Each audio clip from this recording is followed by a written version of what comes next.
Yo, yo, yo, welcome to my chat. About to get started on this game.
Yo.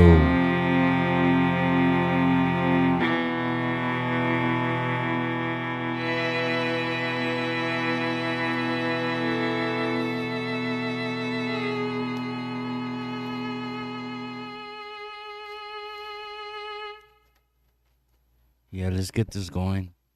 Back to where we at yesterday.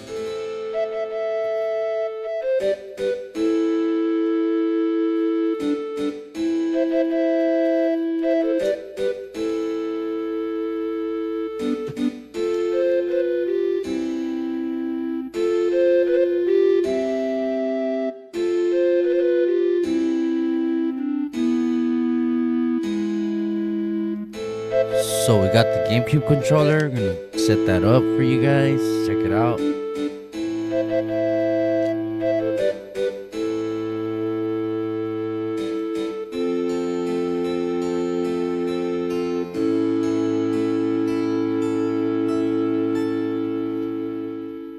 It's pretty long.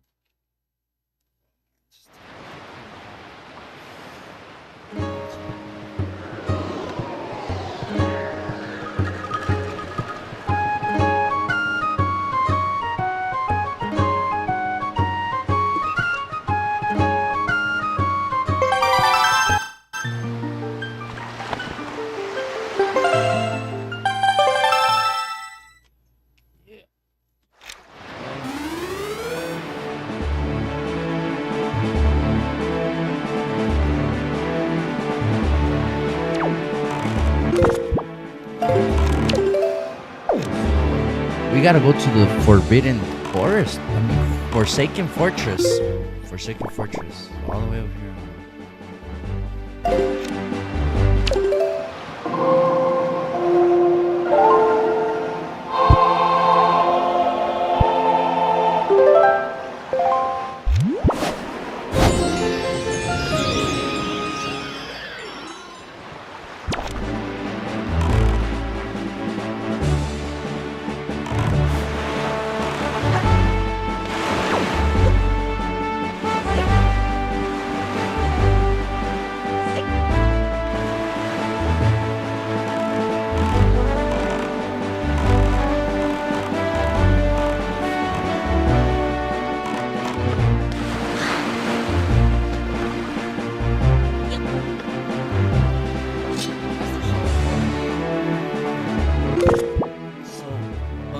I've been playing this game since I was like 13, 14, 2007. What was it?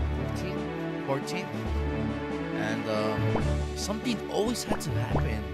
Like I always thought this game was so cute. I swear. But something always had to happen. Like the memory card would get lost. The GameCube got fucked up.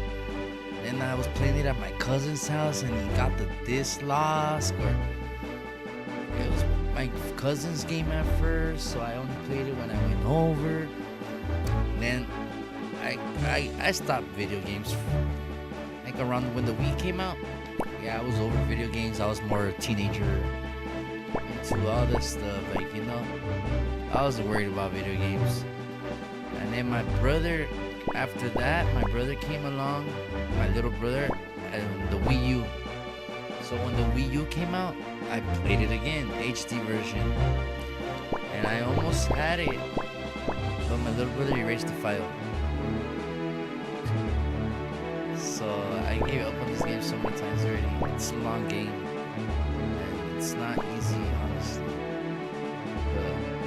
But here I am. Finally got the Master Sword.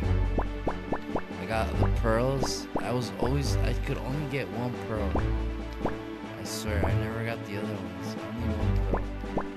Now, look at me, getting far. Still haven't passed it. Oh!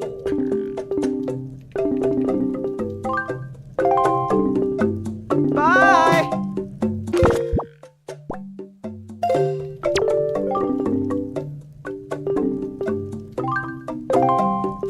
Bye!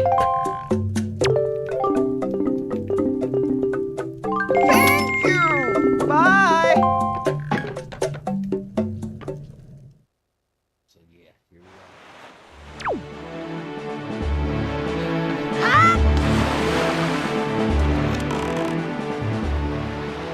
This game's amazing. It's bringing back so much memories, so much joy.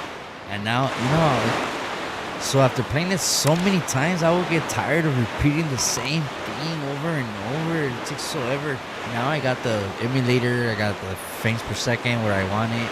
I was playing it on the regular PC controller, but nah, I went ahead and got the Gamecube one.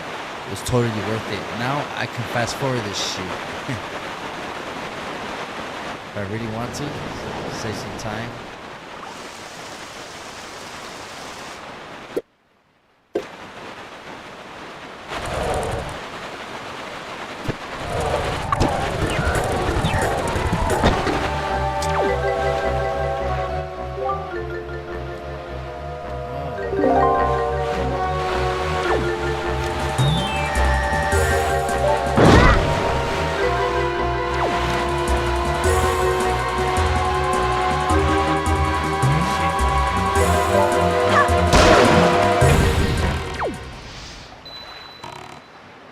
Oh, motherfucker. Oh, motherfucker. Come on. How the fuck am I supposed to get him? Sorry for the cussing.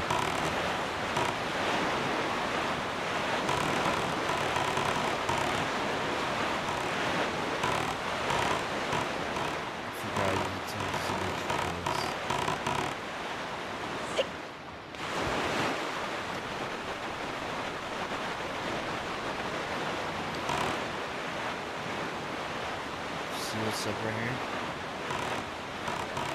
Homeboy's over there.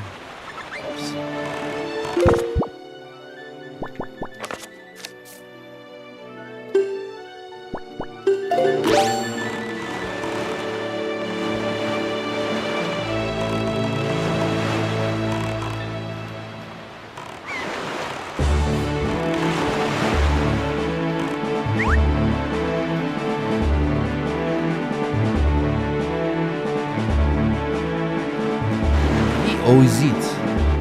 Hey, small fry. Yeah, I've heard. I'm taking you on to chart and information about designing. Why don't you start out by opening your C chart? He always does that. What's this?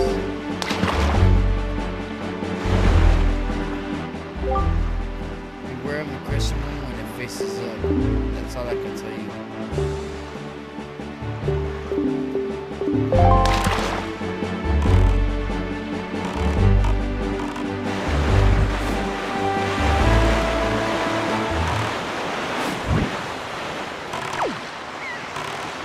What's this place called? Spectacle.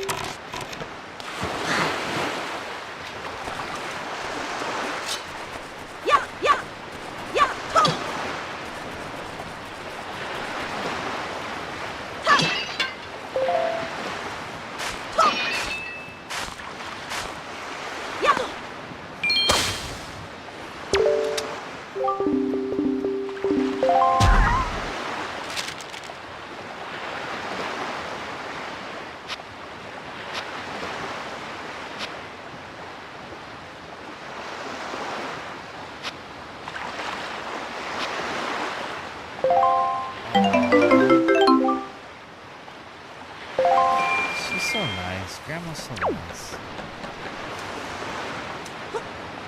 She's such a sweet.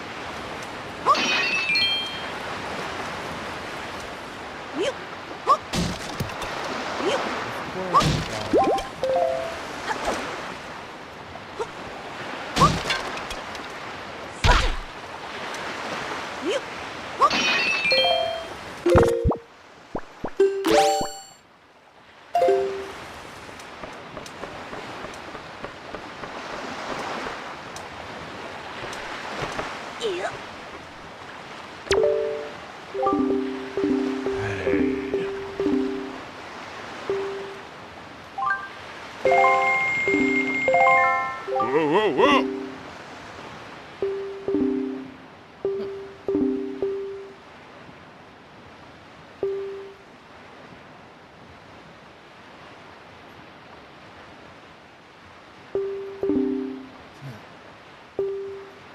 So barrels.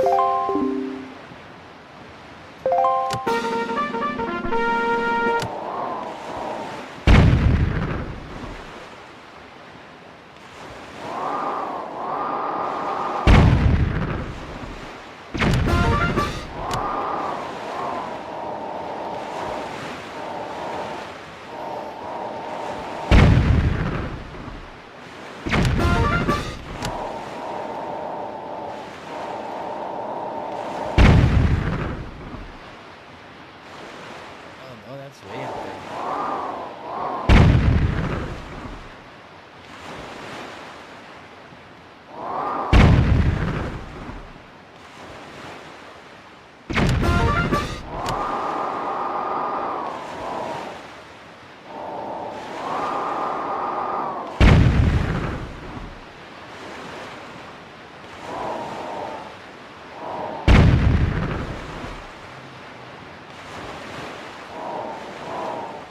This could be it.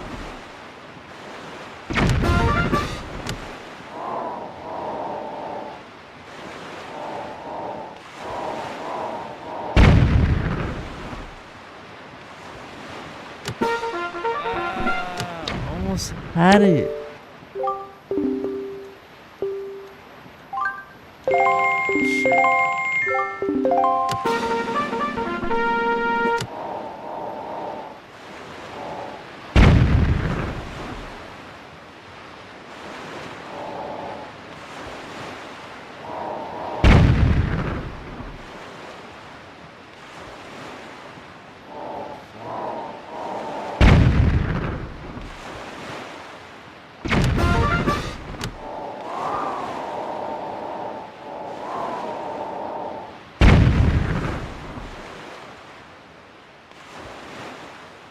Come on.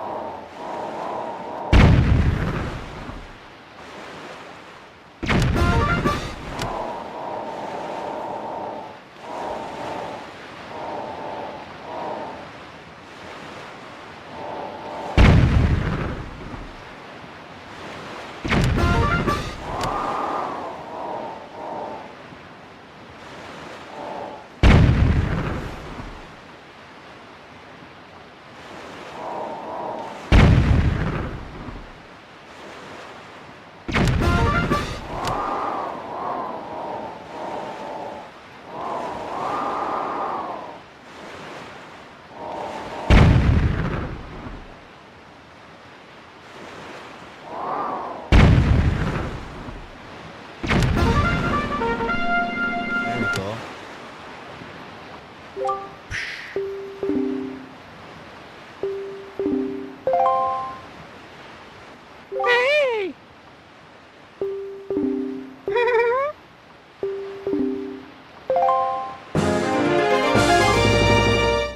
Nice.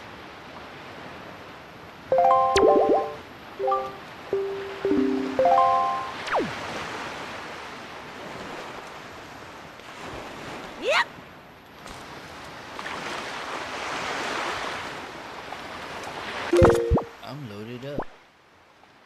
packed it with other goodies.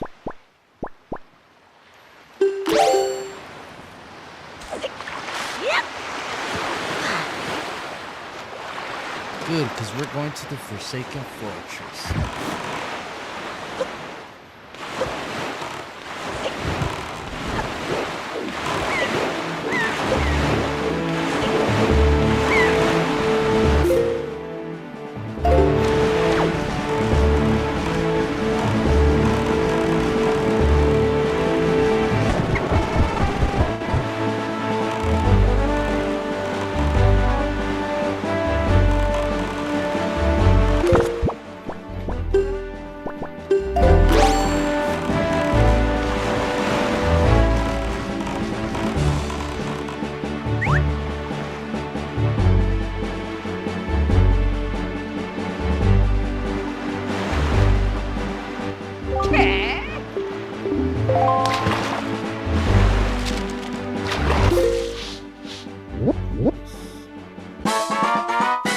Mother and child lives. They say the inside the ring of rock that makes up the perimeter of that. There's a beautiful fairy.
Yeah. 200 rupees? Wow.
Nice.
I think this is where I'm doing this correctly.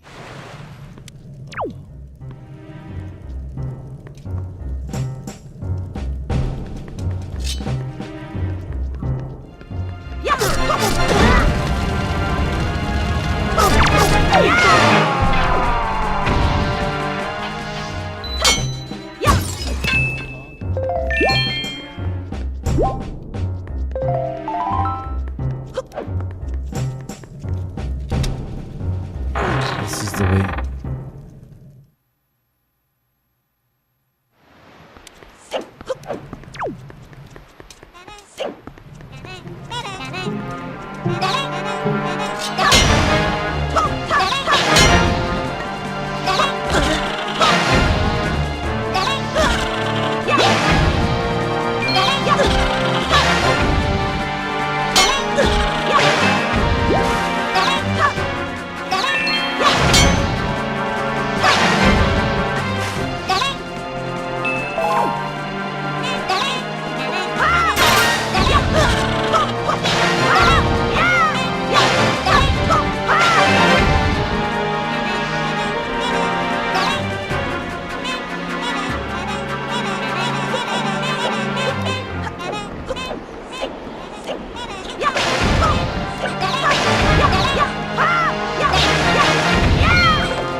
Oh,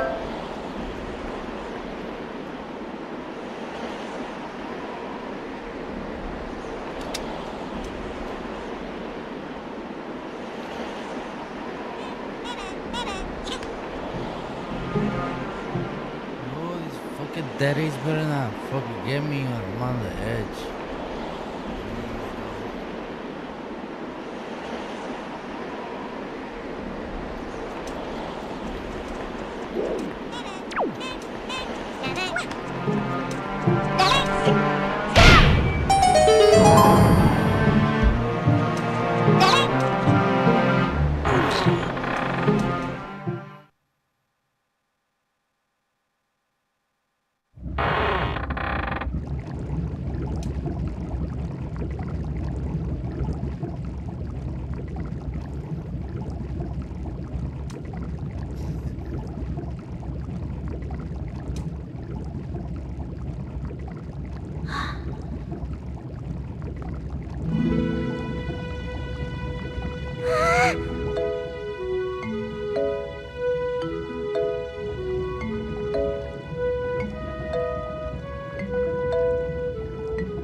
Oh, it's so cute.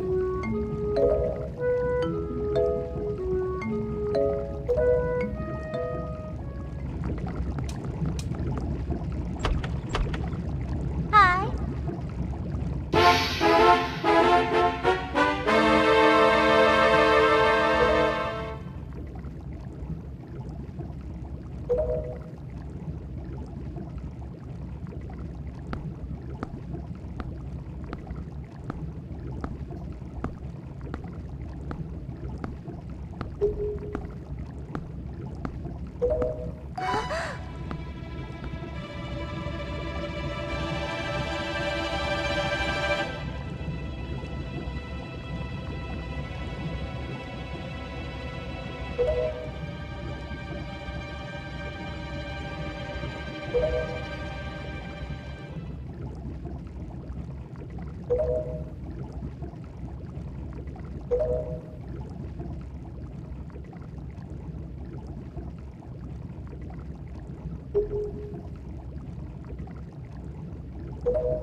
I've been waiting my whole childhood to save her, and I want to know what happened to her, my little sister.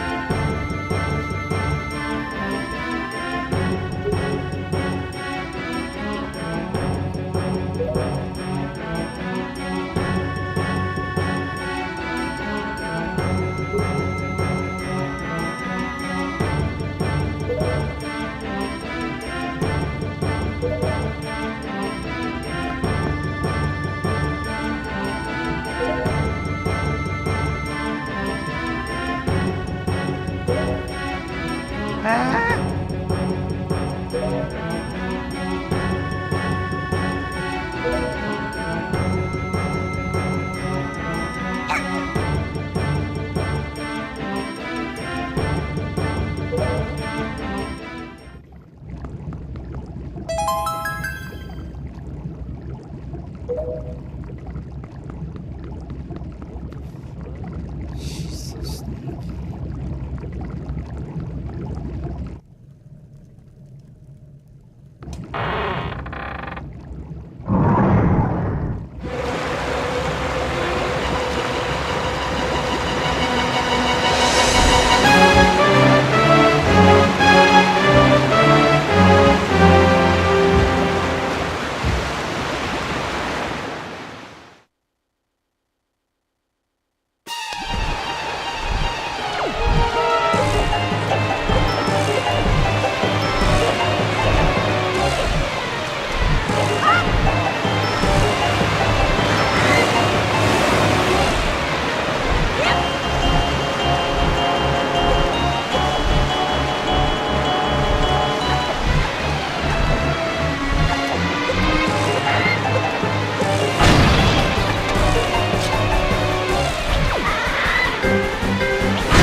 hate that bird.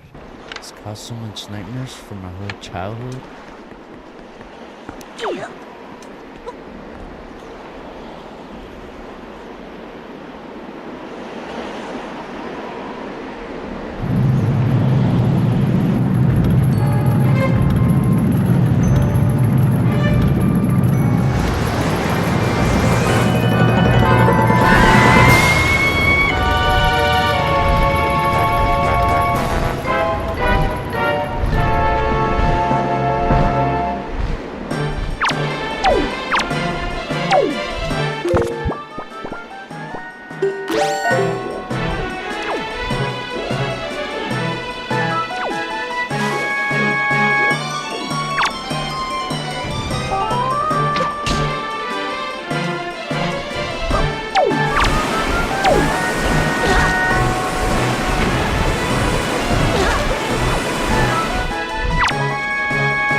Pretty simple.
He's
so happy.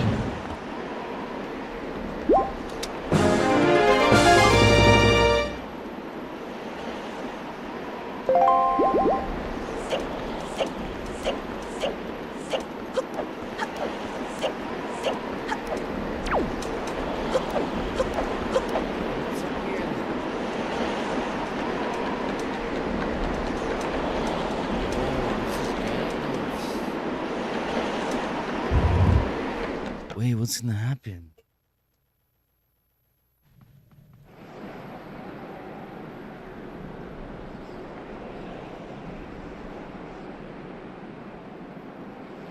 It's been a while, boy. We have done well to sneak into my fortress and go back.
never wanted to see walkthroughs. Honestly, because I was gonna spoil my moment.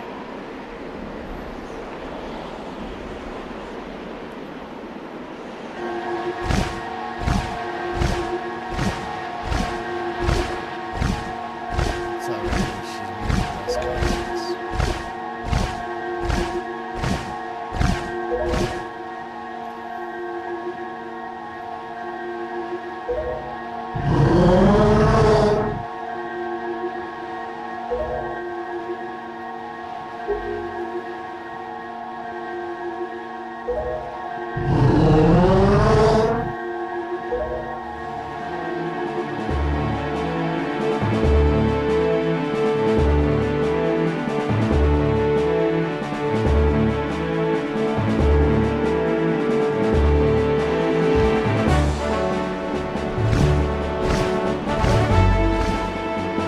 So dope.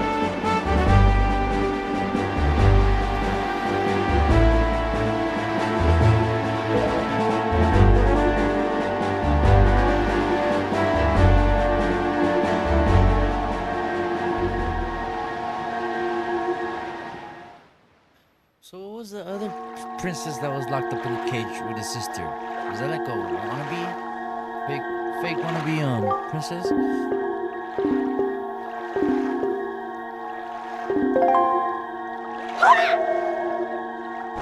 Hey!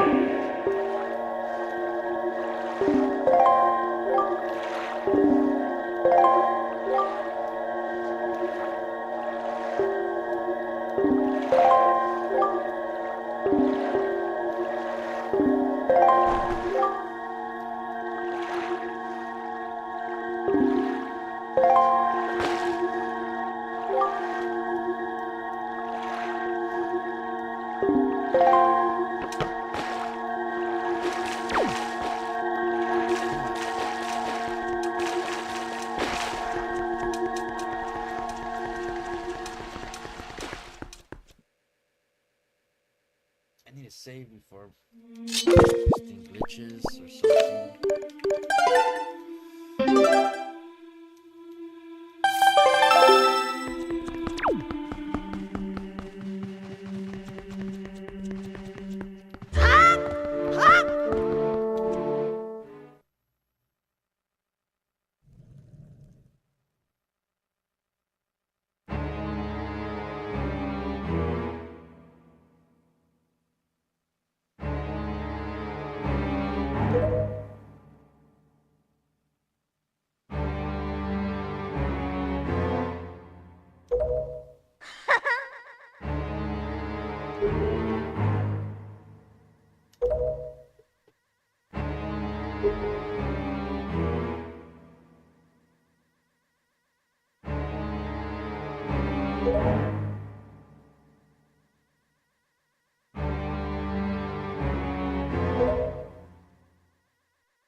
the. So I'm gonna take a little break right now. But I'm gonna leave the stream running. I should leave the stream running. We're gonna leave the stream running actually.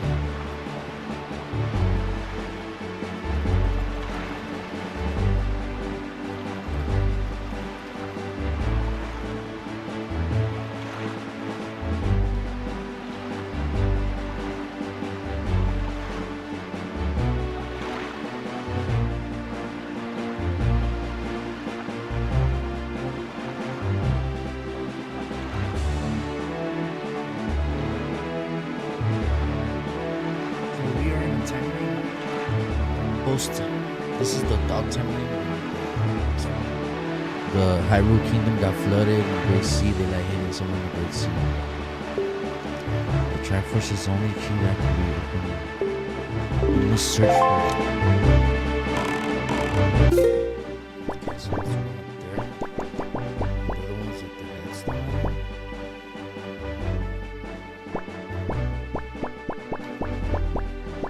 What did he say there?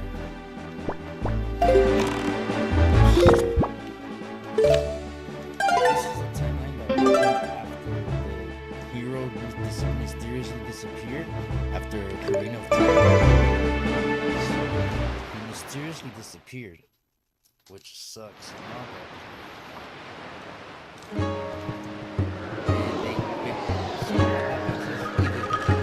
in Ocarina of Time, either the Ganon gets defeated and you follow the other timeline, or Ganon defeats Link. That one's the actual. Well, they're gonna explain it right now. That's what I'm gonna leave running for now, so you guys can see it. Check this out. The Zelda timeline. That way, you guys can see.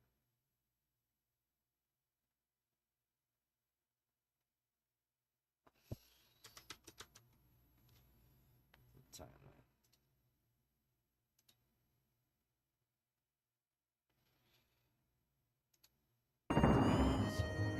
What did you?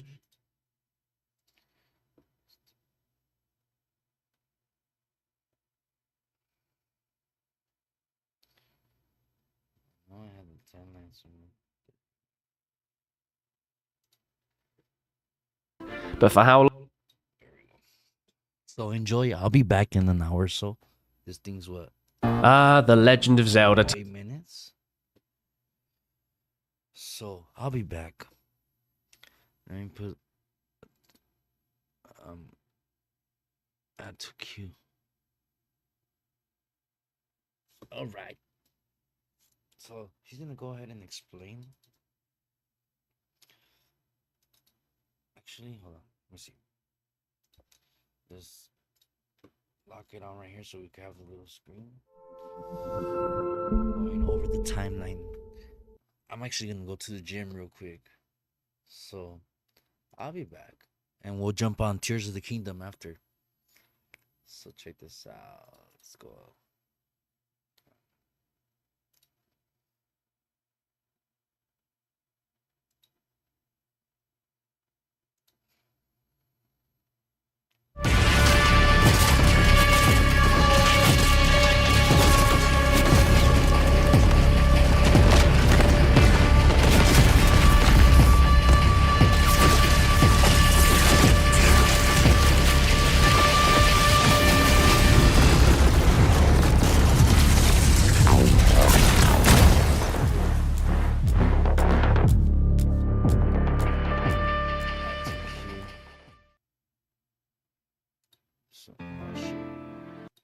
Kidnaps the latest incarnation of Princess Zelda and hightails it into the night. Hot on his heels are the 4 links.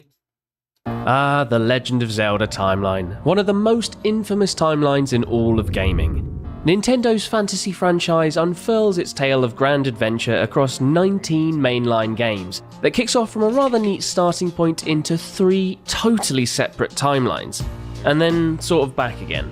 Yeah, it's an absolute minefield of a timeline, and it's not made. I want to have the screen like this. So, boom.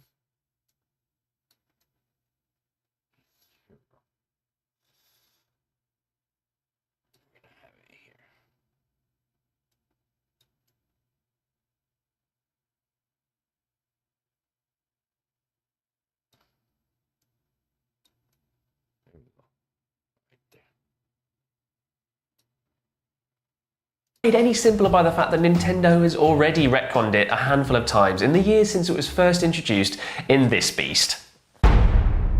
And with Tears of the Kingdom further expanding the timeline, what better time to dive back into the many adventures of Link, be they big or small, by land, sea or air, or just plain weird. Yay! Hey, my name's Adam and this is the complete Zelda timeline fully explained.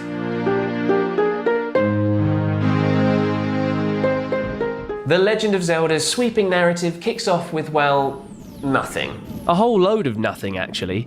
Well, a whole load of nothing and the odd bit of cosmic space rain, but mostly nothing. Into this nothingness come the three goddesses, Din, Nehru and Furore. Din, the goddess of power, creates land, Nehru, goddess of wisdom, brings order, and Furore, the goddess of courage, breathes life into the world. And thus the land of Hyrule is born. Easter eggs. Or the land that Hyrule will become, at least. As the three goddesses depart back into the heavens, they leave behind three shiny golden triangles, which form the Triforce, a magical artifact that's left in the care of another goddess known as Hylia. The Triforce, aside from being a very expensive looking slab of bling, actually grants wishes to those who come into contact with it. Those with just the right balance of the three virtues of the goddesses, power, wisdom and courage, will unlock its true potential. Those who don't fit that somewhat complex cosmic criteria will break apart the Triforce, taking a hold of the piece that best fits their personality and leaving the other two bits to go walkies, or something to that effect. And naturally, when you create a source of omnipotent power, there are going to be a fair few wrong'uns that want to get their hands on it. And that brings us nicely along to the very first game in our timeline.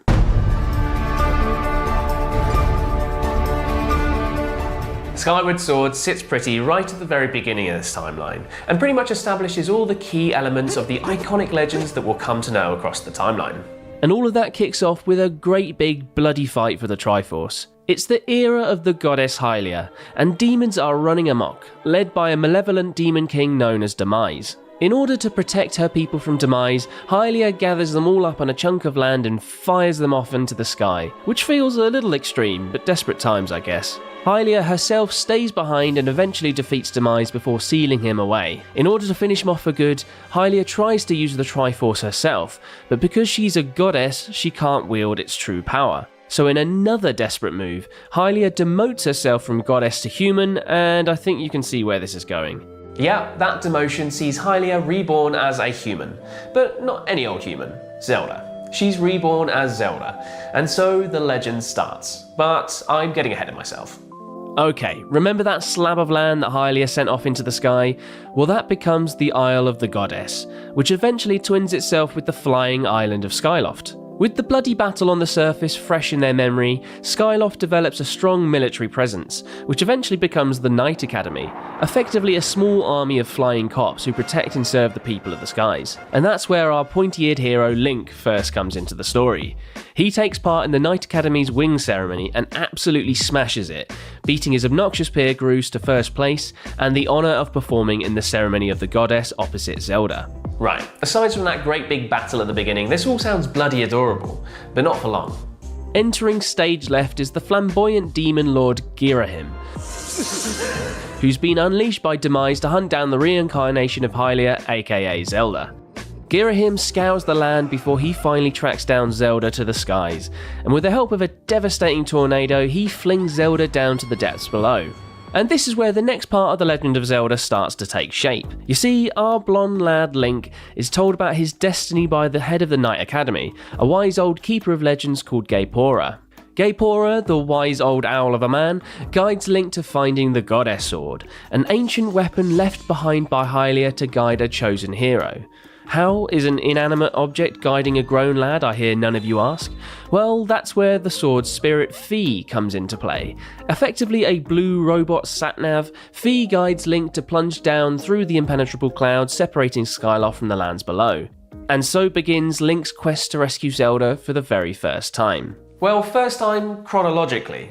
Fortunately, Zelda has miraculously survived her fall. Her rescuer is an old woman who tells Zelda that she's the reincarnation of the goddess Hylia, and that to unlock her memories and full potential, she needs to cleanse herself in 2 temples. Zelda hastens to do just that and regains her memories in the process. All this new divine information rattling around her head triggers an epiphany. To strengthen the seal on the imprisoned demise, she makes the executive decision to travel back in time to the sacred temple and take a nap.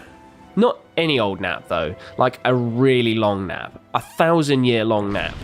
But she's nearly thwarted before this plan can even get off the ground when she's attacked by Girahim at the Temple of Time.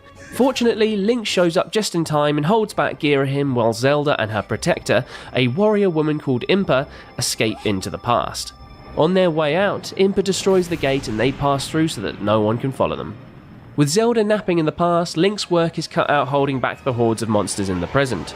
To help with this, he upgrades the Goddess Sword with a source of sacred power, which eventually transforms it into the iconic Master Sword. A sword so powerful it allows him to literally travel back in time to have a quick conflab with a pre-nap Zelda. Upon returning to the present, Link seeks out the fabled Triforce, and upon discovering it is deemed worthy of its power and is granted a wish. He wishes for the statue of the goddess to be returned to its original place on the surface, where it handily destroys the Demon King demise and awakens Zelda from her long slumber. And with that, the story of Skyward Sword comes to a close. Hold up, that's not how it ends. Oh no, there's one last twist in this tale. You see, that prat Girahim is still knocking about, and he nabs Zelda and travels back in time to reawaken Demise before he gets crushed by a giant statue. Link follows in pursuit and after an epic battle, defeats both Girahim and the reawakened Demise. With the Demon King defeated once and for all, which as you'll come to see is something of a lie, his sheer evil and hatred is absorbed into the Master Sword, which effectively kickstarts the beginning of a curse. A curse that sees Link, Zelda and the literal embodiment of hatred locked into a never-ending battle between good and evil. With peace returning to the lands above and below, the Master Sword is returned to its pedestal inside the goddess statue, waiting for the next hero to emerge and fight the everlasting curse. Okay, I know that was a lot to take in, but at least we've established the core elements of the Legend of Zelda franchise, so stick with me.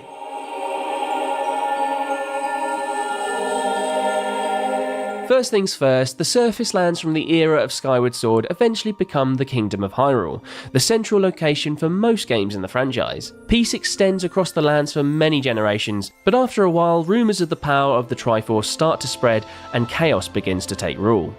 With the Triforce at risk, its latest protector, Rauru, the Sage of Light, builds the Temple of Time supposedly over the ruins of the Seal Temple from Skyward Sword. Here he locks up the Master Sword behind the Door of Time and places the Triforce in the Temple of Light, which is sealed away in the Sacred Realm, which itself is now separated from Hyrule. Gosh, that's a lot of grandiose titles in the last couple of sentences. To summarise, the Triforce and the Sacred Realm are locked away from bad people.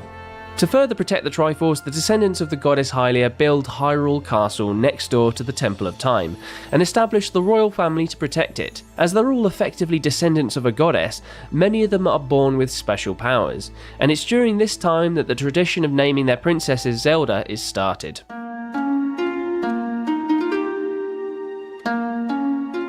The years pass by and peace extends across the lands. That is, until yet another wave of evil washes across Hyrule.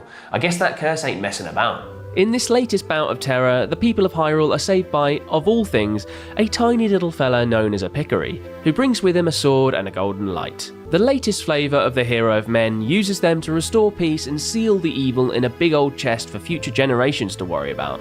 And lo and behold, that's where we pick up at the beginning of Minish Cap, the smallest of Zelda adventures. In honour of their little saviour, Hyrule holds a Pickery festival, and legends state that the Pickery will return every century, and guess what? It's been 100 years since they were last seen. The festival culminates with a sword fighting tournament, and the winner of this year's tourney is a shifty looking wizard lad called Vati, who true to his appearance causes a scene by breaking open the chest full of bad before turning Princess Zelda into a stone statue. He also breaks the Pickery sword in the process to rub salt in the wound, and it turns out that the key to saving Zelda is through the magic of the sword, because we need a reason to explore Hyrule. This prompts a capless Link to seek out the tiny Pickery people, who actually call themselves the Minish, and en route he bumps into a weird little bird hat thing called Eslo. You see, it turns out Eslo is a Minish sage, who's also fallen foul of Vati, hence why he's a bird hat thing. Eslo joins forces with Link and the pair seek out the Minish, who promptly tell them that to fix the sword they'll need to seek out 4 elements around Hyrule. And long story short, Link seeks out the 4 elements, obtains some powerful new items and defeats some bosses. You know, normal Zelda Vati, however, is biding his time. In his quest to seek the fabled golden light of the Pickery, he learns of the power of the Pickery sword, and instead of being proactive about it, he's just happy for Link to do all the hard work. This all comes to a head when Link fuses the elements of the Pickery sword to create the fabled Four sword, which gives the wielder the ability to quadruple himself. Link uses this power to see off Vati, who's busy draining the light force out of Zelda, who it turns out is the keeper of the Pickery's golden light. And with Vati thwarted, the curses on Zelda and Eslo break and Hyrule is restored to its former glory. Peace in Hyrule, however, does not last long.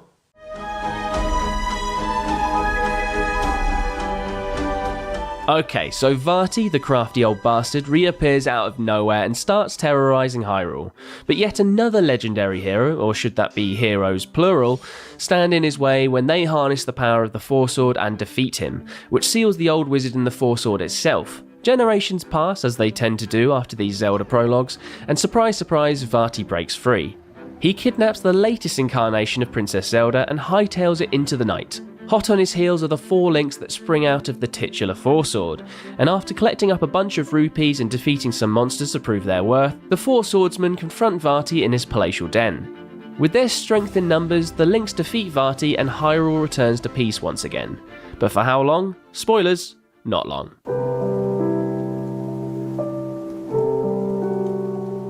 You see, following the Four Swords saga, the Kingdom of Hyrule is embroiled in a bleak civil war, which spreads death and destruction across the lands. Amongst all this carnage, a young mother flees with her baby into the Kokiri forest, where she leaves her child with the sacred Deku tree, because trees are known to be very good foster parents, naturally. The Deku tree senses great things to come from the tiny baby, he agrees, and the child grows up within the Kokiri community.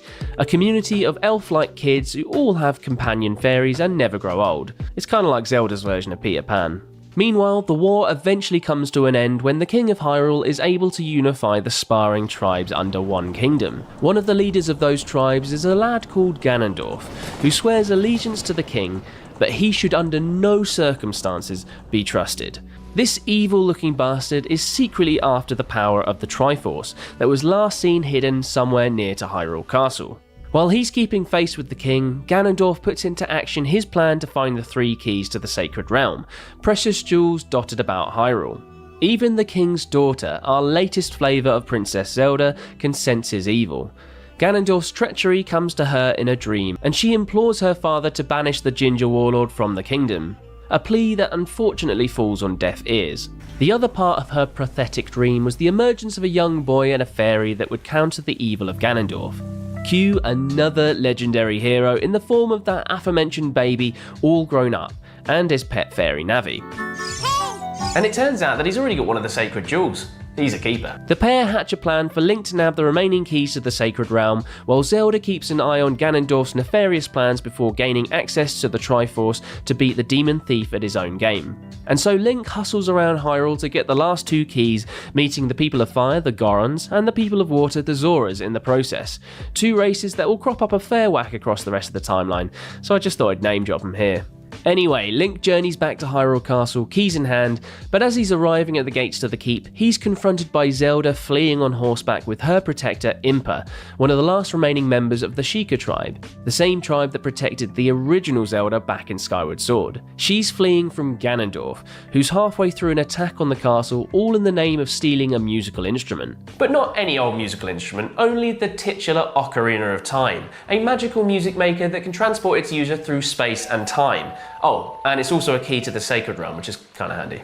With Zelda AWOL, Link sees through their original plan of opening the Sacred Realm, but this plan does not go well. You see, Ganondorf accesses the Sacred Realm too and is able to grab the Triforce of Power.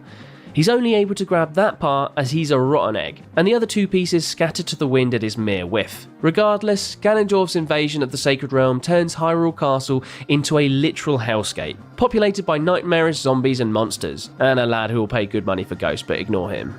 Anyway, Link, let's not forget, is still a child, and as a result is in no fit state to counter any of this. As he draws the Master Sword from its pedestal, it seals him within the Sacred Realm until he's the right age to take up his mantle as the Hero of Time. And so Link sleeps for 7 long years, watched over by the Sage of Light Rauru. While he's taking this prolonged nap, Zelda is forced to go into hiding to escape Ganondorf's forces, and she disguises herself as Sheik, a strapping lad of the Sheikah tribe. When Link awakes, he's greeted by Sheik, who sends him off on another epic quest, this time to break the curses on 5 temples around the land and awaken the sages that slumber within. The endgame? Lure Ganondorf into a trap and use the power of the entire contingent of sages to lock him within the Sacred Realm.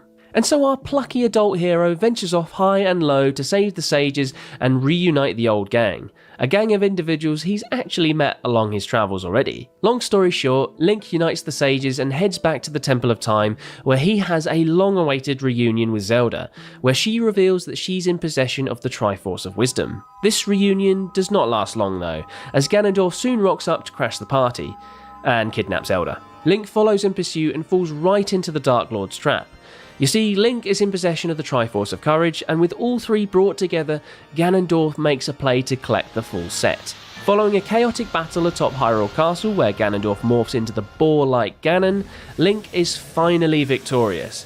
And aided by Zelda and the other sages, our heroes trap Ganondorf away in the Sacred Realm with his precious Triforce of Power. With the curtains closing on another epic adventure, peace once again extends across Hyrule.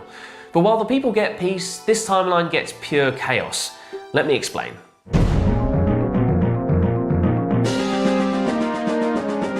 Right, with all the time travel shenanigans knocking about an Ocarina of Time, it kind of breaks the timeline. And I mean really breaks the timeline. From Ocarina, the chronology splits into 3 different strands, the first of which is incredibly grim. That strand follows one possible outcome where the Hero of Time is defeated by Ganondorf, which sets in motion the path to A Link to the Past and the original Legend of Zelda, among others. Yeah, Nintendo came up with an actual canonical path where their central hero dies. You don't see that in Mario. The other 2 strands stem from the opposite outcome, where the Hero of Time is successful in the fight against Ganondorf. But this is where it gets all timey-wimey. The second timeline branch sees Link return in time to his childhood, and this sets in motion the path towards Majora's Mask and Twilight Princess, which sees Ganondorf reincarnated to terrorize Hyrule once again. The third and last branch of the timeline is the adult era timeline, and basically sees a world in which the Hero of Time vanishes. Largely because he sort of has, just back to his old childhood time. Instead of wiping this timeline clean, Nintendo just doubles down on the time paradoxes, and this sets in motion a path where Hyrule is flooded to protect the Triforce, which as you can probably guess, leads to the maritime madness of the Wind Waker and Phantom Hourglass, all before a new Hyrule is established on a new continent. Whew. So, moral of the story, you can't exactly mess with time travel and expect there not to be consequences, I guess.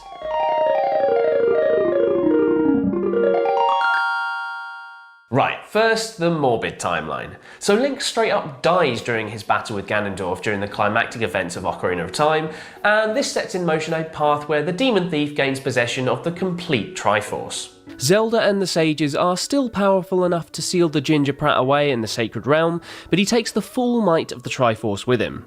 A shaky peace descends across Hyrule as the years roll by, but fueled by dark rumours about a hidden golden power, word starts to spread about the Sacred Realm, and a fair few brave souls even try to access it, never to be seen again. You see, Ganondorf's residence in the Sacred Realm has turned it into the Dark World, a place of pure evil and malice, and this prompts the sages to seal the realm off for good. Fast forward a couple of generations and we reach the beginning of A Link to the Past. The Sacred Realm has remained untouched, but that all changes when a flashy wizard lad called Aghanim turns up, kills the king, and starts stealing the female descendants of the sages. Princess Zelda just so happens to be one of those kidnapped, and she sends out a telepathic message, guess she's got psychic powers in this timeline, which is picked up by our old mate Link and his uncle, who are themselves descended from the fabled Knights of Hyrule. Link saves Zelda and escorts her through the castle sewers to a sanctuary where he is then sent out on an epic quest to find the mythical Master Sword before using it to fight back against Aghanim. After proving his worth by securing the 3 mystical pendants, Link finally lays his hands on the Master Sword, which now sits in a deep dark forest. Presumably the Temple of Time has crumbled away over the years. After zapping back and forth between Hyrule and the Sacred Realm, or Light and Dark Worlds as they're now called, Link eventually confronts the evil wizard atop a giant pyramid in the Dark World, defeating him before taking on the game's true antagonist, Ganon, the evil pig monster, who's been pulling the strings all along. Link makes short work of Ganon, takes a hold of the Triforce and wishes for peace to return to the world. And with that, we get a brief happy ending amid this timeline of doom and gloom. Peace returns to Hyrule, as does the Triforce, and even people who died at the hands of Ganon return as well. Job's a good un, Link. Right, now we get to the bit of the timeline that, let's say, is a little bit flexible.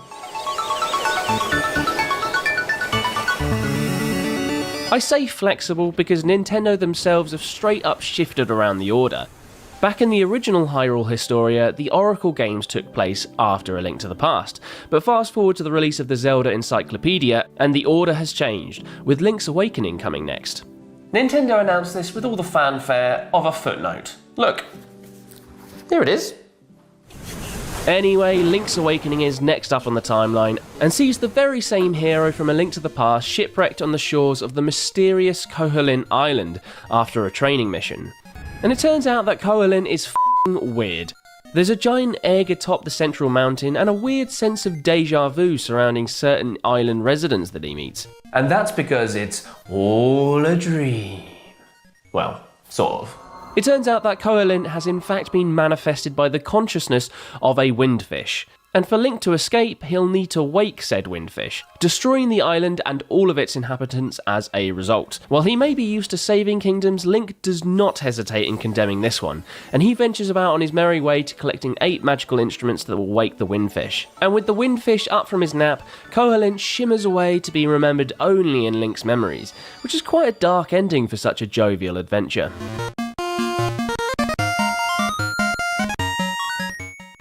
Next up, we've got the duo of Oracle games, Oracle of Seasons and Oracle of Ages, which again features the very same Link from A Link to the Past.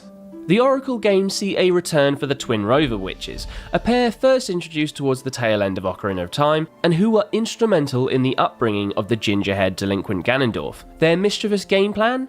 To resurrect Ganon himself through some weird culty ceremony. To this end, they infiltrate the worlds of Holodrum and Laberna, where they kidnap the titular Oracle of Seasons and Ages, Din and Nehru. Using the power of the Triforce, Link is transported to the 2 aforementioned worlds, where he defeats the lieutenants of Twin Rover to bring peace and order back to their realms.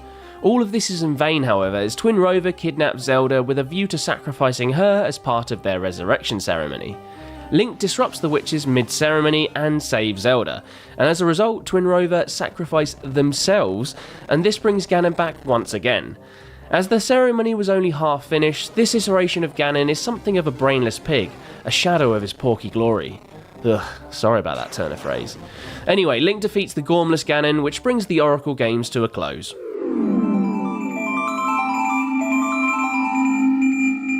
Centuries pass in the wake of the Oracle games, in which time the Triforce is split, with the Wisdom Piece remaining in the hands of the royal family, the Power Triforce returning to the steel-sealed Ganon, and the Courage Slab going AWOL, awaiting a new hero to come and find it. Enter said hero, an apprentice blacksmith handily also called Link, at the beginning of A Link Between Worlds, which is very much a spiritual sequel, as well as an actual sequel, I guess, to A Link to the Past. Which means the story is pretty much a rerun of the SNES classic. That said, there is a whole load of fresh story content within Link Between Worlds, namely the introduction of a whole new world called Lorule. Yeah, technically it's another parallel universe in the ilk of the Dark World, but it's a little different this time. A Link Between Worlds sees an evil sorcerer known as Yuga infiltrate Hyrule in a bid to kidnap the descendants of the Sages. So far, so familiar. While out delivering a sword, Link stumbles upon Yuga mid-kidnap and, well, he witnesses the evil wizard straight up turning a poor lass into a painting. Yuga knocks Link out for his troubles and scarpers back to his home in Lorule. Link investigates further and with the help of a mysterious bunny-eared traveller named Ravio, finally tracks Yuga down only to be turned into a painting himself. Instead of living out his days as a piece of street art, Link has the power to switch between 2D and 3D at will thanks to the timely intervention of a magical bracelet given to him by Ravio. Using this newfound gimmick, Link discovers that Yuga is, surprise surprise, planning on resurrecting Ganon. But once Link digs a little deeper, it turns out that there's a whole load more at stake. After Zelda is kidnapped by Yuga and taken back to Lorule, Link follows in pursuit and discovers the tragic history of Hyrule's dark twin. You see, it turns out that Lorule had its own Triforce at one point, which was destroyed when the people of the land fought over its power. Link also meets Princess Hilda, a dark-haired doppelganger of Zelda, who helps him keep Yuga at bay while he can track down the Triforce of Courage. But wait, there's one more twist. It turns out that Hilda is actually playing Link, as she's in league with Yuga and his plan to resurrect Ganon, with the ultimate end goal of stealing Hyrule's Triforce to replace their own destroyed one. This all comes to a head when Link defeats Yuga and Hilda with the help of Ravio, before uniting the Hylian Triforce. And as he's a good egg, our Link, he wishes on the Triforce for peace and prosperity to return to Lorule, which brings the game to a happy ending with not one realm saved, but two.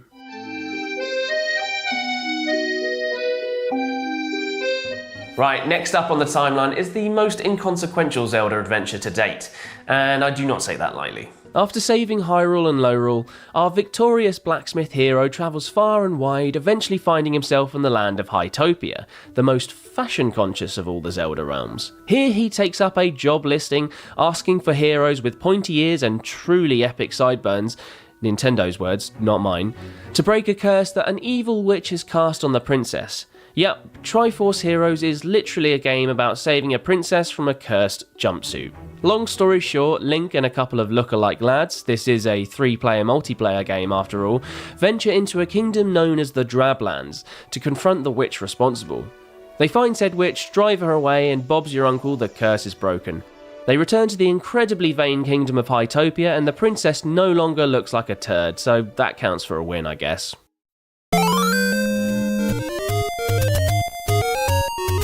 Right, from the frivolity of high fashion to the decline of the entire kingdom of Hyrule. Damn, that's a tonal whiplash. Okay, before we dive into the story of the original 1986 Zelda, which sits next on our timeline, there's a little bit of backstory that we learn later on in its sequel, The Adventure of Link. In the wake of the complete Triforce returning to the royal family of Hyrule, successive generations of kings used it to retain peace and order across the kingdom. Until one of them just decided, nah, this power might go to someone's head eventually. So that king hid the Triforce of Courage away and entrusted his daughter Zelda with the Triforce of Wisdom. Unfortunately, this plan completely backfired, and it cast a spell across the land of Hyrule which eventually led to its decline. Not only that, but his prat of a son, the prince, craved the power of his father, and under the influence of an evil wizard, there's a lot of those about in this timeline, puts his sister Zelda into a long, deep sleep. Finally coming to his senses, the prince places his dormant husk of a sister in a sacred altar, and her story is passed down from generation to generation as the tragedy of Princess Zelda I. Which itself is a little bit confusing in the context of this timeline, as we've already had a handful of Zeldas, but hey ho, here we are with Zelda I. Anyway, all of this was backstory to the original 1986 Legend of Zelda, remember? So time I got back to that. Ganon is back once again, because why the hell not by this point, and the reigning Princess Zelda, not sure what number she is, splits up the Triforce of Wisdom into 8 chunks, which she hides across the land so Ganon and his minions can't get their hands on them. A young hero turns up in the devastated kingdom of Hyrule, which is now a shadow of its former glory, and he finds his way into the path of Impa, Zelda's handmaiden, who instructs him to seek out the 8 Triforce pieces so he can defeat Ganon. He does. The end. But this ending is far from happily ever after.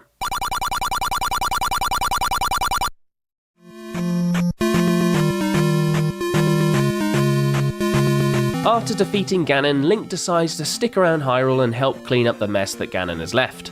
And there's a lot of mess.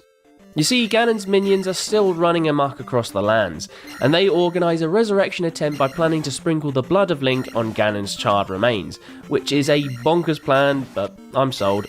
Anyway, 6 years pass, and on Link's 16th birthday, the crest of the royal family appears on the back of his hand. Side note, that little detail about Link being 16 in Adventure of Link means that the hero in the original Legend of Zelda was 10, and that fact just blows my mind. I digress.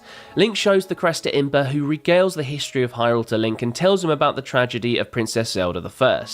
Now that he's come of age, Impa implores Link to search for the Triforce of Courage, in a bid to unite the complete Triforce once again and save Zelda I. She gives him an ancient scroll which eventually leads him to the Great Palace, and the resting place of the final Triforce piece.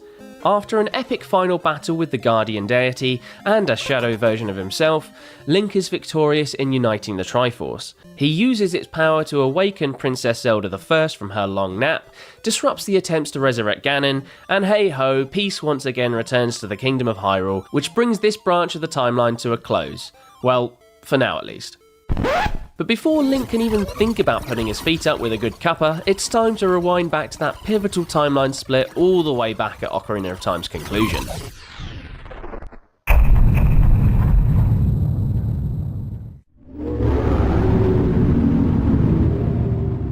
Okay, we're back at the ending of Ocarina of Time, or more specifically, the first meeting between Link and Zelda, which is still the first meeting for Zelda, but technically the second for Link. Gosh, let me explain. Right, so after defeating Ganondorf, Link travels back to his childhood but retains all of his memories as an adult, chiefly that of Ganondorf's treachery.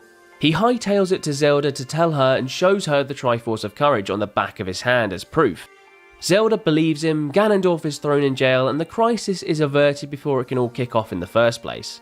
To make doubly sure that Ganondorf will never enter the Sacred Realm, Zelda entrusts Link with the Ocarina of Time and tells him to venture far away from Hyrule. Link hops on a tiny little Epona, just look at how cute she is, and journeys off into the wilderness. He travels so far he literally breaks the fabric of time and space, and haphazardly hops into an alternate dimension where he gets turned into the long-dead spirit of a Deku scrub. Yeah, did I mention that Majora's Mask is weird as f***? Anyway, Link finds himself in the land of Termina, which is a strange parallel world of sorts to Ocarina of Time's Hyrule, featuring a whole load of characters that look vaguely familiar. Largely because it came out 2 years after Ocarina of Time and Nintendo reused a lot of the same assets, but we'll give them a pass because the game's a stone cold banger.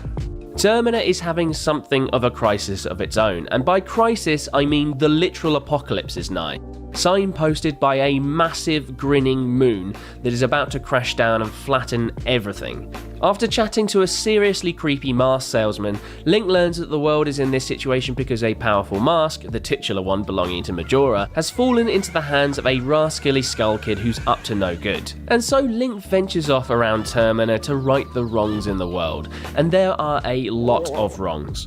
The fire-loving Gorons are frozen, there's a load of aliens abducting cows, and there's even a disembodied hand emerging from a toilet. Remember, I did say Majora's Mask was weird as f***. By using the Ocarina of Time, Link is able to get through all these weird little jobs by travelling back in time to see out the final 3 days in Termina's life over and over again. And he eventually fixes everything to the point where he can face the Skull Kid himself. Oh, and he also enlists the help of 4 handy giants to literally hold the moon in place, which helps. It turns out that Majora's Mask itself is causing all the carnage, and after a really odd final battle, Link defeats the mask, returns it to the creepy salesman, and is on his way to a location that's likely not as delightfully weird.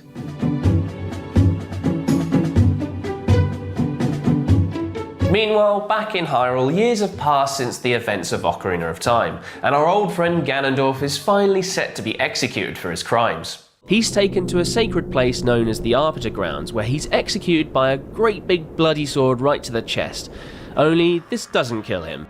As he's in possession of the Triforce of Power, he survives the impaling, only to be banished to a never-before-mentioned Twilight Realm by the sages. You see, the Twilight Realm is a parallel world of sorts. There's really a lot of them knocking about in this franchise. That was created when 4 light spirits banished magic-wielding people out of Hyrule. This shadowy locale is populated by a race of people known as the Twilight. And when Ganondorf rocks up with all his evil thoughts and plans, he inspires one of the Twilight, a wrong-un known as Zant, to invade Hyrule. This devilish duo is opposed by the titular Twilight Princess, a lass called Midna, who's cursed by Zant and banished to Hyrule. Zant then invades Hyrule, transforms the world into a dense land of twilight, and turns all humans into anxiety-racked spirits. And that's all just the backstory for Twilight Princess. Link hasn't even turned up yet. Speaking of Link, this time he's a wolf. You see, as twilight spreads through the land of Hyrule, it finally reaches the outskirts of Link's home village. But instead of turning into a spirit, Link turns into a good boy as a result of him being a descendant of the Hero of Time and possessing the Triforce of Courage. Speaking of the Hero of Time, he actually rocks up in this game as an embittered old skeleton to dole out sword fighting tips and tricks. But I'm digressing again. So with the help of Midna, Link ventures around Hyrule, catches up with Zelda, clears the land of Twilight, finds the Master Sword in the ruins of the Temple of Time, snowboards with a Yeti, fixes a broken mirror, and eventually travels to the Twilight Realm itself to destroy Zant. But that's just half the job done. With Ganondorf back in Hyrule, Link and Midna confront him in the castle's throne room, and after not one, not two, but three bouts in the ring with him, Ganondorf is finally defeated courtesy of a good old-fashioned Master Sword to the chest. It didn't work last time, but this isn't any old sword, and he loses the Triforce of Power as a result. And with Zant and Ganondorf gone, the curse on Hyrule and Midna is lifted, and as Link turns to celebrate with her, he's shocked by the true form of the Twilight Princess standing before him. And with that, the game comes to a close when Midna says her farewells to Zelda and Link before travelling back to her own realm, and in her last act before departing, she shatters the Mirror of Twilight and breaks the connection between the two worlds forever.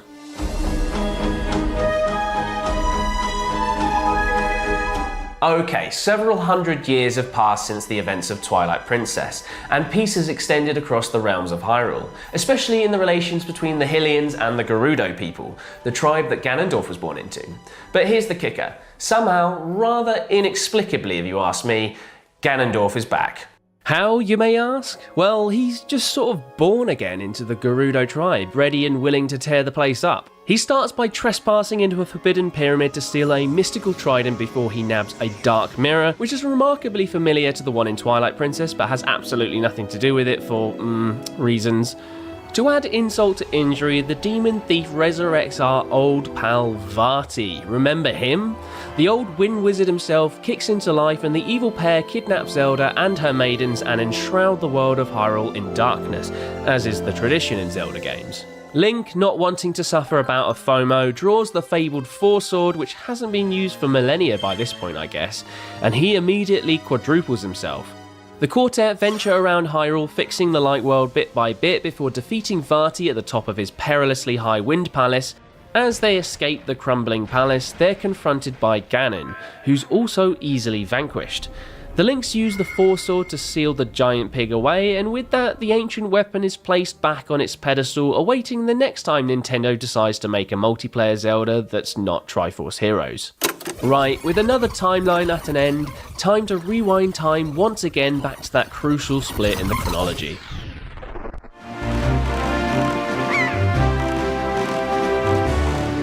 Okay, we're back at the great timeline split at the end of Ocarina for the last time.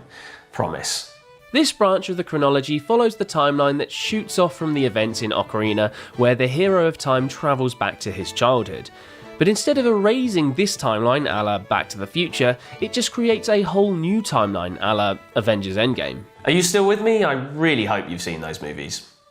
Anyway, Ganondorf is sealed away as we're following on from the adult timeline ending of Ocarina of Time, and peace once again extends across Hyrule. By now, you should know that that peace will be short-lived, and lo and behold, Ganondorf is able to crawl his way out from the depths to wreak havoc once again. In the wake of the hero of time having zapped back to his childhood and gone off adventuring to Termina, etc, etc, the King of Hyrule turns to the gods for help, and they choose the desperate times, desperate measures plan of action. So they seal Hyrule and flood the whole damn world. Wow.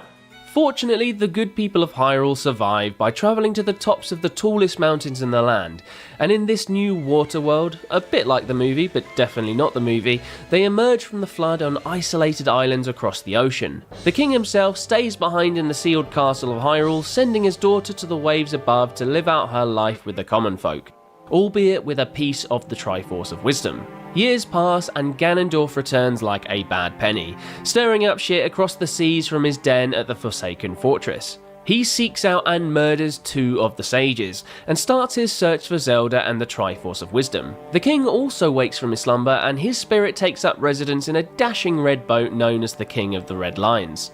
The king boat goes searching for his descendant as well as for a new hero who can take up ownership of the Triforce of Courage. The former he finds in the shoes of brash pirate leader Tetra, while the latter he finds on a charming little island. This strapping young lad, also handily known as Link, has been searching for his sister, who's been kidnapped as part of Ganondorf's enterprise to steal young girls until he finds Zelda, which is an absolutely mad plan when you stop and think too much about it. Okay, now all the major pieces are finally on the board for Wind Waker, let's break it all down. Okay, so Link and the King Boat venture off across the seas to prove his worth for the Triforce of Courage. In the process, they save Link's little sister, meet the descendants of the Kokiri and the Zoras, who are now little tree sprites and dragon birds respectively, and chart a series of maps with a talking fish. After proving his courage, Link travels beneath the waves to Hyrule Castle, where he grabs the Master Sword. Little side note, but I love all the stained glass windows here that depict the battle with Ganon and the 6 sages from Ocarina of Time. It's these little moments that really sell this bonkers timeline for me. Anyway, the Master Sword is next to useless against Ganondorf, and Link and Tetra barely escape with their lives during their attempted attack on the Forsaken Fortress. And it's at this point that the King of Red Lions seeks to move matters along a bit, first by informing Tetra of her ancestry and uniting the Triforce of Wisdom, and secondly in directing Link to seek out the shards of the Triforce of Courage, so they can more successfully put an end to Ganondorf. And so we fast forward a bit to the section where Link has all the relevant Triforce pieces and can retake the assault to Ganondorf. A lot of things happen in a short space of time. First, as Ganondorf reaches out to take the completed Triforce, the actual king rocks up and touches it first, and wishes for the ancient land of Hyrule to be destroyed once and for all, to make way for a better future. This irks the Demon Thief somewhat, as he kinda had hopes on ruling over said land, but hey ho, unlucky Ganondorf lad. Link and Zelda kick into gear and fight off Ganondorf with a combo of light arrows and the Master Sword itself, and finally defeat the evil bastard with a sword stab to the head, which has always felt overly violent to me, especially within the context of the cutesy cel-shaded graphics. Anyway, Zelda and Link escape Hyrule as it crumbles around them, and the king opts to stay behind like the captain of a sinking ship. And so the never-ending cycle of Hyrule and the Triforce finally comes to an end. Well, at least in this timeline, I guess. But this story branch is far from over.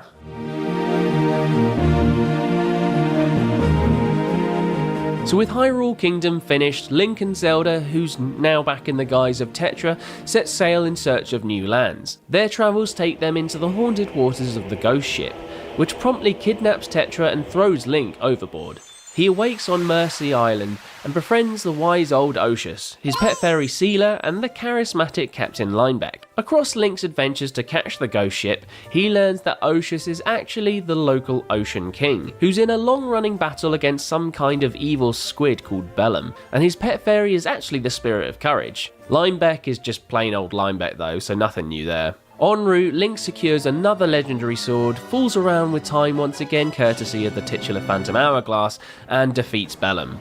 Peace returns to the seas and Oshus turns back into his true form, which is a giant silver whale. But here's the kicker. When Link and Tetra find themselves back in their own world, only 10 minutes have passed since they left on their voyage, which is a proper ballsy Link's Awakening-esque move by Nintendo.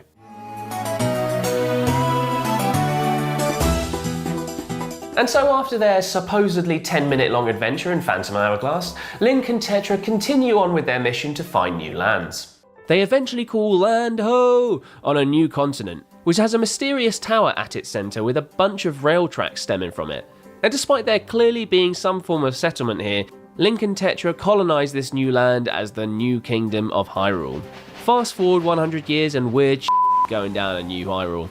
The aforementioned tracks are disappearing left, right and centre, and the reigning Princess Zelda wants to know why. She dispatches the descendant of Link and an engineer named Alfonso to go and investigate. Turns out that a shifty looking politician wearing 2 hats is the culprit. God, I love Nintendo. Anyway, 2 Hats is called Cole, and his ultimate plan is to resurrect a lad called Maladus, a demon king who's sealed at the top of that aforementioned tower. He succeeds in part of his plan, which is to separate Zelda from her physical body to make a vessel for the incoming Demon King. This sort of backfires though, as Spirit Zelda is instrumental in helping Link unify the kingdom, relay the spirit tracks and ultimately defeat Maladus himself, who upon release takes on the form of an evil train, as you do. And with Cole and Maladus vanquished, Link and Zelda are entrusted with caring over the land, and from there the kingdom of New Hyrule prospers. The end. Except it's not.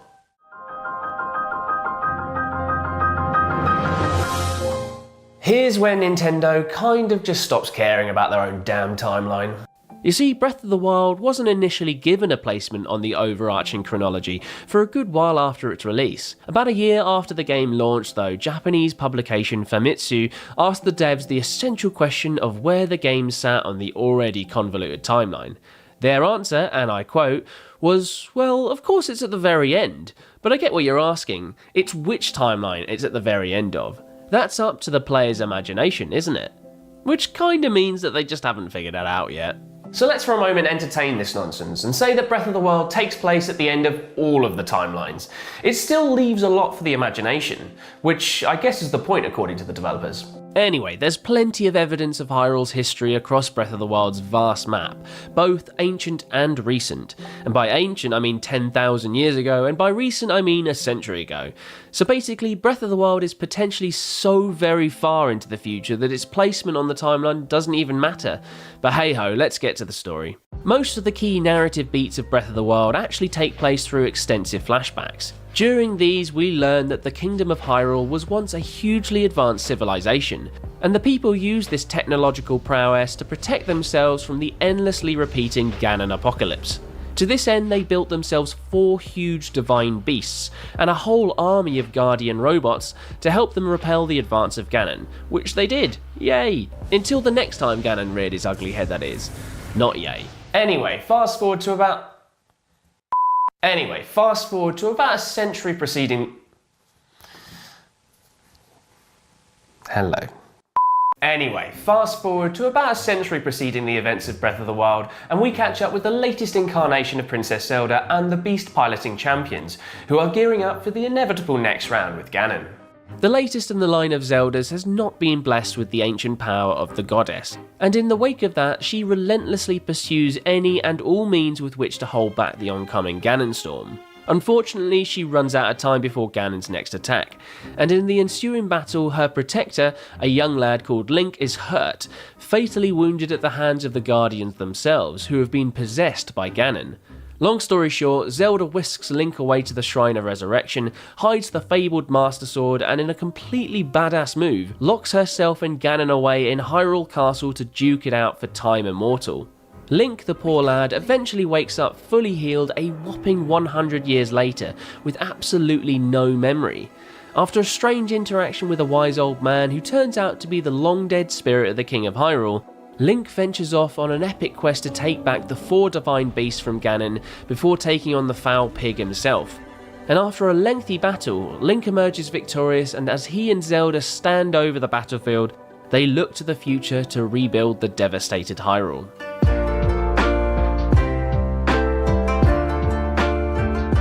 But that future might have to wait, as there's another destructive force that wants to end the world of Hyrule for good. Or at least that's the direction that Tears of the Kingdom seems to be going in.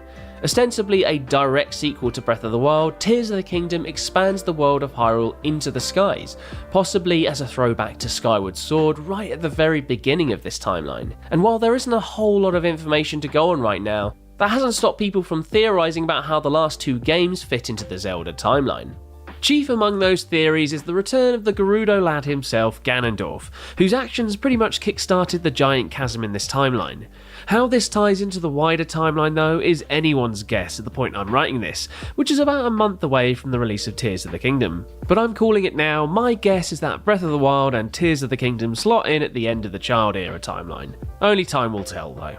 And that, pals, is the Zelda timeline explained to the best of my ability. I hope you guys enjoyed it and are like me looking forward to Tears of the Kingdom. If you like these gaming timelines, we've got plenty of them on the channel already, including Metroid, God of War and Resident Evil. Thanks for watching guys, I'll see you next time. The Legend of Zelda Ocarina of Time needs no introduction on this channel.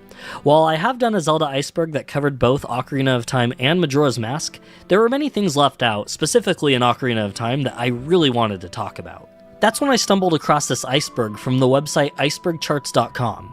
It has loads of interesting points, some I didn't even have a chance to discuss yet, and of course, some that I inevitably have already discussed. However, I'm going to assume you haven't seen my other video and talk about it as if it's new, as well as correct some mistakes I may have made in certain repeat entries. Also, I'll do my best to fix my less than stellar pronunciations of certain words like ocarina. I figured now would be a fantastic time to do an episode entirely dedicated to Ocarina of Time, as my good friend Sunflower made an iceberg video dedicated entirely to Majora's Mask. We coordinated our video uploads today to deliver a double serving of iceberg goodness just in time for the holiday season, so after this video, go check out Sunflower's channel for a new Majora's Mask iceberg video, as well as much more.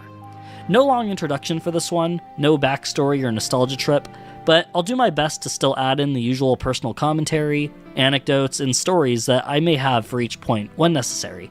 So, grab a snack, get comfy, this is going to be a long video. Let's get started. Bottle tennis. In both the Phantom Ganon and Ganondorf fights, you can use a bottle to hit back the projectile energy ball back towards your opponent. As a kid, I recall learning of this little fact, but personally, I always felt like it took longer for the ball to actually hit Ganon when using the bottle, but maybe it just felt that way though, I don't know. Along with that, I also felt like hitting the ball back with the big Goron sword hit it back faster than even the Master Sword. And again, as a kid, thought the speed of which the orb was hit back had something to do with the strength of the hit, but I'm sure that's not the case in any way. Apparently, the swing radius and duration of the bottle as opposed to using the Master Sword or the Big Goron Sword is wider and longer, making hitting the orb easier, but again, I always felt like it was much more difficult. I don't know. Ganondorf's Blood. The earliest versions of Ocarina of Time, that being 1.0, as well as the first revised version, 1.1, which has many changes, Ganondorf's blood remains red, both when you first defeat him as Ganondorf and he coughs up red blood, and lastly when you defeat Ganon and the cutscene plays of Link finishing him off, each slash sending out a spray of red blood. That blood, in every subsequent release of the game, from 1.2 cartridges on the Nintendo 64 to the Gamecube version, and every Virtual Console release since, has changed that blood color to green. This was rumored to have been changed in order to ensure the game kept an ESRB E rating, which I guess could be true, but I've only ever heard of a game getting their ESRB ratings changed when previously hidden content was discovered, kind of like San Andreas or Elder Scrolls Oblivion. This scene, however, plays during a pivotal point in the main story, so I don't really know if I believe that, but who knows? Milking cows. If you play Epona's song for cows throughout the game, they'll respond and ask if you'd like to fill an empty bottle with milk. As a kid, I actually never figured this out, and like most of you, I'm sure you heard the moos and possibly even stumbled across that cow that's like up on Death Mountain in the cave. I just never understood it. Why is there a cow there? Like, I get it, you can get milk here and that's useful, but in the context of the game, there's just a poor cow that somehow fell down this hole and has been stuck here for who knows how long. Luckily, it appears to have water and some grass, so maybe it's fine with where it's at. And it's not even the only one in a hole. Over near the entrance to Gerudo Valley, there's another hole with a cow in it, and this one doesn't appear to have a source of food or water. Oh well. Zora's River Invisible Rupees. There are many invisible rupees in the water that flows through Zora's River.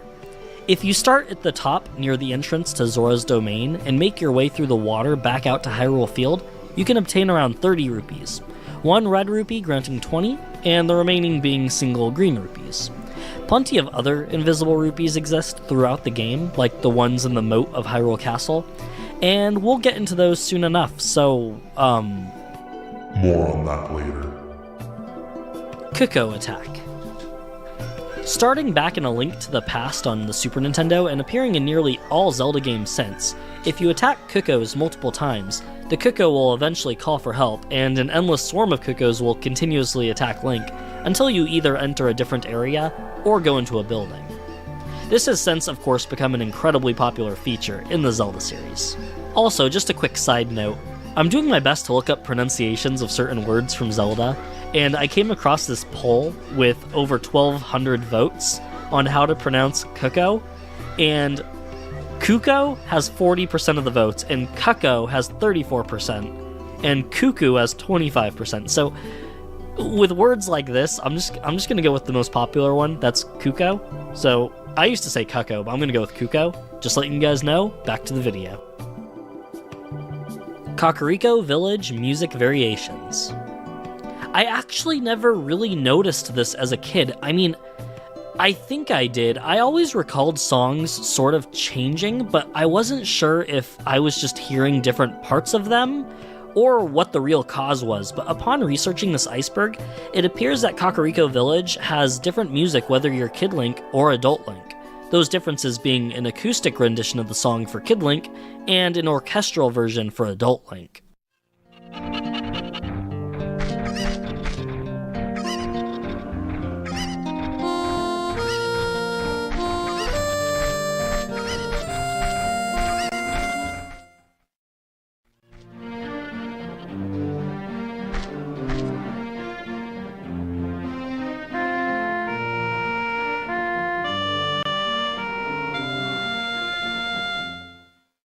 Now, hang on for a second, because I think I'm losing my mind here. I vividly remember always hearing two different songs when Link pulls the Master Sword from its pedestal. Not in the same game, but in different versions. I remember being at a friend's house or something, and every now and then, I assumed based on the version of the game, their song was different. I've been doing research on it, though, since coming across this point, and now I can't find anything on this. My only guess is that either, of course, I was wrong this whole time, despite my memory, or maybe everybody on YouTube who's playing the game is using a ROM of a specific version, which is entirely common since most people get their ROMs from the same source and generally always go for 1.0 over any other version. I really have no idea what this is all about. It could just be a Mandela effect thing, but I just remember it so clearly, hearing two different versions of the song every now and then and just thinking it was strange. But anyway, we got a lot of iceberg left to cover, so let's carry on. Stealing the fisherman's hat. If you aim your fishing rod at the fisherman who runs the fishing game and cast just right, you can catch his hat on your hook. He'll ask for you to give it back, which you can either accept or refuse. Refusing will keep the hat on the hook, and you can cast out into the pond, and eventually the hat will fall off and sink to the bottom. Upon doing this, the fisherman will get upset and demand you pay a 50 rupee fine, which you can't opt out of, nor does the game even give you a menu to select yes or no. It just automatically deducts the funds from your rupees. I wanted to see what would happen if you caught the hat and didn't have enough rupees to cover it, but unfortunately my save file was already, both of them already had the hat gone, so if anybody can find out what happens there, comment below, because I am curious. Drawbridge rupees. Anytime you need to rack up some quick rupees, you can climb the metal chains of the drawbridge outside Hyrule Castle Marketplace and get up to 3 red rupees valued at 20 rupees each. 2 of the rupees reside at the top of each chain, and the third is in the middle, which can be reached either by jumping from the chain towards the center of the bridge, or by waiting till night when the drawbridge goes up, and simply walking across the top of the bridge. If you enter any other area and return, these rupees respawn, making this an incredibly efficient money-making method. Mario portraits in Zelda's courtyard. From Zelda's courtyard, there are windows on each side that each have something special. Facing Zelda, to the left, is a hallway in which if you shoot the window with your slingshot, a guard will yell at you and throw a bomb at you. If you peer into the window to the right, you can see portraits of Mario, Luigi, Yoshi, Peach, and Bowser. Shooting this window with a slingshot will reward you with a red rupee. Talon and Ingo are the Mario brothers. Yet another Mario reference. Talon and Ingo are considered by many to be a nod to the Mario brothers, Talon being the larger and shorter of the two, and wearing red, resembling Mario, and Ingo being slender and tall while wearing green, resembling Luigi. Though the similarities don't really go much beyond that, given that Ingo really doesn't seem to like Talon. Then again, maybe it's like a meta joke about how Ingo is the representation of Luigi's frustration for his place in his brother's shadow. 1.0 Fire Temple music. One of the most popular mysteries of Ocarina of Time has to be the Fire Temple chanting present in the 1.0 and 1.1 cartridges of Ocarina of Time. Many sources state that the game was pulled from shelves early on after its initial release, when concerned members of the Islamic community noticed chanting in the Fire Temple that reportedly sounded like a specific prayer from the Quran. Though, after digging and research conducted by many different parties, it seems this isn't the case at all, but it's easy to see why people would think it's true. Games like Little Big Planet had similar controversies that did result in the games being edited due to such backlash. I highly recommend checking out the Game Trailer's Pop Fiction episode regarding the topic, as they go much more in depth, but to summarize, it appears that all versions of Ocarina of Time, from version 1.0 to 1.2, were all completed prior to the release date of the game in any territory, which is incredibly interesting.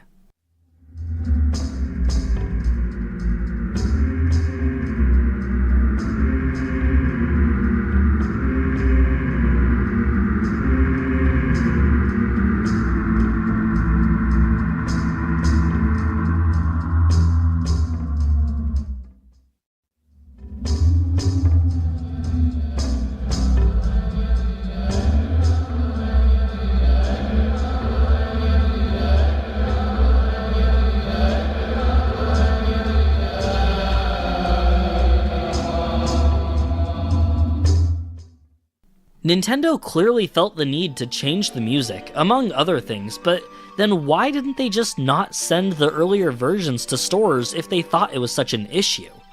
Maybe they just had too many copies ready to ship at the time and the cost of reflashing the ROMs would have not been worth it, but who knows. Interestingly, the chanting comes from a sampling CD called Voice Spectral, and features many samples that were quite heavily used in other Ocarina of Time tracks.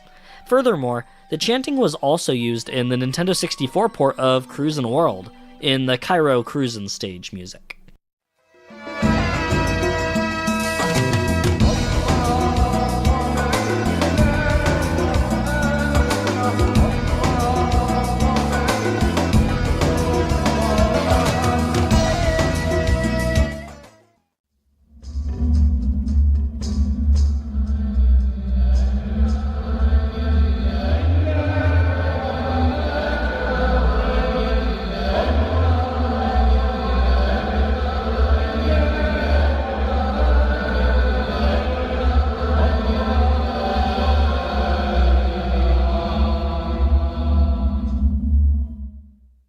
As well as in an Xbox game called Kakuto Chojin Back Alley Brutal. Ironically, Kakuto Chojin was pulled from shelves due to this, and was never re-released again.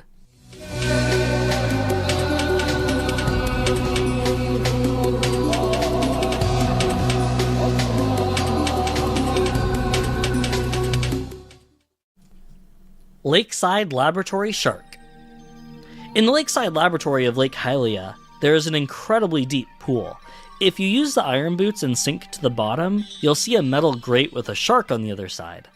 On a Nintendo 64 version of the game, as well as every version that is using this version, such as GameCube, iQ, and the Virtual Console releases, the shark is a texture. And it's pretty realistic looking, funnily enough, despite being a flat texture.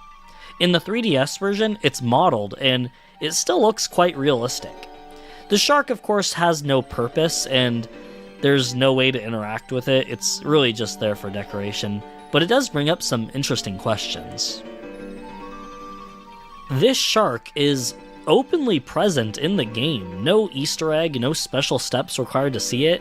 It's simply there, so that makes it canon in the Zelda universe. There are real sharks that resemble real-life sharks in our world. It's just kind of weird to think about. Rocket Gossip Stones. Gossip Stones are interesting. By hitting them with your sword, they'll bounce around a little bit and tell you what time it is within the game. A bit of information that isn't necessarily useful in Ocarina of Time as it is in Majora's Mask. If you hit the stone with the Megaton Hammer, you'll smash it flat for a few seconds, only for it to spring back to its original shape. If you shoot it with a fire arrow, or it's hit by Din's fire, the Gossip Stone will spin rapidly, stretch tall, then once again reclaim its original shape. If you hit it with a regular arrow or your hook shot, the stone will just bounce around a tiny bit. Using a bomb or a bomb shoe on the Gossip Stone will trigger a countdown, where the Gossip Stone will flash blue a few times, and lastly red, before rocketing up into the sky. Leaving the area and returning will bring the Gossip Stone back. If you manage to hit the Gossip Stone with your sword during any moment that it is either blue or red, the stone will stay this way until you trigger another countdown. The only other fun thing about Gossip Stones is their namesake, in that if you wear the Mask of Truth, they will tell you a fun fact about characters, the land, lore, and much more, so I always thought that was pretty fascinating. 1.0 Mirror Shield Texture. So, similarly to the 1.0 Fire Temple music, this entry on the iceberg is technically incorrect. From what research I've done, every version of the Nintendo 64 cartridges of Ocarina of Time, from 1.0 to 1.2, feature the original Mirror Shield texture, which has the crescent moon and star on it, as well as the Gerudo blocks. The updated Mirror Shield texture was only included in subsequent releases for the GameCube, Virtual Console, iQue, and so on. So, unless I'm missing something that's unique to the 1.0 Mirror Shield texture, and this point isn't simply in regards to the symbol, that's the best explanation I've got. So, if somehow my research is incorrect about the N64 cartridges and you have one that doesn't have that texture, please tell me, because I checked multiple cartridges to see, and every single one had the crescent moon and star. Link's tree drawing. Simply put, outside Link's house in Kokiri Forest, there are a few pictures that look to have been drawn on the base of the tree, presumably by Link and his friends. One of these pictures depicts a small figure fighting a large-looking beast, foreshadowing Link's final fight with Ganon. Sinking Lure. The sinking lure is an item found in the fishing pond in both the kid and adult time. The sinking lure can't be obtained in the child timeline until Kid Link first acquires the heart piece for catching a large fish, after which it becomes available. Likewise, the sinking lure can't be obtained as adult Link until the player has obtained the golden scale. The sinking lure is not legal to use for registering caught fish and saving them for your record, but the fisherman will let you use it to play around with, but besides that, it doesn't really have much use, except making it a little easier to catch fish and the Hylian Loach. Differing targeting sounds. When locking onto a target with Z targeting, the sound effect will be unique depending on whether you're locking onto an enemy, an object, or an NPC. This sound effect is also unique whether or not you're in the overworld or in a dungeon. The sound is also unique whether or not you're hitting Z target to actually lock on to something, or just doing it with no target.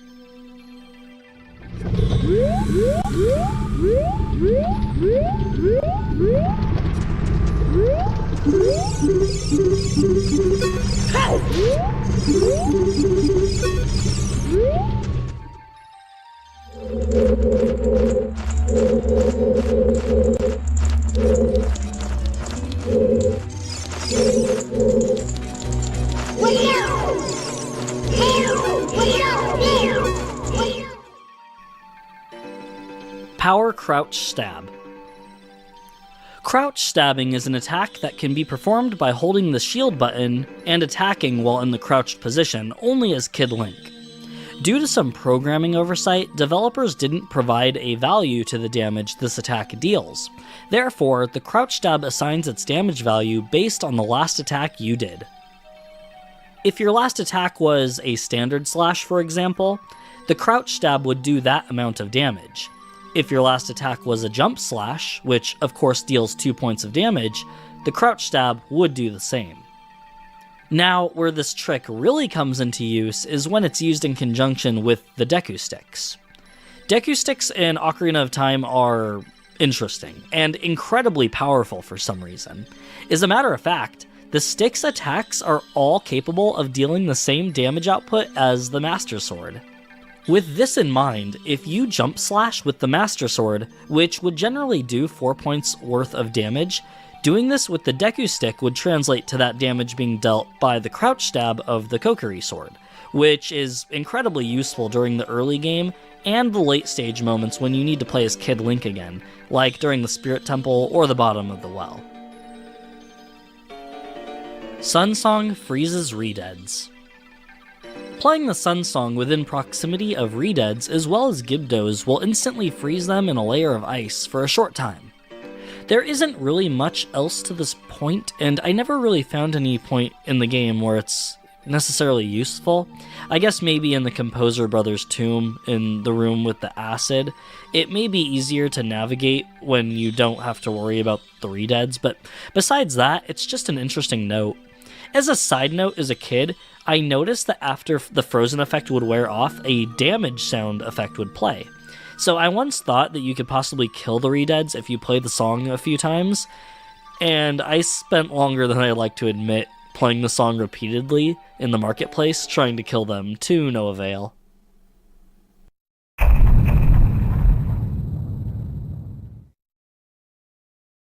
Just a quick note before we start on this layer, there are many facts that, while I'd love to really dive deep into them, they just don't have a whole lot behind them. So on this layer, while it's dense with a lot of facts, many of the facts themselves will be very short, and with that, let's continue the dive.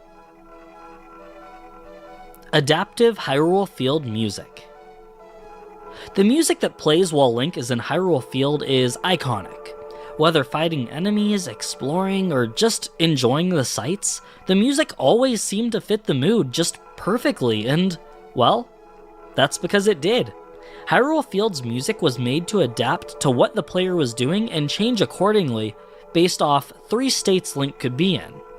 When fighting, the music would become thrilling. When running around, the music would become normal and adventurous, and when standing or walking, or just moving slowly in general, the music would be much more peaceful and calming.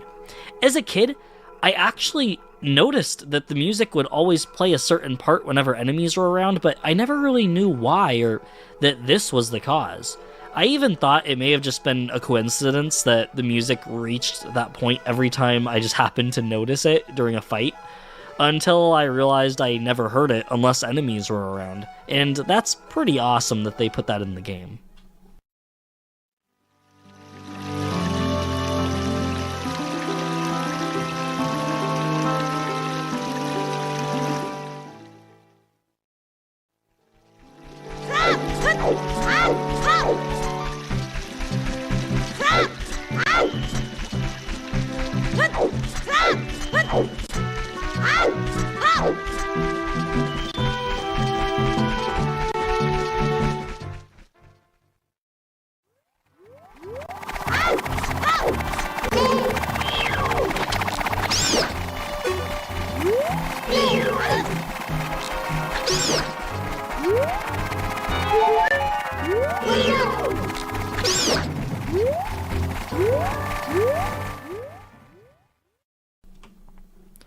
Big Fairies. If you take out your ocarina in front of Gossip Stones and play either the Sun Song or the Song of Storms, you'll trigger a big fairy to spawn. These fairies heal 8 hearts of health and also entirely refill your magic meter. Butterfly Fairies. As Kid Link, it's possible to turn butterflies into fairies if you walk near them with a Deku Stick. This was actually a trick that I never got to work as a kid for some reason, and I have no idea why. I knew that you could do it, and it's not like it's that hard to do, but I swear as a kid I could never get this trick to work. Dark Link mirrors your health. Dark Link, the mini-boss in the Water Temple, who's arguably more annoying than 95% of the bosses in the game, unless you know how to cheese him, has an interesting mechanic where the amount of health he has is equal to the amount of health Link has when you enter his chamber. Not much really more to say about this one though. Moving on. Deep Alcove in Zora's Domain. In Zora's Domain, there's an incredibly deep point beneath the water that has what looks like a cave entrance in it. I actually never noticed this until I did research on this iceberg, despite all my messing around with Game Sharks and whatnot. I never bothered exploring under the water in Zora's Domain, either in the child or adult timeline. Apparently, when digging through beta files, map data was found for a cave that many speculate was where this cave was meant to originally lead, but that's still a mystery to this day. Fixing broken signs. If you are to slash at a sign or break it in any way, you can repair it by playing Zelda's Lullaby. And that's really it for this one. Definitely the shortest entry by far. Ganondorf uses fishing sounds. The sounds that Ganondorf makes as he flies around is the same sound made when using the fishing rod while casting out your line. As the Phantom Ganon fight is basically a copy of the initial Ganondorf fight, Phantom Ganon 2 uses the same sounds as he flies around the field.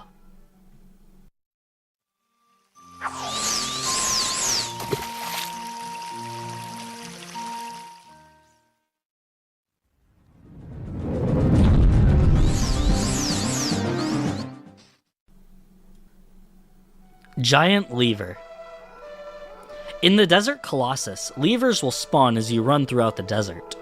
If you continuously fight them, eventually a much larger blue one will spawn.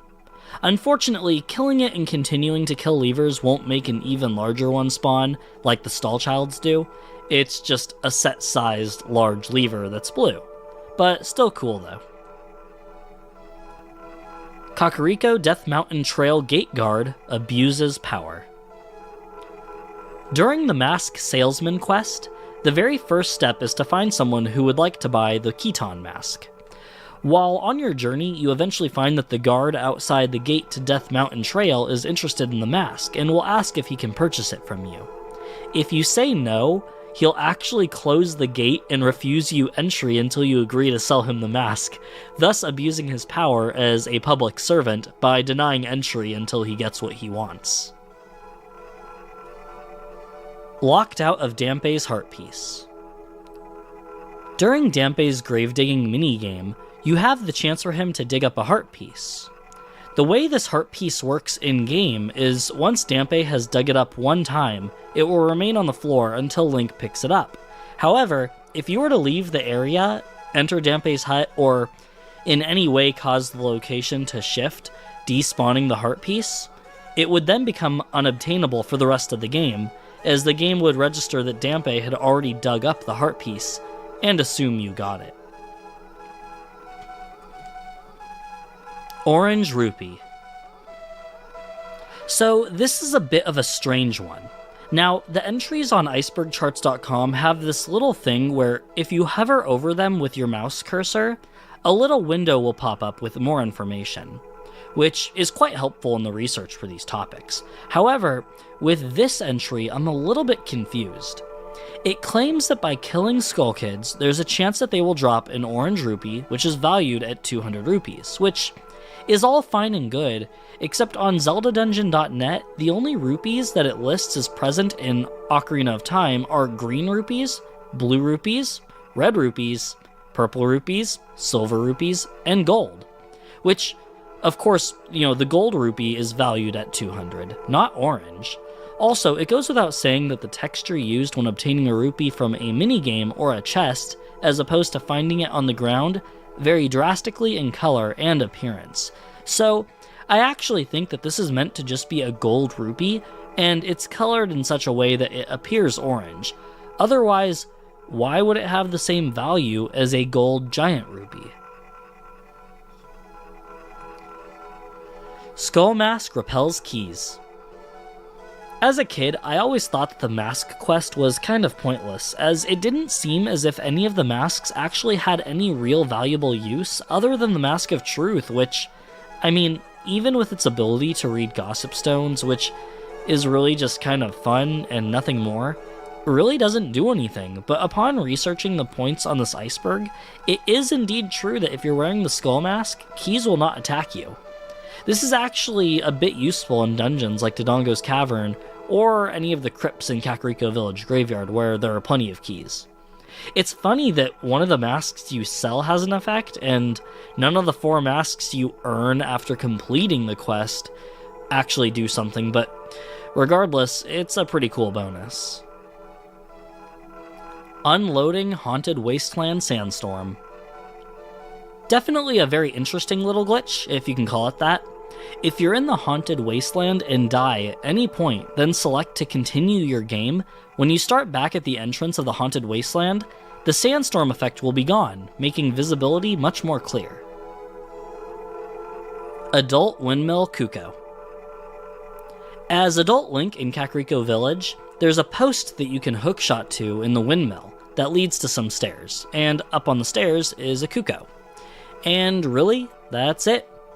I'm not really sure what the significance is, if any. Maybe to reach some of the roofs that require the long shot to reach. You only need the hookshot to reach this spot, and some roofs do require the long shot, so maybe it's that?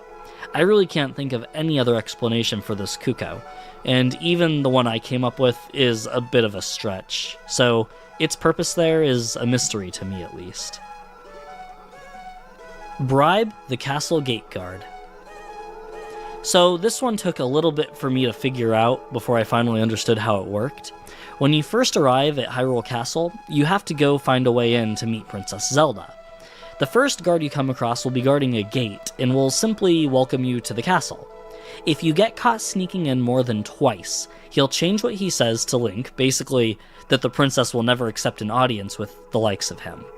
You can get tossed out as many times as you want, and the bribe message won't appear, only working after you retrieve the egg from Malon. Then, if you get tossed out, he'll offer to open the gate if you pay 10 rupees and will tell you, keep it a secret from everybody. Which may of course be a reference to the Moblin quote from the original Legend of Zelda, who says, "It's a secret to everybody." Carpenter's son becomes Stalfos. The story during the Big Goron Sword quest is very vague, with interesting dialogue that hints at a story that we don't really get the full details of, but I enjoy that aspect of it very much. Throughout the game, you may have seen the Carpenter as well as his son in Kakariko Village, and it appears as if the son is estranged from the rest of the family, but you don't really get much more information than that. Early on in the Big Goron Sword quest, Link acquires Kojiro, the blue Cuckoo, from, well, I always called her Anju, but of course Anju is a different character in Majora's Mask, but in this game she's just referred to as the Cuckoo Lady. Anyway, you take Kojiro to the Lost Woods to come across her brother, and show Kojiro to him. He'll be surprised that his personal Cuckoo has taken a liking to Link, and believes that to mean Link must be a nice guy. He tells Link to take a mushroom to the potion shop in Kakariko, and to return quickly with the medicine the lady will make with it. Upon the potion lady completing the potion, she then says to hurry and give it to him, however, the potion will not work on a monster. I'm not sure if this is implying that the old lady knew of the Curse of the Lost Woods or what, but even so, it's evident that the brother went into the Lost Woods for that mushroom. At least, I believe he must have, so maybe this desire for the medicine was for some other purpose. Regardless, upon Link's return to the spot in the Lost Woods where he once was, Fado will be there instead and tell you about the curse and that the brother's gone, and all that wander into the forest will become Stalfos, implying the fate of the brother. And she'll give you the poacher's saw that was left behind. Darunia's Chamber Shaft. In Darunia's chamber in Goron City, there's a perfect square hole that goes up quite a ways with no real explanation or use, and really that's about it.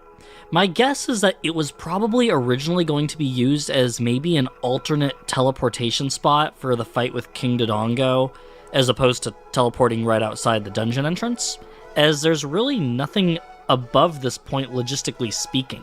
The inner volcano is through the secret passageway right behind Darunia, so it doesn't make sense to actually have it lead from anywhere, so maybe that was the original purpose and it was scrapped in development. Dogs extinct as adult. While there are many dogs in Ocarina of Time, I never noticed that these pups only appear in the child time, and there are 0 dogs during the adult time. This leads to a theory that dogs have gone extinct during the 7-year time skip, but really all the dogs we ever saw in the game were in Hyrule Marketplace, so it's kinda hard to say, as of course the town is destroyed in the future, and despite some residents moving to Kakariko Village, no dogs are present, so that very well may be the case. Floating Bow Chest. When the chest to the fairy bow spawns in the forest temple, it spawns ever so slightly levitated off the floor. Generally, every large chest you can backflip onto, but this one, with its slight height off the floor, makes doing so impossible. Nothing really more to this point besides the fact that it's just a strange anomaly. So, on to the next. Gerudo Leader's outfit matches yours. When the Gerudo Leader confronts you after freeing the Carpenter brothers, an interesting bug appears where, based off whatever tunic Link is wearing, her outfit will change colors to match it, even if you're in the same room as her, which is kind of funny because you could just keep changing your tunic and her clothes will change. I actually never noticed this as a kid because I basically always wore the red tunic throughout my entire playthrough unless I had to change it. So whenever I saw her wearing red, it just matched so well, and I figured it was just her outfit. But honestly, wearing green or blue just don't fit her at all. Like, it's like her wearing red was like the color she should have worn. And I'm willing to bet that if I had worn any other color during that part, I definitely would have noticed. Giant Stall Child, Infinitely Growing Stall Children. Among all of the giant versions of enemies that can spawn, the Stall Child is the most interesting, because it has a strange mechanic tied to it that no other growing enemy has. If you keep killing Stall Childs, a large one will spawn. That much is still consistent with the others. However, if you keep going beyond that, the next one to spawn will be even larger and larger as you keep going. Now, you can only make them get so large before the inevitable sunrise, and the growth resets the following night. However, with Game Shark, you can make the night never end and make the Stall Child grow to absurdly large sizes. The funny thing is, even when doing this, the damage it takes to beat him and the damage he deals doesn't change, so he's incredibly weak and just really large, so it's kind of funny. Killing Skull Kids. Skull Kids are fascinating creatures in the world of Zelda. When examined by Navi, she says, "Is this what happens to kids who wander into the forest?" It looks like he doesn't like grown-ups, which is true, since if you approach any Skull Kids as adult Link, they'll immediately attack you. Killing them, however, often rewards you with a bunch of money, often in the form of one of those orange, or, as I believe, gold rupees, as mentioned earlier. If you approach the Skull Kids as Kid Link and get too close, they'll disappear, but you can jump on the stump across from them and bring out your ocarina. Doing so for the lone Skull Kid and playing Saria's song will get you a piece of heart, and doing so in the area with the two Skull Kids will start a mini-game where you have to follow their song, which, if done correctly, will also reward you with yet another heart piece. Malon and Talon's Bowser Emblem. Another incredibly short entry. Simply put, Malon and Talon both have a Bowser emblem on their clothing. There's really nothing more to it than that, really, just yet another Mario reference. Real Zelda players use hold Z targeting. As established, the gossip stones throughout the game tell you lots of interesting things when you have the Mask of Truth equipped. If you examine the one in King Zora's chamber, it reads, "They say that players who select the hold option for Z targeting are the real Zelda players." I find this really funny because it's the very first game to feature Z targeting, which would remain a mainstay of future 3D Zelda titles since, so the fact that there's already an established way you're meant to be using it is kind of funny to me. To be honest, the only thing I find easier about select targeting is that by hitting the lock-on button again, it selects another target if you're trying to target something specifically. But man, I guess I need to start playing with hold targeting, or else I'm just not a real Zelda player. Oh well. Statue Nipple Hookshot Collision. The giant statue inside the Spirit Temple has a very interesting feature. If you shoot your hookshot at either of the breasts where the nipple would be, the hookshot will grab onto it and pull Link towards it. Oddly enough, this spot can also deal damage to Link as well. Probably just a lewd Easter egg from the developers. This hookshot collision is still present in Ocarina of Time 3D, though I can't seem to get it to damage Link the same way, so maybe that was fixed, but either way, it is still there. White bubbles missing in Master Quest. Okay, I was initially very confused when researching this segment of the iceberg, because what I thought the iceberg was referring to was the bubbles, like the ones in Jabu Jabu.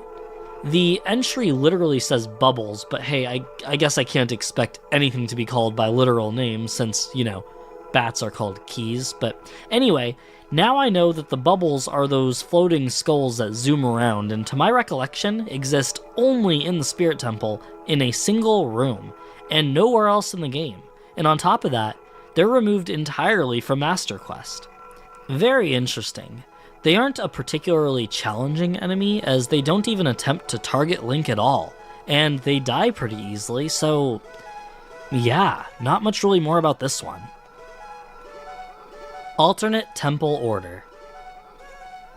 Generally, the order in which Navi points you in to do the temples is Forest, Fire, Water, Shadow, and Spirit, but this order is really only recommended, and certain temples can be done earlier if you so choose. Even if some spots of the temple may require the item from a previous temple, there's nothing stopping you from getting that item and just leaving and going out of order. Really, the only temple that's locked behind progression would be the Shadow Temple, which needs both the Fire and Water temples completed in order to trigger the cutscene in Kakariko Village. On recent playthroughs of the game, I've tried my best to mix up the order by usually going Fire Temple first and so on as best I can, just because I'm so used to playing the game as it was originally intended. Bunnyhood prevents stall children. Much like how the Skull Mask repels keys, the Bunny Hood will straight up prevent any stall children from spawning in Hyrule Field for as long as you wear it. While this is kind of a cool effect, it's ultimately not very useful. Wouldn't it be cool if we got the Bunny Hood from Majora's Mask with the enhanced speed and jumping? That would be incredible and so much fun. I mean, everybody would use it, but oh well. Composer Brothers' Grave in Desert Colossus. This one is just an interesting case of using an object for another purpose. Simply put, one of the large rocks sticking out of the sand in Desert Colossus is actually just the Composer Brothers' grave from Kakariko Graveyard, wedged into the sand and sticking out, to appear as if it's just a nondescript rock. Pretty clever if you ask me. Death Mountain Trail Secret Climbable Wall. Upon entering Death Mountain Trail, you'll come across a bombable wall to the right-hand side that houses a gold Skulltula. The strange thing is, you can actually climb the wall in the back of this small cave, as if a ladder is attached to it, but there isn't.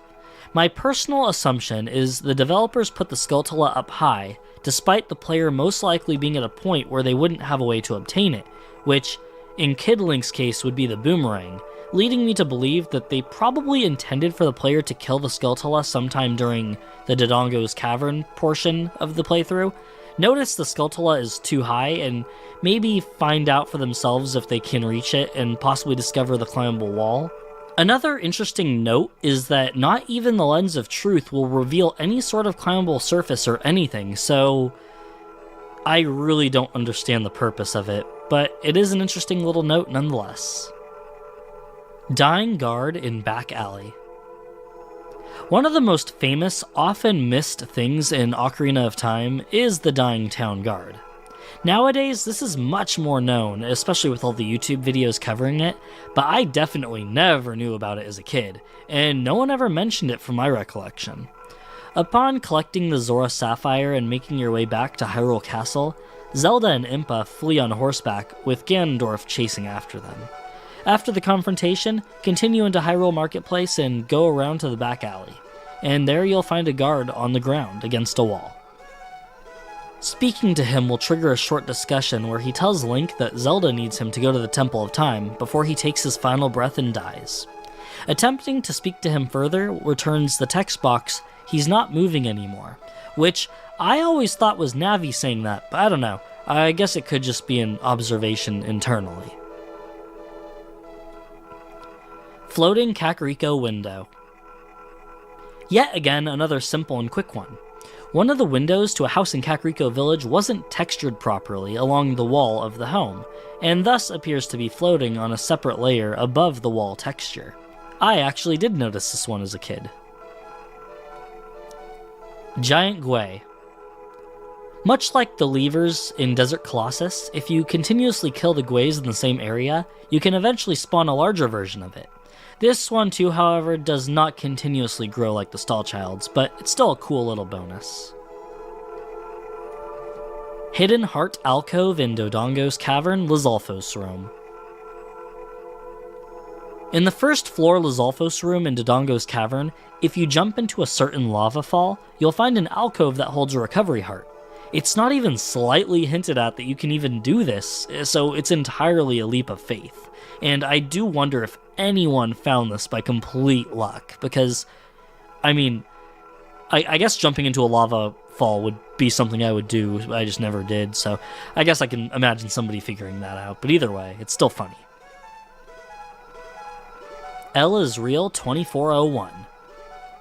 The famous plaque featured in Super Mario 64 makes its way into Ocarina of Time, found in Dodongo's Cavern, and just like in that game, it really doesn't mean anything here. It's just used as a sign giving a hint to throw bombs in the giant Dodongo's head to open up the next pathway.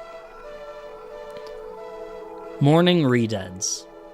Just a small curiosity, if you kill a Redead while others are around, they may wander over to the corpse of the deceased and kneel down beside it.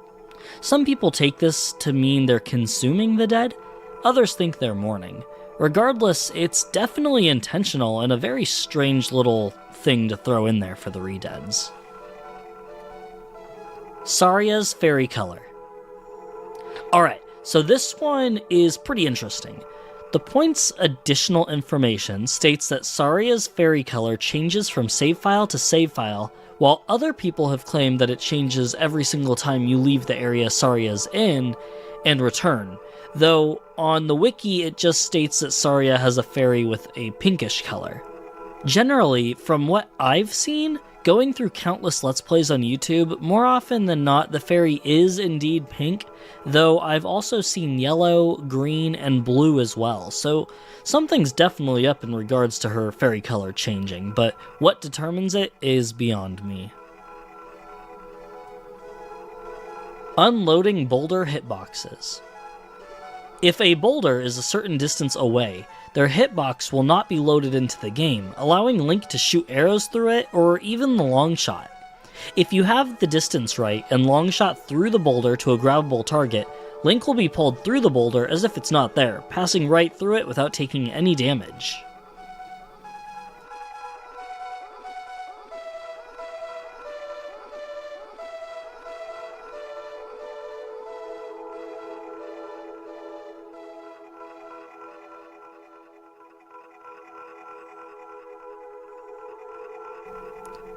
You don't have to play if you don't want to.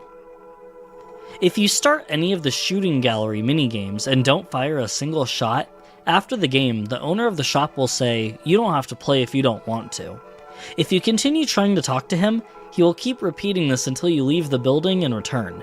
Furthermore, when you initially enter the building, the shopkeeper's head will always track you, but if you don't do anything during the minigame and let this "you don't have to play" line trigger, his head tracking will actually look to the opposite of where Link is, as if he's deliberately ignoring you, which I find to be pretty hilarious.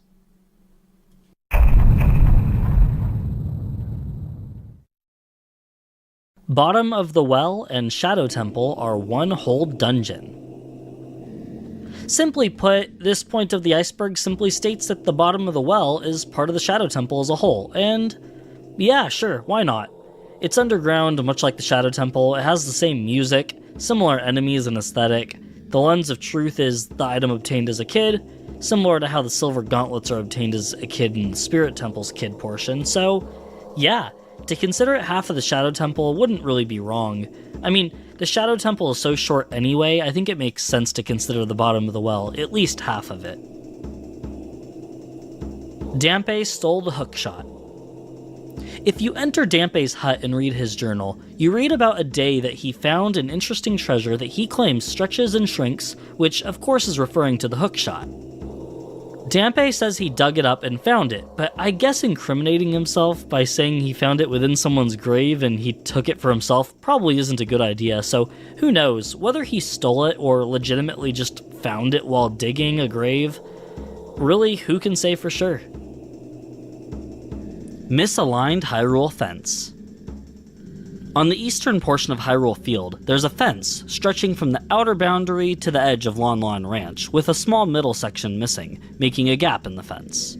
The funny thing, though, is that the gap is not in the location of the dirt road, that is located just a little ways down further, meaning the fence blocks off the road. No idea who did this or why, but it's kind of funny. Spooky Mask True Purpose. The Spooky Mask has a couple of interesting interactions with certain characters. If for whatever reason you wear it and talk to the professor at the Lakeside Laboratory, he'll tell you that the wood used to make the mask came from a coffin. Just a side note, the wiki states that the mask glows at night, and while it's not significant, it does glow a tiny bit. Just an interesting little fact about this mask, as it seems many of them seem to have insignificant but interesting abilities. Wearing the mask in front of Dampé prompts him to ask you if you know what the mask is, and if you do, why are you still wearing it? Which, I mean, hints at something kind of potentially creepy there. Cursed Rich Family Stronger Than Ganon. This is absolutely ridiculous, but to put it simply, when the Cursed Rich Family are in their Skulltula form, you can attack them as much as you'd like and they'll never take an ounce of damage, which is more than you can say for Ganondorf, the King of Evil, who cries at the first slash of your blade. So yeah, their invincibility to even your most powerful weapons would make them at least more durable than Ganondorf himself. Ingo raised Ganondorf's horse. After the 7-year time skip, upon entering Lon Lon Ranch, Link finds that its ownership has been granted to Ingo by Ganondorf, and once you win Epona, you learn that Ingo was going to give Epona to Ganondorf before losing her to Link. Now, this point states that Ingo raised Ganondorf's horse, and obviously Ganondorf has had his horse while Link is a child, so that would assume that Ganondorf possibly had gone to Lon Lon Ranch and had done business with them in the past, and the biggest clue to this theory being correct is simply that Ganondorf went out of his way to appoint Ingo as the new owner of the ranch. Possibly in the past, Ingo was already on Ganondorf's good side and provided him with a horse. Ingo's also a bit of a jerk anyway, so I guess it's kind of fitting that he'd be on Ganondorf's side. While not entirely poking a hole in this theory, one of the gossip stones states that Ganondorf's horse is a Gerudo stallion, and none of the horses in Lon Lon Ranch ever resemble Ganondorf's horse that has a very unique design, even without its armor. But I mean, who knows? That could just be nitpicking, or maybe they simply don't have that breed anymore but once did. We can assume Ganondorf probably had his horse for quite some time by this point. Rauru is Kippora Gabora. To start this point off, there is a gossip stone that tells Link they say the owl named Kippora Gabora is the reincarnation of an ancient sage. Furthermore, Kippora Gabora really only appears to Link when he's a child, as once Link has become an adult, he now resides in the Sacred Realm as Rauru. And lastly, well, Hyrule Historia, released in 2011, quite literally confirms that they're indeed the same person, so there you go. Not really much more to go into on this one since it's completely confirmed by Nintendo. Talon's wife is a Gerudo. If you speak to Talon while wearing the Gerudo mask, he'll state that it reminds him of his wife, but then quickly retracts that statement, which is kind of bizarre. Does it not look like her then? Why would he say that? Strange still, he'll say the exact same thing when you wear the Goron mask. Like, what? I really don't get this mask interaction, but Malon does have red hair, as the Gerudo do, so I can see the connection at least in that regard. Other than that, we don't really know anything else about Talon's wife. Cursed Rich Man Ruins Hyrule Economy. So this is kind of a joke around the whole Gold Skulltula thing. Once you kill all 100 Gold Skulltulas and break the curse on the entire family, the final member of the family will grant Link with unlimited giant rupees valued at 200 rupees apiece every time you talk to him. With this seemingly unlimited source of money for Link, that would mean the value of the rupee would crash and render the primary currency of Hyrule useless the more free money Link takes. Link's mother. Within the game, the only information we get in regards to Link's mother is what the Deku Sprout tells Link after completing the Forest Temple, that being a mother, while fleeing from the Hyrulean Civil War, wandered into the forest and entrusted the Deku Tree with her son before her death. That's all fine and good, but of course, we can go one step further. In a German Club Nintendo comic, there's a prequel story of Link's mother who, while looking for safety for her and her son, come across Kapora Gabora, who tells her to entrust the child to the Great Deku Tree.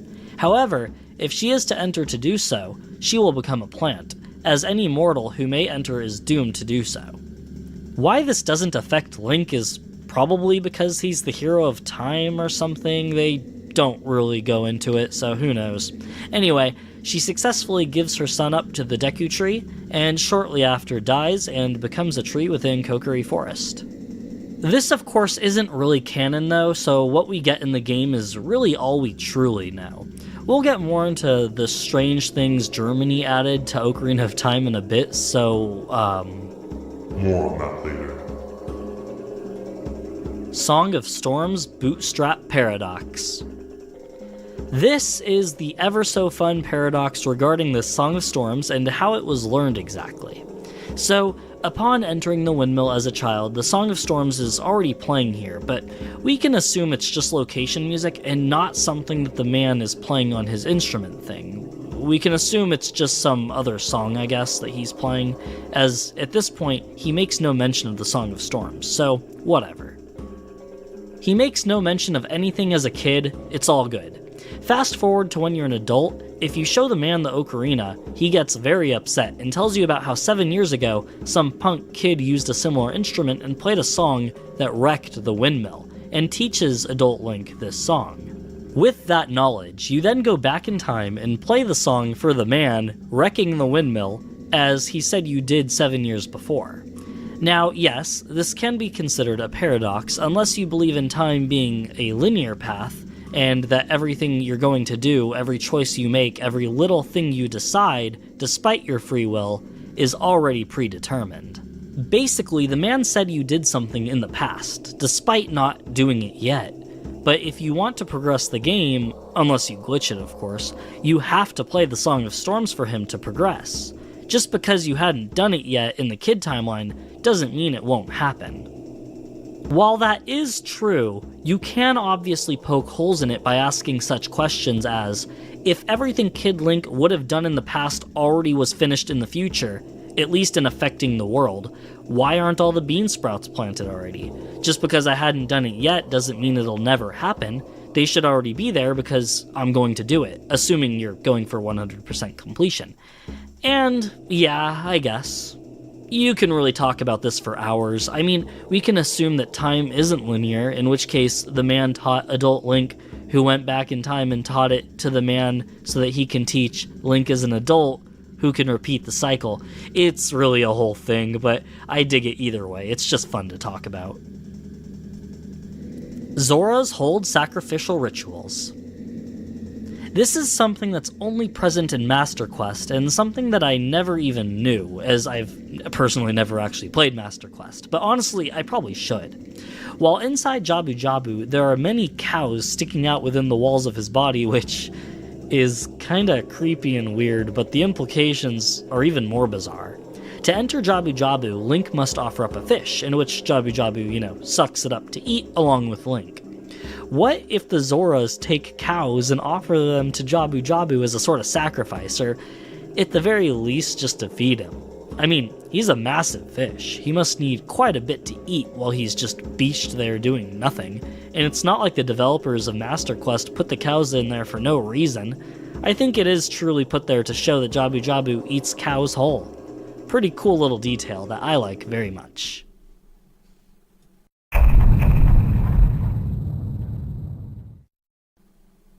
"37th Heart Piece."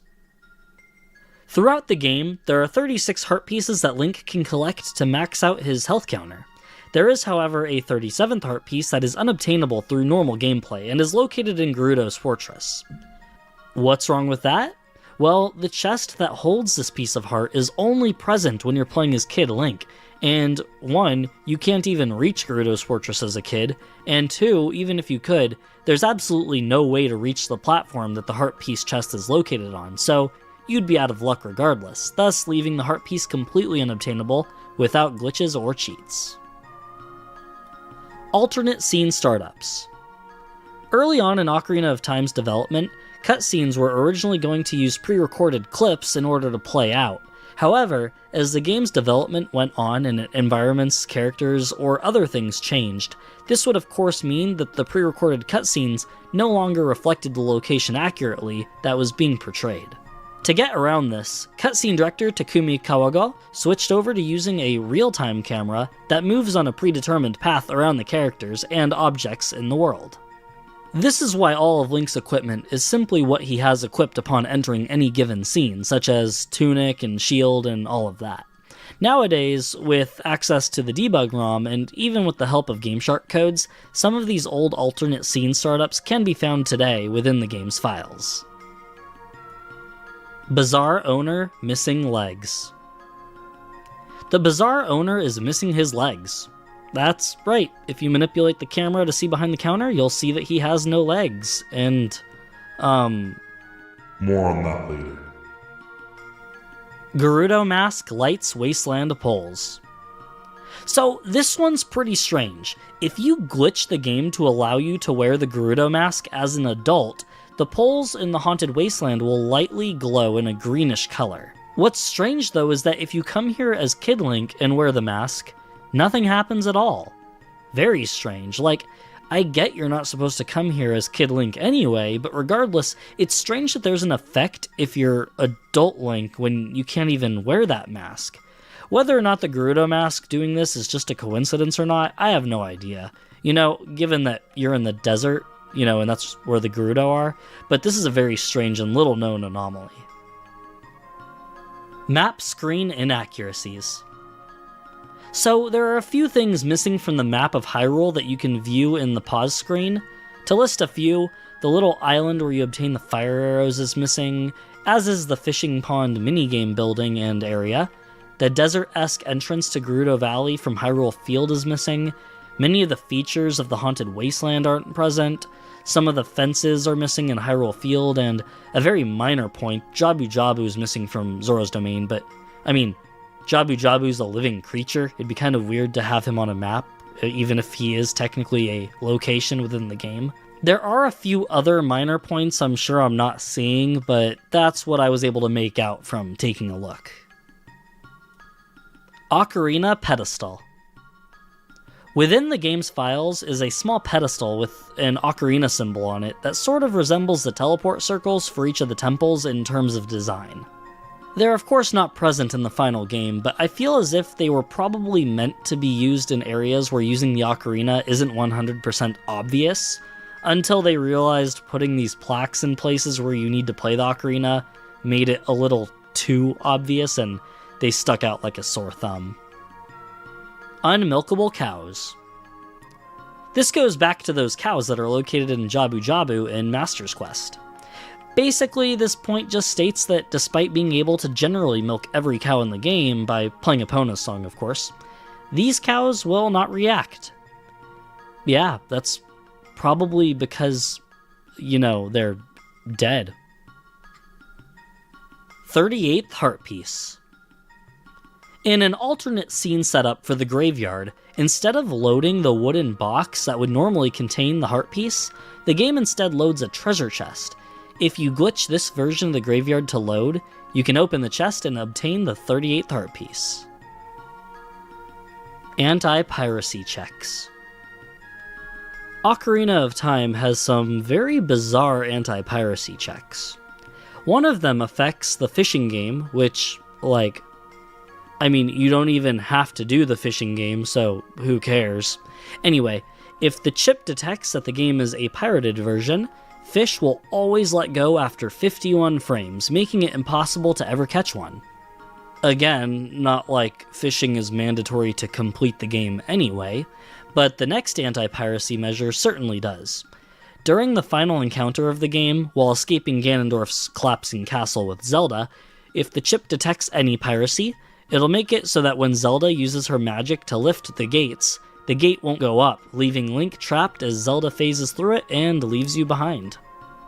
This one's hilarious because you've come so far only to now be unable to complete the game, but honestly they should have done something much more frustrating, like the ocarina randomly playing wrong notes as you try playing songs or something like that. The last way the game will mess up if it detects piracy is during any cutscene with adult Zelda, such as when Sheik reveals herself to be Zelda. Her hair will be in a very interesting style. Yeah. On to the next. Debug reset code.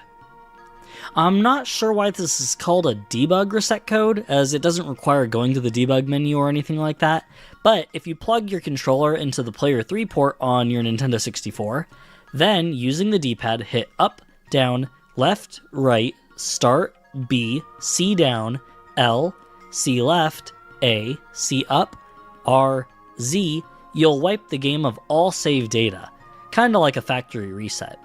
For any of the curious nerds out there, you have a 16 frame timer between button presses to enter the reset code correctly, so be quick. I love you, 00000000. There's a little trick with Ocarina of Time called the crooked cartridge trick that you can use to access the debug menu. As far as I know, there isn't a whole lot you can do with the debug menu, but it does tell you the game's version number and the date and time your specific cartridge was created. Among the few screens you can view, one of them has a little message that says, I love you, 00000000. What this message is for, or rather who it's for, is unknown, but it's probably just one of those inside jokes from developers. Market Bitter Faces. In Hyrule Marketplace, there's a crowd gathered at a vendor's booth, all facing away from the camera's direction. Since the camera in this area can't be controlled outside glitching, the developers assumed it best to not bother using any standard textures on the faces of these characters, as you'd never really see them and aren't meant to anyway. So the textures used here are incredibly low resolution and honestly kinda creepy looking. Also, for whatever reason, some have no faces, and if they do have a face, it's only half, and it's kinda spooky if you ask me. Way creepier than the Link statue from Majora's Mask if you ask me. Odd Mushroom Chest in Gerudo Fortress. Alright, so this one is really weird. So, if you go to Gerudo's Fortress as Kid Link, and get to the chest that gives Adult Link a piece of heart, it'll instead give Kid Link the strange mushroom that's used in the Big Goron Sword quest. The message upon receiving it still tells you that the item will spoil quickly. However, upon opening the inventory, you'll see that the mushroom is gray, which of course it is because it's an adult item. Keep in mind, the file I'm playing on has completed the Big Goron Sword quest and has the weapon available, so these items have already been used. Now, going to the Temple of Time and turning to Adult Link, the mushroom is still present and there was no visible timer. Until suddenly, upon leaving the Temple of Time, the mushroom vanished and I was now left with Kojiro, the blue cuckoo. I took Kojiro to the Lost Woods and he crowed, as he does when you enter that area during the quest. Unfortunately, however, the carpenter's son was not at the tree stump again, so that leaves this trail at a dead end. If only I was able to get to the potion shop with the mushroom, I'm curious what would have happened, but it doesn't seem like you can, as the timer seems to somehow be active or something, even if it's not visible. If anybody else wants to test this further, feel free, but I'm not really sure if it's possible to, obtain a second Big Goron sword or something, I don't know. X marks the treasure chest shop. I really hope I'm getting this one right, because I'm not 100% sure I understand it, but I think I do. In Ocarina of Time, many of the backgrounds, such as in the marketplace, are pre-rendered images placed to look as if a building or object is there, creating the location you're in. If you remove the interactable objects, such as doors, by using a cheat device to show only the layer of the pre-rendered background, the spot where the door to the treasure chest shop is located is marked with an X, thus X marks the spot.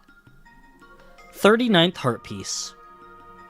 In yet another alternate scene setup, inside Jabu Jabu, by performing some very specific glitches, you can make your way to a room that has a chest that contains a piece of heart, thus granting you the 39th Heart Piece. R-Wings. The R-Wing is the signature ship used by Fox McCloud and the Starfox team in the Nintendo franchise Star Fox. Using a Game Shark, it's possible to spawn an R-Wing into the game that will fly around certain locations and shoot lasers at Link. You can destroy the R-Wing as well, resulting in a fiery explosion. In an old Iwata Asks interview, character and graphic designer Satoru Takizawa stated that the R-Wing was used to model the movements and flight patterns of Volvagia, the boss of the Fire Temple. Deku Shield in intro cutscene. For whatever bizarre reason, during the opening cutscene when Navi is flying to Link's house, there's a Deku Shield on top of one of the house's roofs. I have no idea why it's there at all, and I'm not sure if anyone else knows, as Googling really doesn't answer the question as to why, so yeah, it's just there. Invisible Twin Rova. This is a pretty cool glitch. So basically, if you time the boss battle correctly and ensure that the mirror shield is firing either fire or ice as you deal the final hit to Twin Rova, her death cutscene will start playing while the beam is firing, which causes a massive frame drop. For whatever reason, doing this triggers an interesting side effect. If you wait around for about 8 minutes after the fight, an invisible Twin Rova will start attacking from nowhere, without warning, no boss music playing, and nothing. Killing her this time will be a bit more difficult because she's invisible, of course. However, she still will only require one hit to kill.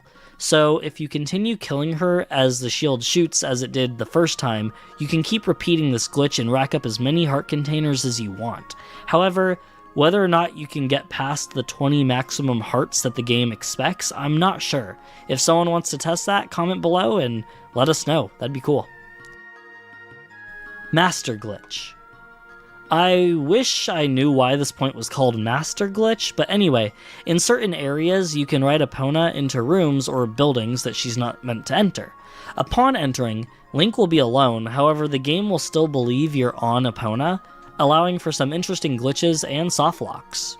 Another example I saw turned Link completely invisible, and enemies, though they would still target Link, wouldn't be able to hit him at all, even though he was still able to interact with the environment, like pulling gravestones back and more. Very interesting stuff, but entirely over my head. Title screen file. Apparently the video that plays on the title screen of the game that features adult Link riding Epona around Hyrule Field is actually a saved file within the game's memory that it pulls up and has Link run on a set path as he does throughout the video. So really it's less of a video and more so that you're watching gameplay of Link following a predetermined path, and this file is loaded up every time you start the game, of course. It's apparently possible to access this file, if you want to call it that, and Link will have every base item not upgraded, so Silver Scale, Giant's Knife, the Chicken Egg, etc. I'm curious if it's possible to delete this save or give Link the gold gauntlets or something, and if saving has any effect. Comment below if you have any idea or have any ability to try this out, because I am curious. Zalgo timer. By using a Game Shark, if you set the in-game timer for events, such as the few parts of the Big Goron Sword quest or any of the mini-games that bring up a timer, and edit the time to be either extremely high or extremely low, the game will display the timer in Zalgo text, which is that weird glitchy-like text that people like to use for creepypastas and whatever.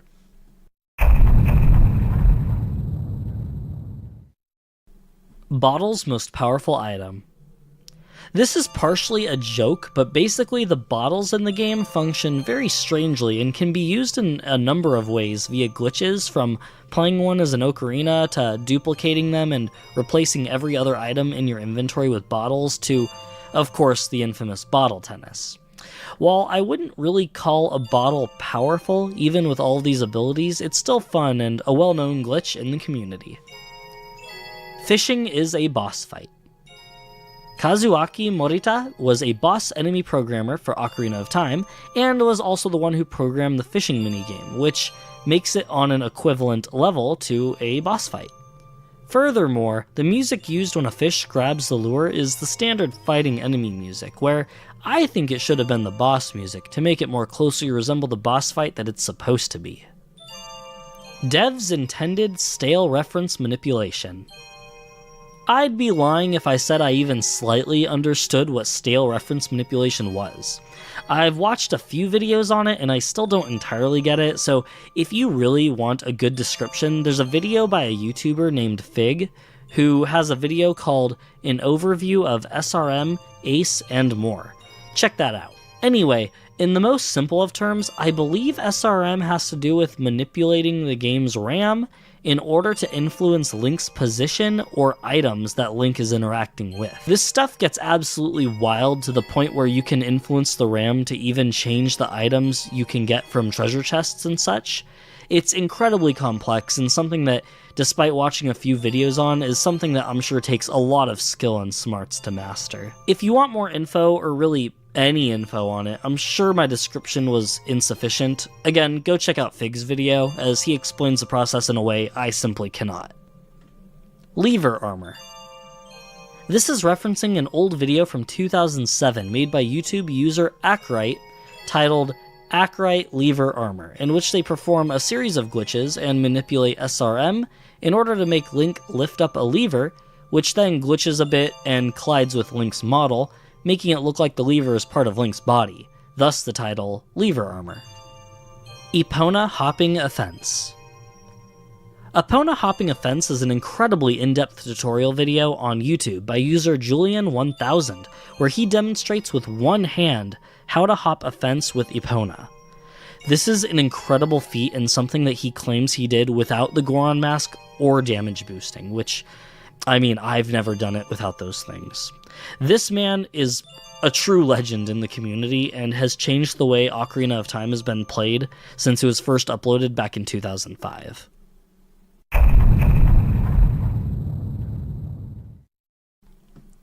'64DD 1996 build. The initial build of The Legend of Zelda 64 started as a Nintendo 64 DD game before dropping that concept and switching to cartridge. I do to this day wonder if, had Ocarina of Time, as influential and popular as it was, been released on the DD, would the DD had caught on in North America or been more successful in any way?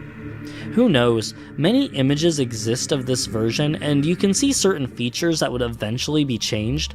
For example, it appears as if items were mapped to the A and B buttons, sort of like how they were in some of the early Zelda games.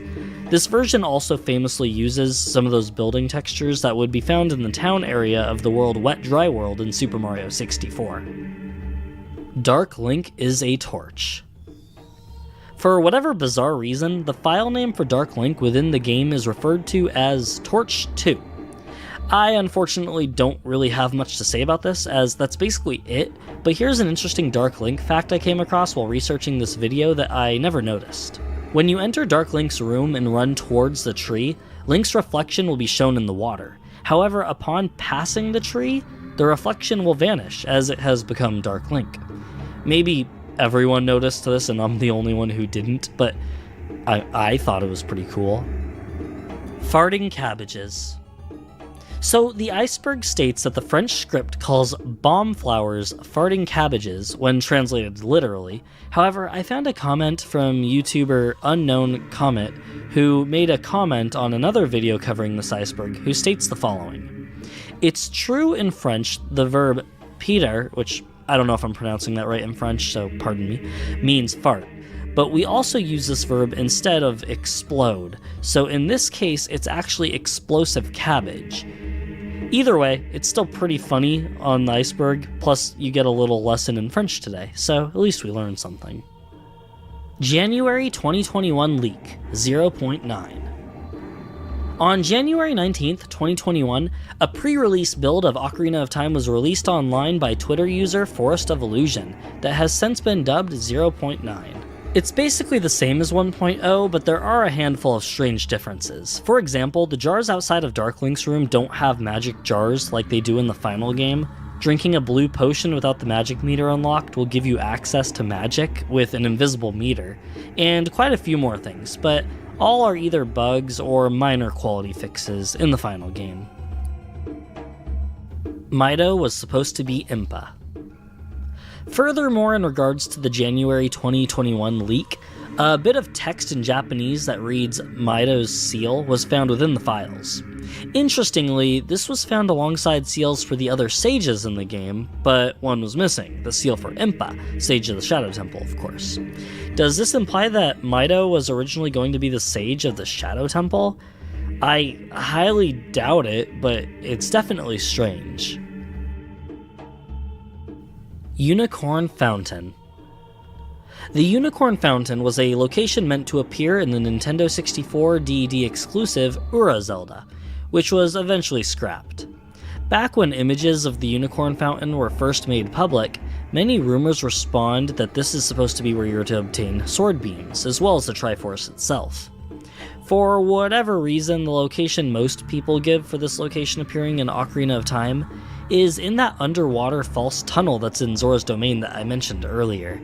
But of course, this leads nowhere. Even in the adult time, if you use cheats to go through the ice, the opening is still sealed. Giga Leak. The Giga Leak was a mass leak of Nintendo development data spanning many years of gaming. Through digging through all of these files and through data mining and other methods, many lost or scrapped ideas for old Nintendo games were discovered, such as Luigi and Super Mario 64, as well as many scrapped Ocarina of Time concepts, enemies, and more.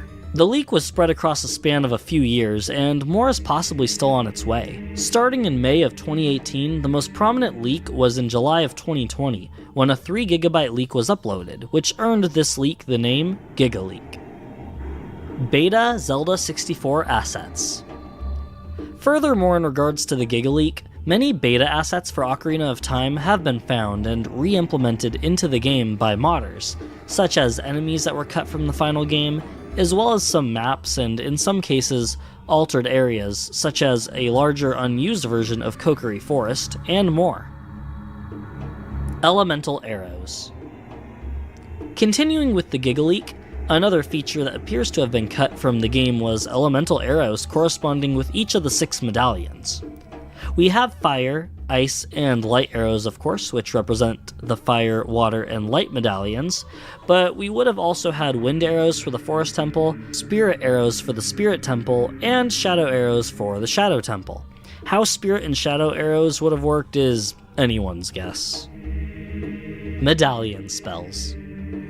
And once again, continuing with the Giga Leak, files found within indicated that the medallions for each temple were once meant to have some sort of spell to activate with that medallion, and that 3 of these spells were taken and turned into Din's Fire, Faror's Wind, and Nehru's Love, which represent the Fire Medallion, Forest Medallion, and Spirit Medallion respectively. What the remaining 3 spells would have been are a mystery, of course, but imagine a tidal wave spell or something, or a snowstorm that freezes everything for the water medallion. That would have been cool. German script. So this one's a bit strange.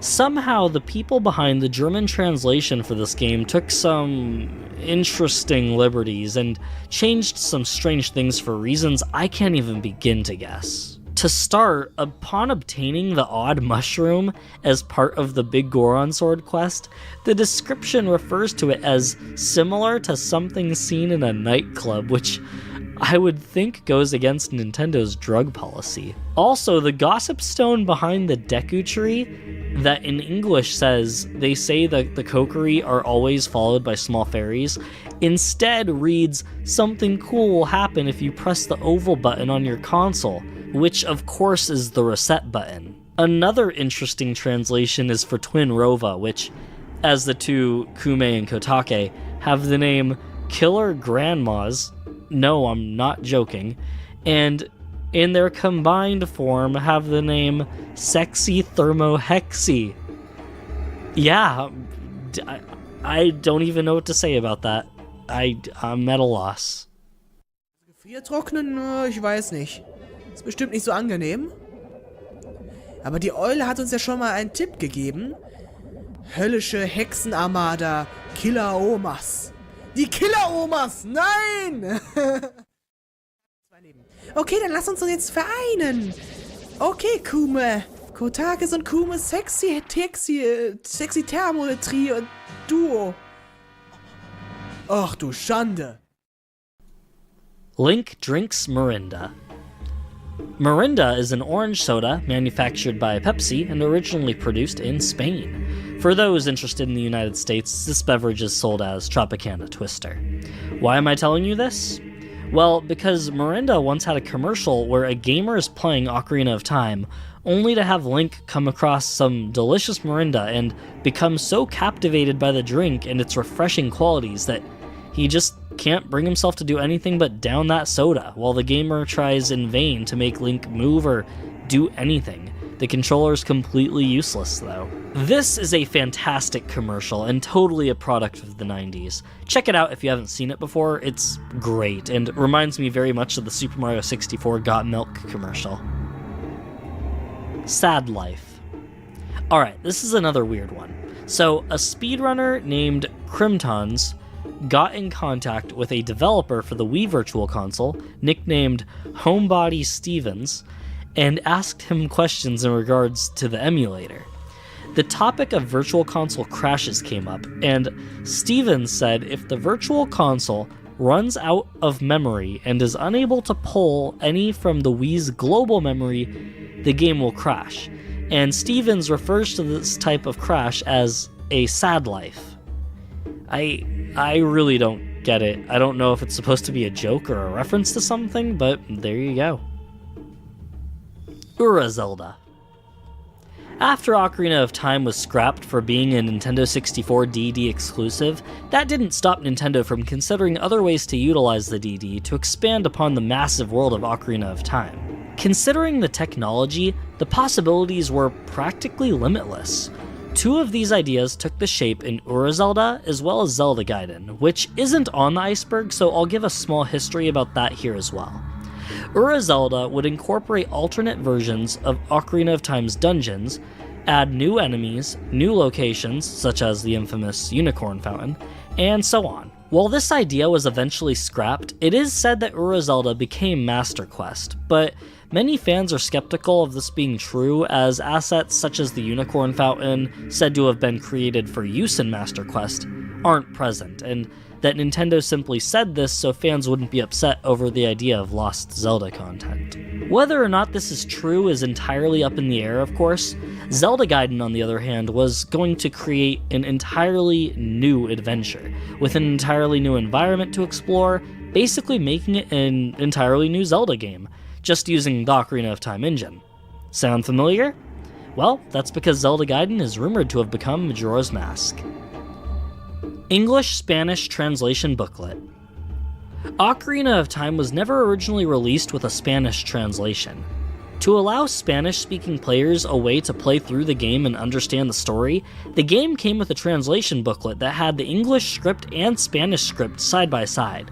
Therefore, if you needed a line of dialogue translated, you'd simply find the English part, and next to it would be the translation in Spanish. Sounds like quite a pain, but honestly, I'd considered doing that back in the day for some Japanese-only games before knowing that people do translation hacks. Anyway, I'll be discussing this a little bit more later, so, More on that later. Shoshinkai 1995 tech demo. This tech demo for The Legend of Zelda is the earliest hint at a 3D Zelda title ever shown, and features Link, who looks very much like his design from the NES days, fighting presumably Dark Link, who's given a very metallic looking texture, very reminiscent of the Metal Mario texture. Though only 11 seconds long, for 1995, this must have been absolutely awesome and a complete thrill to anyone excited to see what the future of not only the Zelda franchise, but 3D gaming had to offer. I bet it offered the same level of excitement as seeing the Space World 2000 Zelda Gamecube tech demo that blew the world away when that was first shown. I mean, that clip is still awesome to this day. Conan the Barbarian music. In the infamous Whilst Thou Suck trailer for Ocarina of Time, that we'll be discussing shortly, music from the 1982 Arnold Schwarzenegger film Conan the Barbarian is used. The track is called Riddle of Steel, Riders of Doom, and was composed by Basil Polidorus. Pardon me if I pronounce that name wrong.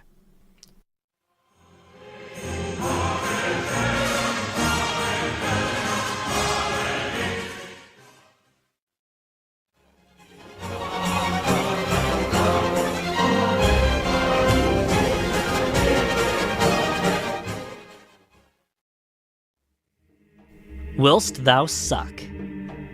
As I mentioned in the trailer that used the Conan the Barbarian music, this trailer also features the infamous line, "A dark time is approaching. Whilst thou run or fly? Whilst thou sink or swim? Whilst thou finish or die trying? And in the end, whilst thou soar or whilst thou suck?" Which, I mean, come on, that's just hilarious and so 90s. Not much really more to say about it, but I really do love that trailer. What's really awesome is that Nintendo officially remade this trailer with the release of Ocarina of Time 3D, complete with the "Whilst Thou Suck" line. I gotta say, I love it.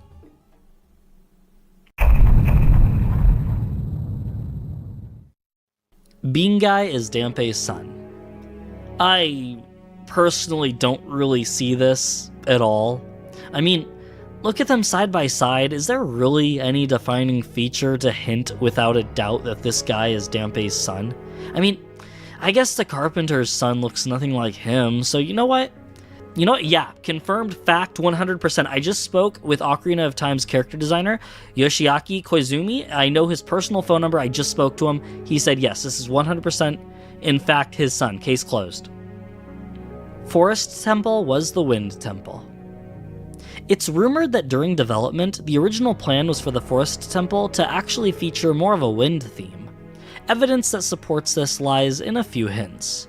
One being Foror's Wind, the spell that was originally going to coincide with the Forest Temple's medallion, as I had previously mentioned in the point about medallion spells. Another being the medallion having a design that resembles a gust or cyclone of wind. And third, the Forest Temple portion of Ganon's castle putting heavy emphasis on its wind puzzle. Ice Temple. As mentioned previously, Ocarina of Time was originally going to be on the Nintendo 64 DD, which would have allowed for much more room for content than a standard Nintendo 64 cartridge could possibly allow. The change to cartridge meant sacrificing quite a bit of content, including what could have possibly been an Ice Temple.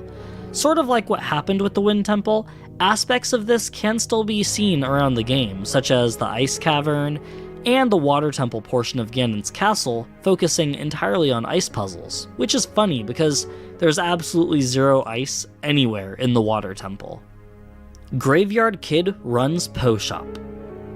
A popular point of speculation in the Zelda community is the identity of the Po collector who runs the Po Shop during the adult time. A lot of people seem to think that the kid from the graveyard during the child time grew up to become the Po collector, but honestly, I believe that the guard who once inhabited that building during the child time simply stayed there and became the Po collector, as, this guard seems kinda off. To start off, the Po collector states that he is enjoying the destruction Ganon has brought to the world, and that he only hopes that it continues to get worse. Now let's compare that to the guard who says things like, "Things would sure be more interesting if there were more troubles in the world," and at night says, "I wish some ghosts would come out or something," hinting at his fascination with ghosts, which leads me to believe he's the Po collector, not the Graveyard Kid. But that does leave the mystery of what happened to the Graveyard Kid, as he is younger than Link, so who knows.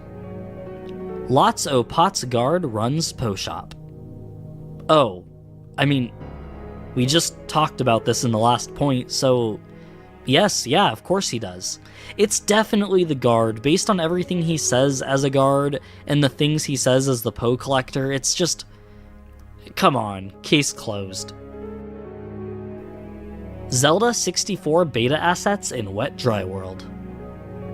As I mentioned previously on the iceberg, in Super Mario 64, within the world called Wet Dry World, there's a section that resembles a little town or a village. Over the years, as screenshots and old beta assets have been found for Ocarina of Time's development, it's evident that the buildings used here heavily resemble the buildings seen in these old beta images, which makes sense, as Ocarina of Time originally started development using the same engine as Super Mario 64. Beat the Running Man. The infamous Running Man of Ocarina of Time, the unbeatable challenge, right? It is unbeatable, is it not? When gamers first reached this point in the game where you can challenge the Running Man to a race and notice the timer come up, they would repeatedly try only for him to always say he beat you by 1 second. There had to be something wrong here, since the message was always the same. Maybe you needed an item? Maybe you needed a certain route to go? There has to be something. There's a timer. The game is actively tracking this event, therefore there must be a way to complete it. For decades, online forums have hosted heated discussions in regards to beating the Running Man. People have given false guides, doctored screenshots, and more as proof of victory, but with the advancement of technology and the ability to evaluate entire game ROMs, there's nothing coded in the game to indicate a victory being possible, even with modifying the in-game timer. Upon reaching the entrance to Kokiri Forest, which is the end of the race, the Running Man is always programmed to say he beat you by 1 second. That's it. It's quite funny that Nintendo put this in the game, considering how many other challenges in the game feature a timer and can be completed. Jabu Jabu location as Adult Link. Where is Jabu Jabu in the adult timeline? Did he die? The strangest thing to me is that in-game, there are very few places that you can go as Kid Link that you can't access as Adult Link, like the bottom of the well, and Jabu Jabu is one of these places as well, simply because he's just gone. The difference between Jabu Jabu and the bottom of the well, though, is that at least the entrance to the bottom of the well is still technically there, but the entrance to Jabu Jabu is just gone entirely. Like, there's no access to it. The entryway is simply gone. It's very strange, and it makes me wonder if there's somehow a way to still enter Jabu Jabu as an adult. I mean, I'm positive that there's some way to do it via hacking, but outside that, I have no idea where he could have gone. It's hard to say, but we're going to be coming up on a point shortly that discusses this further, so, More on that later. Forest Temple is the first Hyrule castle. Simply a fan theory, but one that I very much like the idea of. This theory is that the original Hyrule Castle was in fact the Forest Temple, and that long ago it was abandoned. I can see this being the case, or at the very least, the temple being a fortress belonging to the royal family, as it very much has features that a castle or fortress would aesthetically have. You know, outside the things that just make sense for game design. In the courtyard-looking areas of the temple, the perimeter walls feature crenellations, which are, you know, those teeth-like designs that you see famously on castles or fortresses, especially in a medieval setting. Most interestingly, to me, is the boss room. While it doesn't strike me as a throne room per se, the fact that it features a Triforce in the center, I think it's easy to imagine that without Phantom Ganon's haunted paintings, maybe instead some nice stained glass or something, this could have potentially been a place of worship. But again, that's all just going down the road of fan speculation. Grezzo patched Poke's Run. Grezzo is the name of the Japanese development studio that was responsible for contributing to Ocarina of Time 3D. While it's been stated in interviews that they didn't want to remove all glitches from the game as they thought that's what made the game unique and fun to some people, fans speculate that developers at Grezzo may have used a speedrun by Poke as a guide to patch out certain glitches and tricks. Pokey's Run, for instance, uses the infinite sword glitch as well as bottom of the well early, which are two very popular tricks in speedrunning. Attempting to do these glitches as performed the way Pokey did them for their run, however, is not possible in Ocarina of Time 3D, leading many to believe that this video was purposely used by Grezzo and patched, as there are other ways to perform these glitches that do still work. Light Temple, Sky Temple. These temples were very prominent rumors in the Zelda fan community back in the early days of the internet.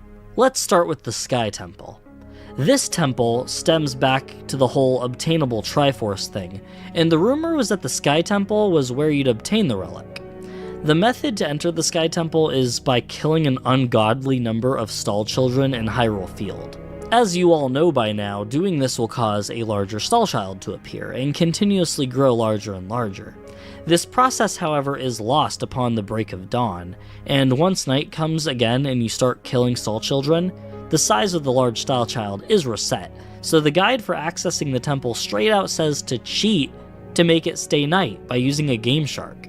That alone should signal that it's simply not possible. Nintendo's not going to put access to a temple behind a cheating device or using cheats or glitches of any kind, but sure, let's assume it's like cut content.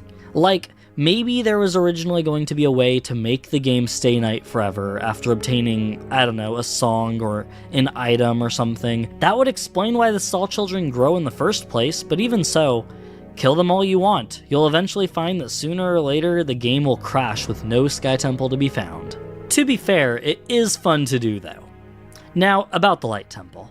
The funny thing is that the Light Temple, or rather the Temple of Light, is a location in the game already. It's where the Chamber of Sages is located. But that's not what you want to hear. You want to hear about a temple that you were supposed to have completed in order for Rauru to awaken as a sage. Well, it is rumored that there was to be a light temple back in the old DD days, you know, similar to the Ice Temple or Wind Temple, but it was scrapped. I mean, isn't it kind of interesting that Ganon's castle features a room for the Light Medallion? I mean, it's the worst puzzle in the entire castle, as it's simply, you know, walking through a false wall. Seriously, who designed that? What were they thinking? Each medallion room has a decently thought out puzzle, but the light room, not even slightly. Maybe it's kind of like a joke, like how the light medallion is just handed to you, as is the challenge for the light room. Oh well. Some fans speculate that the Spirit Temple and its use of the mirror shield to reflect light in many puzzles may have been ideas from puzzles originally meant for the Light Temple in the early development stages, but again, it's all speculation, and to this day, no hints to a Light Temple seem to exist in any game files, even with what's been provided through the GigaLeak. Unfreeze Zora's Domain. This was an incredibly popular myth back in the early days of Ocarina of Time's release, all the way up to the mid-2000s. Back in the day, I recall a website called supercheats.com that I really don't know what the deal was with them, but their content was unregulated or something. For example, the section for Super Smash Bros. Had endless entries explaining on how to unlock anyone from Goku to Sonic for the original Nintendo 64 game, with some of the most ridiculous requirements, and all of course being false.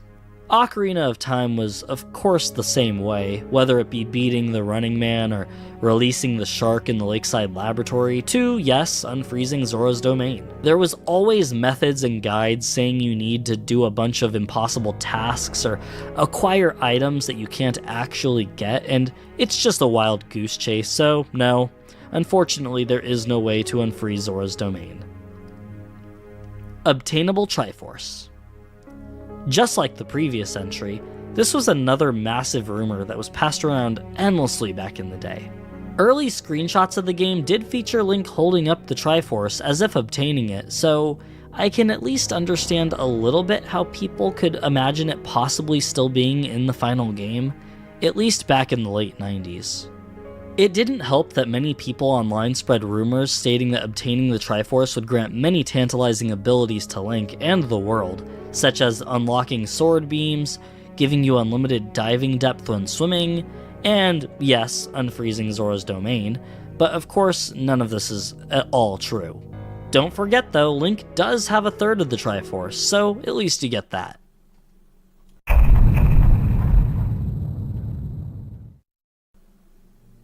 Bizarre owner is a ghost. So, it turns out that if you manage to get the camera in a spot where you can see the bizarre owner's full body, it turns out that he has no legs. Yeah, look at that. Furthermore, his body kind of just ends in a little point that floats above the ground, leading many who have seen this rare sight to conclude that he is actually a ghost. Dead body in fishing pond. Initially reported by someone going by the username Macrope, and soon after that photographed by another user named Natalia Has Died, there is apparently an incredibly rare chance that you can come across a dead body floating in the fishing pond. The picture shows the upper part of the fisherman sticking out of the ground underwater. His face is clearly visible. Now, this is something that is apparently incredibly rare. Maybe even only in certain copies of the game. More on that later. Hyrule Castle Door. As Kid Link, while on your mission to sneak inside Hyrule Castle to speak to Zelda, you'll reach a point where you must wake up Talon in order to complete a puzzle by moving boxes. This area features a door that seemingly has no uses. You can't interact with it, you can't even really touch it. By cheating, you can see that there's nothing on the other side of the door. The only real purpose it seems to serve is if you get caught by the guards while inside the castle itself. This door is seemingly where they throw you out at, but this door doesn't seem to line up physically with any interior of the castle. Surprisingly, there aren't any crazy theories about this door, at least none that I was able to find. Map icon dungeon layout. This is a pretty interesting point. The GigaLeak brought about many high-resolution images of many of the items in the game, including the dungeon map icon. If you look closely enough, you can see markings on the map indicating that there is a layout, but until the GigaLeak, it was a bit difficult to make out. But now we have the full, crisp, high-resolution images of it, and it doesn't represent any dungeon layout within the game. Some fans speculate that it may possibly be a room layout from the Cut Wind, Ice, or Sky Temples, but to this day, the mystery remains. Honestly, it's probably just a random map drawn about to symbolize, well, a map. Not representing any location within the game, but really, you never know. Cymarth Puzzle True Location. Twitter user Cymarth once uploaded a puzzle that featured a screenshot they took in-game, challenging others to guess the location of this image. This was back in 2018, and to this day, no one knows the location. On one of the comments, someone guesses somewhere in Ganon's castle in the stairs somewhere. This prompted Cymarth to reply, "Stairs? Could you be more specific or give a pic from a bit further out?" lending some to believe that this may be a decent indicator of the location of the image to make hunting easier, though they may have just said this to throw people off and it could be nowhere near Ganon's castle. Dudong's Cavern is real. So, I already mentioned that I don't know much about the inner workings of speedrunning techniques, but this point is a reference to a YouTube video uploaded by Death Masta Kawaii titled Ocarina of Time Dudong's Cavern 5:32 minutes, in which the player completes Dodongo's Cavern in, well, 5 minutes and 32 seconds. Oh, and with an awesome Linkin Park soundtrack, by the way. This run has been called fake by many, as the levitating performed looks very similar to the famous press L to levitate Game Shark cheat, not to mention his tunic color is modified, so I don't even know. I don't have the technical knowledge to weigh in on the matter, so this is all over my head. Great soundtrack though, check out the run and see for yourself. Blue Diamond Glitch. Furthermore, in regards to the previous point, the Dudong's Cavern video features a glitch called the Blue Diamond Glitch that allows the player to hover at will. To this day, no other speedrunners have been able to replicate the trick, and this video remains the only footage of it being performed, which again lends me to believe that they're using the L to levitate cheat. But again, I'm not a speedrunner. I don't even know how to do the Door of Time skip, despite my best efforts to learn how. Jabu Jabu is the ice. I seriously don't get this one. Basically, this point of the iceberg states that Jabu Jabu himself turned into the ice of Zora's domain. Or at the very least, the ice in his pond? And maybe it spread? But, I mean, I don't know, maybe he's truly powerful and cursed Zora's domain after not getting his fill of cows. Morpho was just a cover-up. Sheik did say that the ice curse of Zora's domain would be lifted after Morpha's defeat, but Zora's domain never becomes unfrozen. I'm willing to bet it's because Jabu Jabu was upset at the short supply of cows and wanted to punish the Zoras for disrespecting him. Obtainable Morinda. Okay, so this one's really weird, and I'm now just starting to realize how often I'm saying that, but seriously, Ocarina of Time is a weird game. It lends itself to this, so I'm sorry, what can I say? On my previous video, and earlier on this iceberg, I discussed the Morinda commercial that featured Ocarina of Time, but this point takes things a little bit further. This point claims that the cartridges used for the commercial were a modified version of the game in which the chest in front of the tree in Kakariko Village that holds the Morinda exists, and Link can indeed obtain the Morinda and drink it, kind of like Lon Lon milk. Reportedly, drinking the Morinda restores 5 hearts. The question of where these carts are today is why it's on the iceberg, as somewhere out there are versions of Ocarina of Time in which Link can obtain and drink this delicious beverage, and the supply is seemingly infinite, so, I mean, that's kind of cool, right? The internal plexus of Jabu Jabu. Similarly to Super Mario 64's iceberg having a point called the internal plexus of the castle, Ocarina of Time features a similar issue with Jabu Jabu. Now, Jabu Jabu is indeed a large fish, and there's no doubt that Link could be eaten by him. However, it's quite obvious that when you enter Jabu Jabu, the space within is simply way too massive.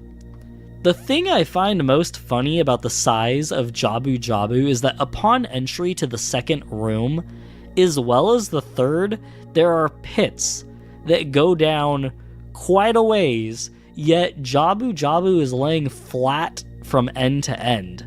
So I'd go as far to say that the internal plexus of Jabu Jabu is far more inconsistent than even Peach's castle, because even Peach's castle, while the size is inconsistent, at least with the shape you can give a place for each location, even if the size isn't necessarily accurate. Jabu Jabu makes no sense in any way. Bongo Bongo is an executed prisoner.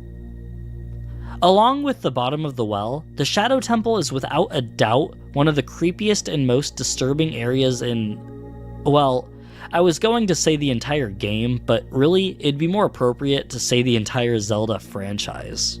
There's really nothing like it, and its backstory doubles down on that creepy factor. In the game's lore, the Shadow Temple was used by the Sheikah to interrogate and torture enemies of the royal family of Hyrule, and this is evident by the different devices found within the temple, as well as the many bloodstains and evidence of remains of the victims. With all this in mind, it's theorized that Bongo Bongo himself was once a prisoner, and that his body was hung upside down deep within the temple, both his head and hands cut off, and I mean, well, look at the art for him. You can clearly see the spinal area of the back, the arms, the shoulders, it's all there. So I personally definitely agree with this theory and feel that it lends even more of a creepy factor to the Shadow Temple. Forest Temple Gravity. The Forest Temple features a few corridors that twist and rotate, meaning that the rooms on the other side are indeed upside down to the original orientation of the dungeon until you flip the arrow switch, turning them right side up, of course. Whether or not this is due to magic, the dungeon itself, or what, isn't exactly known. Link maintains his position on the floor as if gravity is still pushing downward on him, or upward in the case when he's upside down, so again, it's unknown what's going on here, but I believe it to be magic left behind from whoever used this temple long ago. Also, it's very similar to the opening of Majora's Mask when Link goes down the winding tunnel into Termina. It always just kind of reminded me of that. Lakeside Laboratory Shark Origins. This is simply a spot for all of the theories of where exactly the shark in the Lakeside Laboratory even came from. Lake Hylia is presumably a freshwater lake, though sharks have been known in real life to sometimes survive in fresh water, such as bull sharks, but the shark in the lab appears to be a great white, which cannot survive in fresh water. But either way, we can give that a pass. I mean, it's a video game set in a fantasy world. I think arguing about fresh or salt water isn't even really the point. And besides, it's not like we know that Lake Hylia isn't salt water. It's not like we can taste it and know for sure.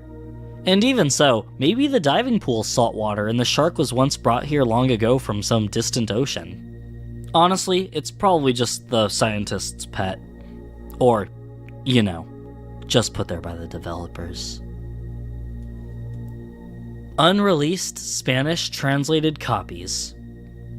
Originally, Ocarina of Time was going to be released with a Spanish version. However, this was eventually scrapped due to time restraints, and a proper Spanish translated version was never available.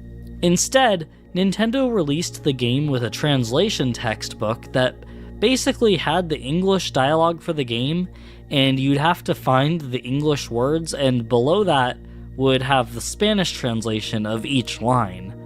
What a complete pain. Apparently, a Spanish version was in development and was completed, but this is only according to rumor, and along with that, these carts have yet to be found by anyone. So, whether or not this is true is entirely up in the air, but until Nintendo confirms they were never complete, or someone finds a copy, this will continue to be a mystery. Personalized Ocarina of Time copies. Before we get into this point, if you don't have any idea of what personalization AI is in games like Super Mario 64, this may all go a bit over your head, but anyway, much like copies of Super Mario 64 being personalized, it's rumored that that personalization AI found its way into copies of Ocarina of Time.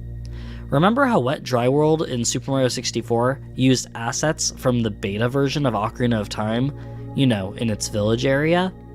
That's because Ocarina of Time started development on the same engine and eventually was changed so much it became entirely unique. But the base is still the same, and it's rumored that the AI found its way into copies of Ocarina of Time, changing the game to fit the player's personal playstyles, desires, and more. So anyone who says they've beaten the Running Man, they just may have had a personalized copy. Everything from obtaining the Triforce to sword beams and breaking the shark out of the lab, or even the unicorn fountain. All of these things may possibly exist in someone's personalized copy, and until we see otherwise, who are we to say?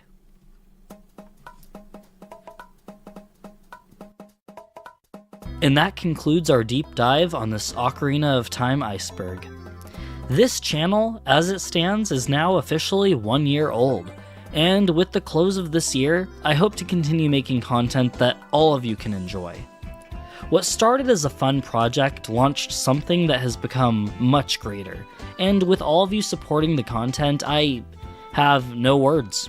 It's beyond anything I could piece together, so all I can really do is give a personal thanks to you, especially for putting up with my horrible pronunciations and bad jokes. Hopefully you can hear a big improvement in my audio quality, as I've since gotten a better microphone, and learned how to edit my audio a bit better. I would still like to branch out into other types of videos, sort of like I did with my video discussing the history and releases of the Pokemon Wizards of the Coast promo cards, as I find long-form videos discussing topics simply fun to do, in terms of both research and all that goes along with it. So if that's your thing, iceberg or not, you have a lot to look forward to. I'd also like to give another shout out to Sunflower. Sunflower's iceberg videos were a massive influence on me starting my channel, and it may not even exist without him, to be honest. We've since become good friends. He invited me on as a guest on his SMG4 iceberg video, and we coordinated the release of this video and his Majora's Mask iceberg video at the same time to deliver a nice double iceberg holiday gift to all of you. So, to everyone, stay comfy, check out that Majora's Mask iceberg video, and I hope you all have a swell day.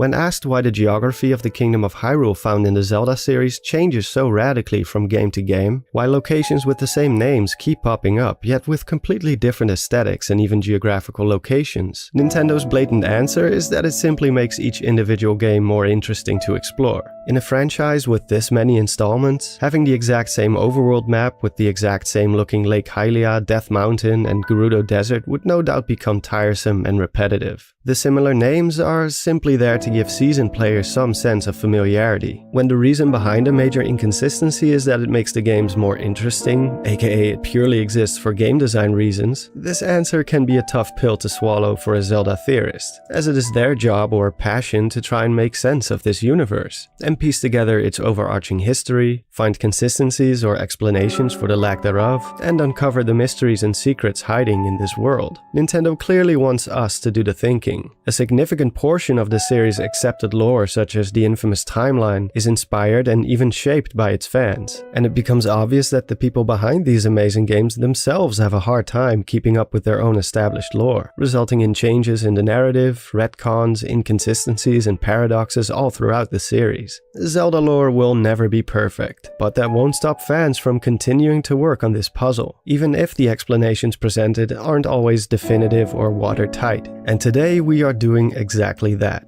Even though we already know the answer as to why Hyrule keeps changing, we will attempt to come up with ideas that circumvent the aspect of game design and turn it into something that can be explained without breaking the fourth wall. We will mostly focus on Hyrule, though in some cases other kingdoms or locations outside the borders of the kingdom will be referenced but not explored on a deeper level, as most of these don't have a history spanning across multiple games and thus we have no idea about their past or future. With all that said, let's dive into the history and geography of the Kingdom of Hyrule.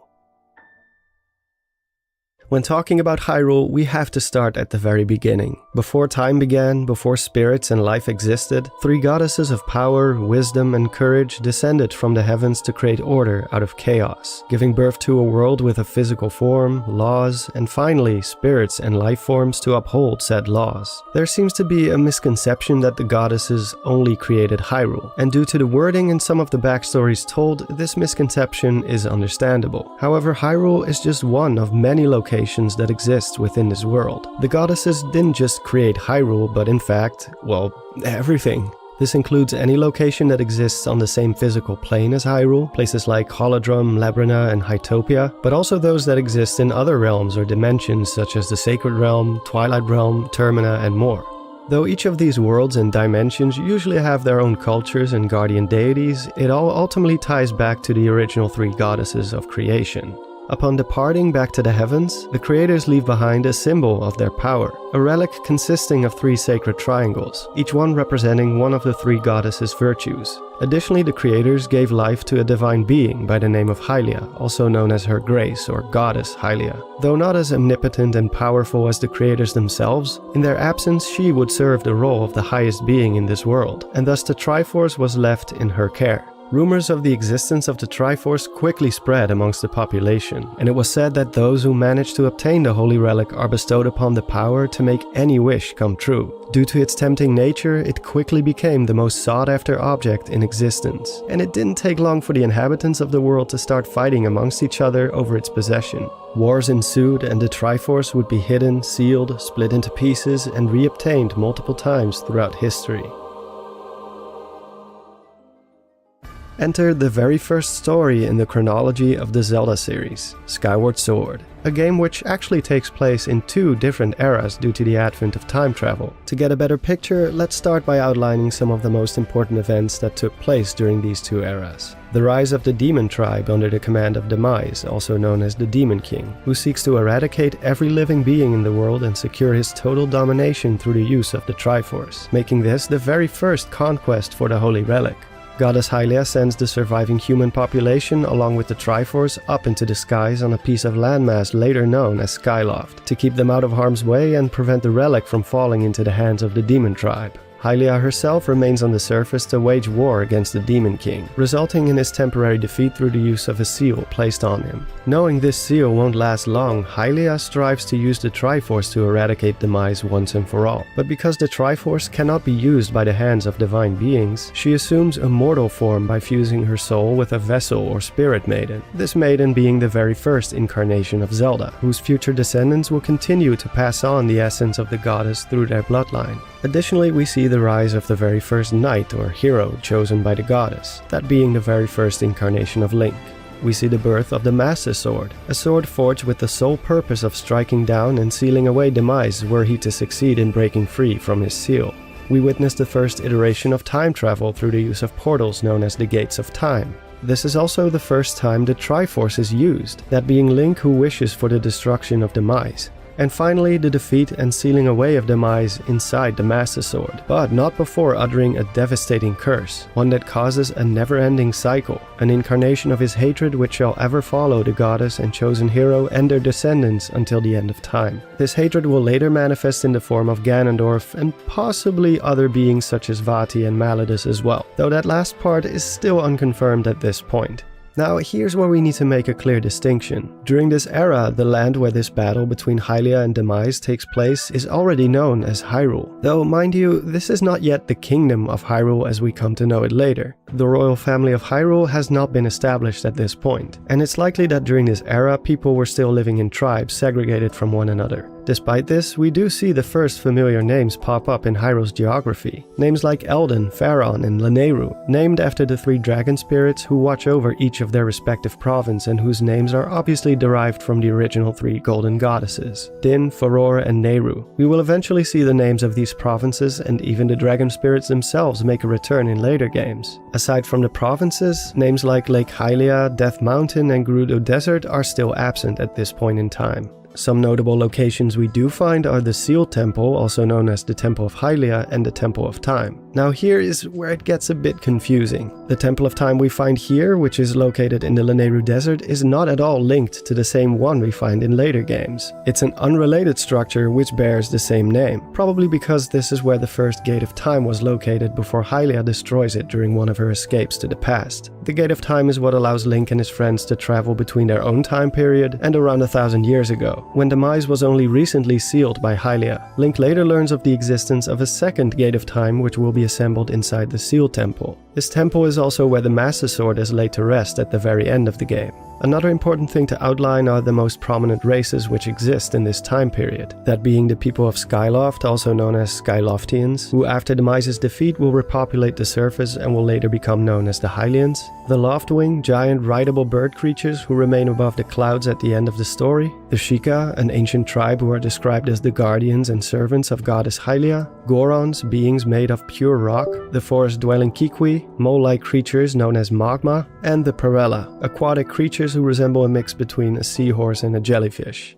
From here we work our way towards the second entry in the chronology, the Minish Cap. It's unknown how much time has passed between Skyward Sword and Minish Cap, though it is implied that many ages have passed since. At the end of Skyward Sword's story, the Triforce remained under the protection of Zelda, aka the mortal incarnation of Hylia, and on the road leading up to Minish Cap some very significant events took place. First off, a group of dark sorcerers known as the Interlopers try to take possession of the Triforce. A war breaks out between the Interlopers and the followers of Hylia, and to prevent the relic from falling into the hands of this power-hungry tribe, they are eventually sealed inside a dimension known as the Twilight Realm, where they and their descendants will eventually lose their ambitions for world dominance and instead live their lives as a peaceful civilization, later known as the Twilight.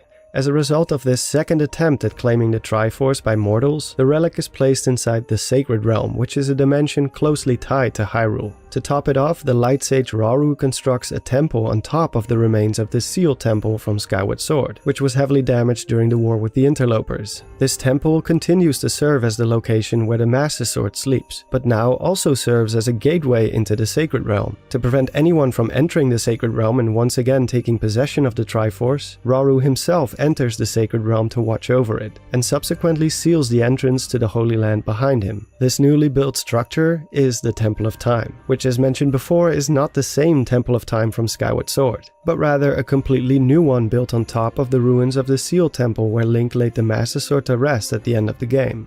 The next event is a theory which some fans have dubbed the Great Migration. The idea is that sometime before, during or after the Interloper War, the various races of Hyrule started to migrate into all kinds of different directions. For example, the Gorons, who favor mountainous and even volcanic environments, and yet were not present at Eldin Volcano and Skyward Sword, likely migrated to the Eldin province, though it is also clear that smaller groups of them also traveled to different mountain ranges, as they are also found on Mount Krenel in Minish Cap, and even outside the borders of Hyrule in Labrana and Holodrum. The same thing goes for the Skyloftians, who also likely broke up into different subgroups, which each took off in different directions. A significant portion of them will go on to become the Hylians. Others may have decided to stay on Skyloft or went somewhere else in Hyrule. For instance, there's a theory that Groose, one of the Skyloftians who played a fairly big role in Skyward Sword, may be the original ancestor of the Gerudo due to his red hair and yellow eyes, a common trait of the Gerudo and isn't found on any of the other Skyloftians. And either he himself or some of his descendants decided to live in the Lanayru Desert area. Lastly, and perhaps the most significant for this theory, the first line of the royal family, who are descendants of the mortal incarnation of Hylia, established the Kingdom of Hyrule, the first iteration of it. And it shows, because the Hyrule we see in Minish Cap is way smaller than the ones found in most of the other Zelda games, indicating that this is when the kingdom was still in its infancy and had not yet expanded its borders. Since Skyward Sword's rendition of Hyrule is the very first depiction of the land in the chronology of the series, it only makes sense that we mostly use this map as a basis or reference for most of the upcoming titles. If we look back at the overworld from Skyward Sword, we can see that huge chunks of it are unexplored. All three provinces are separated by unknown territory, and it's likely that the Kingdom of Hyrule we see in Minish Cap is located somewhere in one of these unmapped areas. The biggest indication of this is that none of the recognizable landmarks from Skyward Sword are present within the borders of this newly found kingdom. No volcano, no desert, and no Farron Woods. Now, it could be that the Minish Woods to the southeast are a small section of the Farron Woods, but this doesn't have to be the case. After all, it's unlikely that the Farron Woods are the only woods out there, so I'm more inclined to believe that this is a different forest altogether. And Mount Krenel, though it does have some small volcanic activity on the inside of the mountain, is clearly not classified as a volcano, and thus in all probability unrelated to Eldin Volcano. Looking at Minish Cap's Hyrule, we do see the first familiar faces show up in its geography. Places like Lake Hylia, named after the goddess, Hyrule Field, and of course the first rendition of Hyrule Castle and Castletown. We even see the first iteration of Lon Lon Ranch, the center point of Hyrule's agriculture. In terms of races, we find the Hylians, who are the descendants of the Skyloftians from Skyward Sword, the Minish, also known as the Picori among Hylians, tiny thumb-sized creatures who travel to Hyrule from a different dimension, also known as the Minish Realm, the Deku, who make their first appearance here, Gorons, who are said to have lived on Mount Krenel for a while until their numbers started to dwindle in this area, and the Wind Tribe, a humanoid race who at some point mastered the power of the winds and elevated their capital to the skies. Now obviously I could literally devote an entire video to each individual race alone, where they came from, which race they may have evolved from, or what caused their disappearance. For instance, the Kikwi, Magma, and Perella are no longer around and are never seen again after the events of Skyward Sword. So for instance, could the Kikwi have evolved into the Deku given their flower-based characteristics? Or were the Deku always living in this unexplored area, and the Kikwi simply migrated elsewhere, or stayed behind in the Farron Woods and evolved into something else, or simply went extinct at some point? Did the Zora really evolve from the Perella as many fans speculate, or are they completely unrelated? I mean, who's to say that the Zora didn't originate from outside the borders of Hyrule? After all, we find them in other lands as well. Maybe they originated from Termina or Labrina or some other unknown land somewhere. There are also various theories about the Wind Tribe. Some link them to the Oku from Twilight Princess, others suggest that they are a subgroup of the original Skyloftians who decided to return to the skies. Some even link them to the Gerudo due to the fact that they have red hair. And then we have the Sheikah, which, well, they just kinda pop in and out of existence from time to time, though they are usually bound to the Hylian royal family in some way. Anyway, it's hard to keep track of what happened to each race exactly after the Great Migration, and their fates are filled with all kinds of what-if scenarios, which all deserve their own separate videos, many of which have already been made by other theorists, so instead we need to keep our focus on the land of Hyrule itself. The last question that remains about Minish Cap's Hyrule is why didn't the Hylians build their capital closer to the Temple of Time, which, if you remember, is located on top of the ruins of the Seal Temple right here? Well, I think a better question would be, why should they? After the Interloper War, the area surrounding the Seal Temple was likely devastated. On top of that, Rauru had taken care of the Triforce, placed it in the Sacred Realm and closed the entrance behind him. With no more Triforce to protect and the land ravaged by war, it would make sense that the ancestors of the Hylians would choose to migrate to richer lands and establish their kingdom in lands untouched by conflict and just leave the past behind. Hence why the Temple of Time is nowhere to be found in Minish Cap. Okay, so my voice just completely broke down after this point. So, the next day. Which brings us to Four Swords, the game which inspired the making of the Minish Cap yet chronologically takes place centuries after it. Despite its disconnected nature from the rest of the series, the version of Hyrule we see here is actually pretty easy to pinpoint. The game features no towns, no Hyrule Castle, and only one recognizable landmark from later games, that being Death Mountain. Chronologically, this is the first time we see the volcano under this new name, and most agree that this is the very same as the one from Skyward Sword, which previously carried the name Elden Volcano. This is largely due to the fact that we never see any other volcanoes in Hyrule, not of this size anyway, as well as the fact that in some of the later games the province Death Mountain resides in is called Elden. It's likely that the Gorons who migrated to this mountain sometime after Skyward Sword are the ones responsible for renaming it from Elden Volcano to Death Mountain, since it had since become their territory after all. Due to the presence of Death Mountain here and its absence in Minish Cap, we can determine that this game takes place outside the original borders of the Kingdom of Hyrule. So either the kingdom has expanded its borders to the north towards Death Mountain since then, or these incarnations of Link and Zelda are venturing beyond the borders during their quest, which would explain why there's no towns or settlements. We also see no trace of Faron Woods or the Lanayru Desert,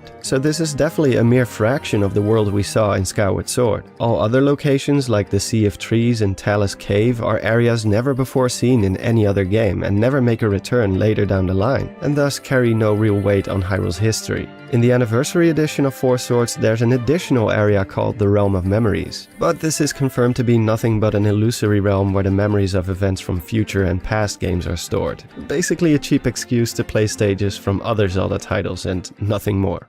Next up is the big one, the game which by far has the greatest impact on the future of Hyrule and its inhabitants, Ocarina of Time. It is told by one of the game's backstories that sometime between the events of Four Swords and Ocarina, another great war broke out. However, this war is not about the Triforce, but rather about territory. Over the span of the many ages since Skyward Sword, you had all these different civilizations living segregated from each other. The Zoras emerged and established their own domain in the east, the Gorons to the north who built large cities and dominated the Elden region, and suddenly you had these desert dwellers to the west who were also growing in numbers, building settlements and even establishing their own religion and culture.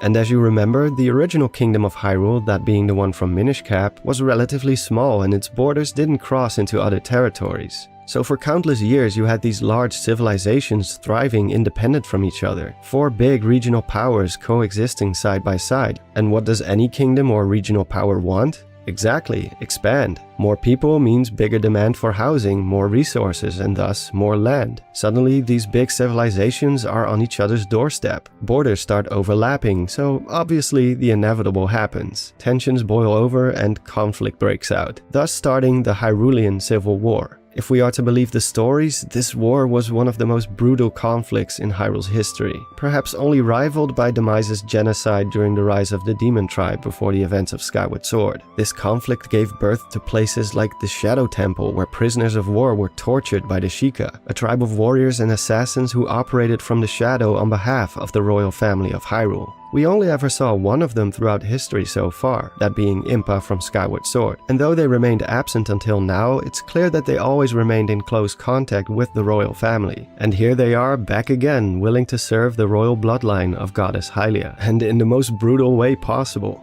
This war lasted all the way up right before the events of Ocarina of Time. Among the casualties of this conflict were Link's parents, which is when his mortally wounded mother leaves the boy in the care of the great Deku Tree of the forest before passing away. So when we start Link's adventure in the game, the war has only been resolved for a couple of years. At some point while Link was growing up in the Kokiri Forest, the Kingdom of Hyrule eventually emerged victorious. Faced with defeat at the hands of the dominant kingdom, the leaders of the 3 remaining regional powers, the Gorons, Zora and Gerudo, swore loyalty to the king and their territories were absorbed into the now unified Kingdom of Hyrule. Among these leaders was Ganondorf, the king of the Gerudo, also known as the King of Thieves. Peace returned to the land, however, this was short-lived. Bittered and humiliated by his defeat at the hands of the royal family, Ganondorf devised a scheme to take possession of the Triforce, which still remained sealed inside the Sacred Realm behind the Door of Time inside the Temple of Time. And despite his inevitable defeat and sealing away at the end of the game, Ganondorf is actually successful at obtaining the Triforce. However, as per the rules of the Triforce, if someone with an evil heart attempts to obtain it, the relic splits into 3 different pieces, and only the part that reflects their personality and desires remains with that individual.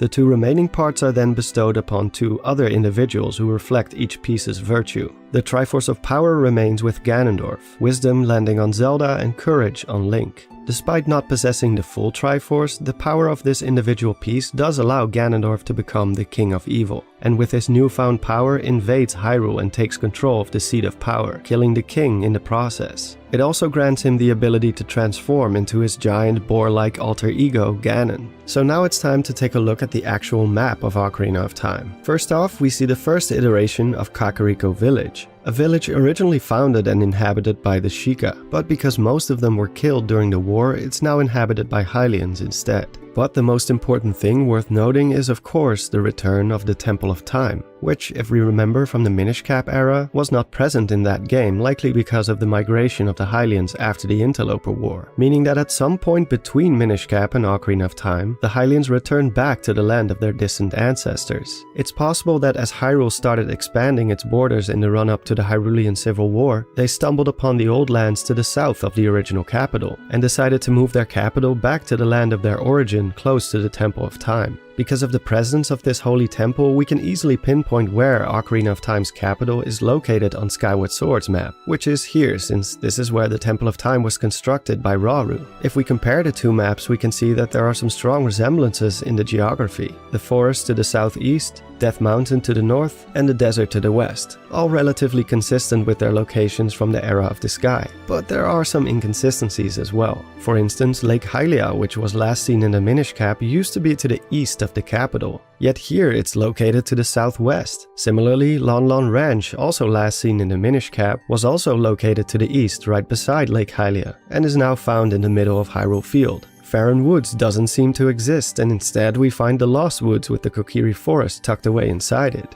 And although Death Mountain does lie above the capital, its position isn't perfect. In Skyward Sword, the volcano lies straight to the north of the Seal Temple, whereas in Ocarina of Time it lies considerably closer to the castle and has shifted to the northeast. In order to explain these inconsistencies, we need to talk about 2 different aspects: plate tectonics and geographical renaming. Plate tectonics kinda speaks for itself, which is the idea that the provinces of Hyrule slowly change locations over time. This is something that happens in real life as well. Our planet's crust is made up of fragments, also known as tectonic plates. These plates are in constant motion, some moving as fast as 15 centimeters or close to 6 inches a year. This doesn't seem like much, but given enough time, this can drastically change a landscape. For instance, 200 million years ago, the Earth looked like this. 200 million years seems like a lot, but if we compare this to the actual age of the planet, which is 4.5 billion years, 200 million is nothing. Knowing all of this, it really isn't all that crazy to think that Hyrule undergoes the same type of changes over time.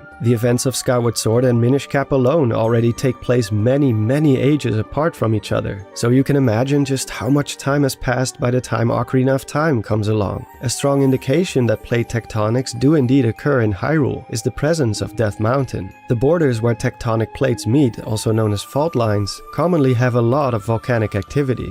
In fact, the large majority of Earth's volcanoes are located close to these faults because, well, that's where all the action is. As plates crash into each other, they create cracks and creases in the surface, allowing for molten rock to pass through the crust, thus creating volcanoes. This phenomena could explain why certain locations slightly shift directions throughout the timeline, and why in this case Death Mountain is no longer located in the exact same location as it was in Skyward Sword. Over the many years, it slowly moved southeast, closer to the sealed grounds. Of course, plate tectonics can't explain all changes in Hyrule's geography. If the change of a location is too drastic relative to the others, for instance if the Lost Woods would all of a sudden be located completely on the other side of the map, yet other locations remain the same, this explanation won't do.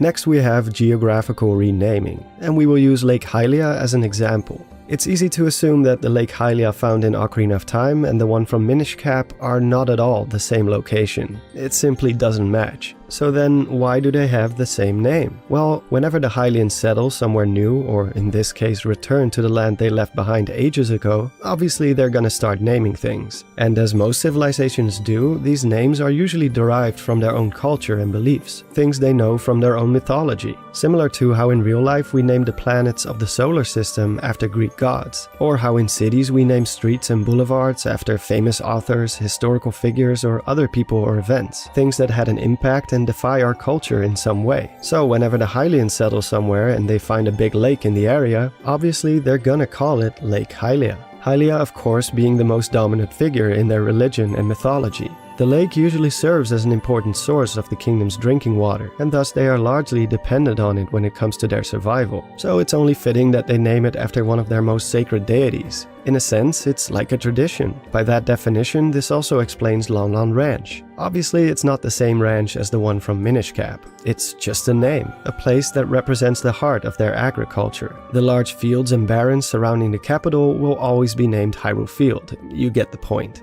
So what about names like Eldin, Faron, and Lanayru? Whatever happened to those? Well, who's to say that this isn't what they're called in this era? The map in Ocarina of Time doesn't use province names, only names of specific landmarks. It's entirely possible that the Death Mountain area is in fact called Eldin, and that the Lost Woods are part of the Faron province. It's just that nobody in the game uses the names of these provinces. We can even see this later down the line in Twilight Princess, where the Lost Woods and Faron Woods are closely connected.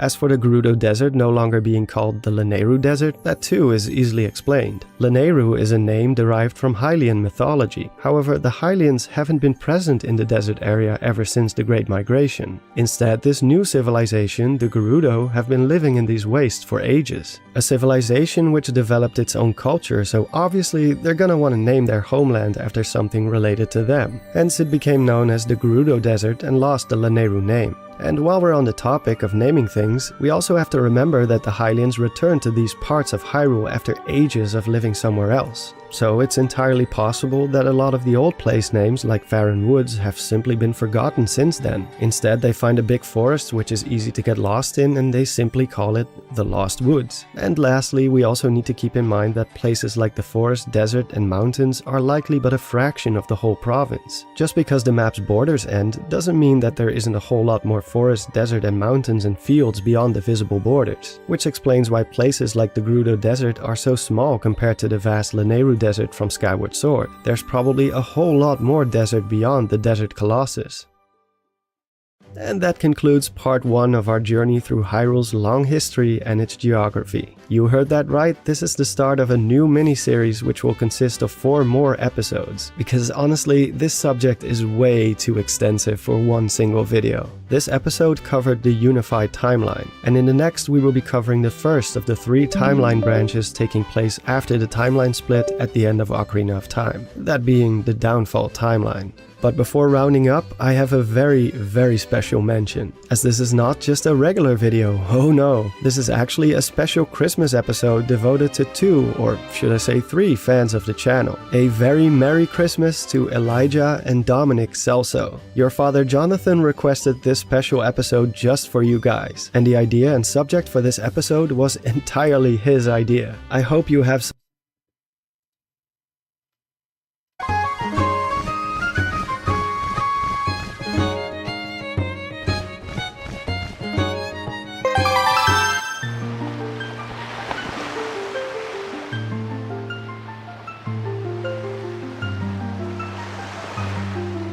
I'm not sure.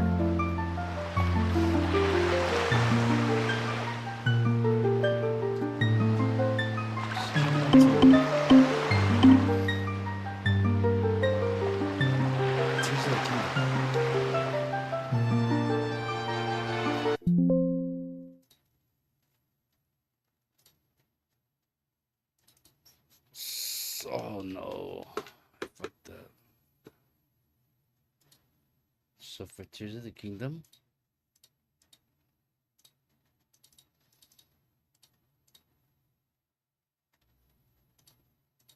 I have the Skyward Sword too.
Ah.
Ah.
No.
Damn you.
There.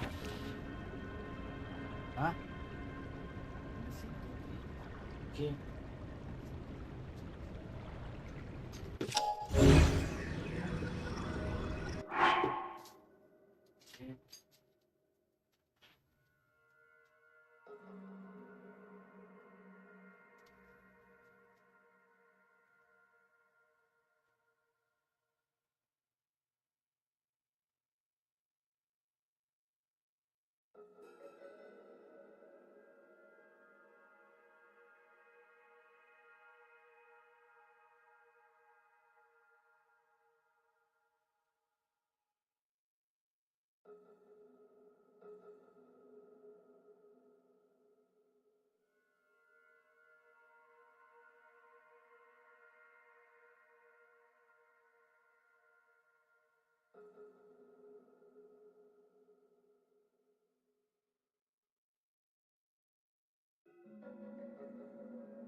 Yeah.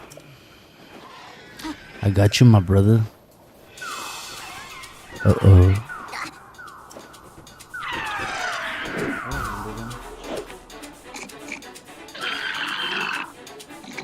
Ugly motherfucker.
Yeah, let's do this.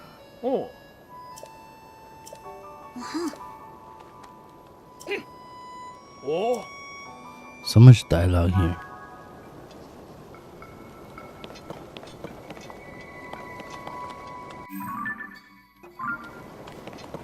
Let's go.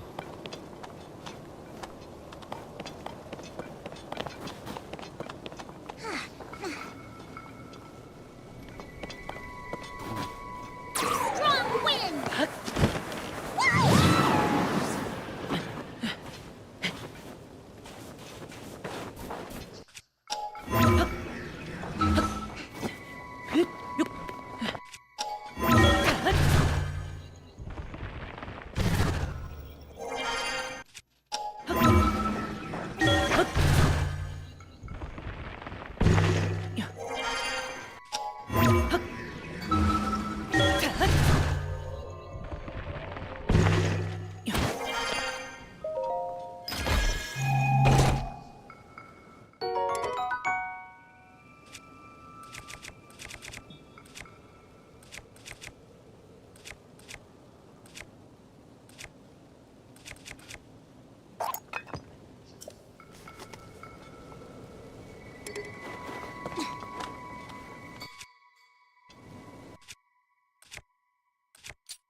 I'm all set!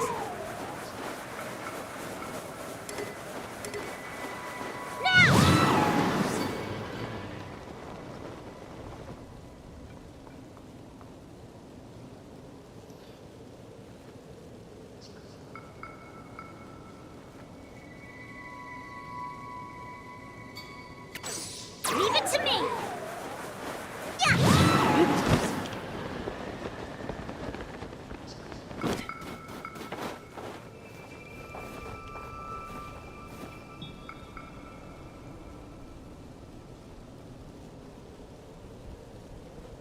Strong wind!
Yeah.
When the glow of the blood-stained moon shines upon the land,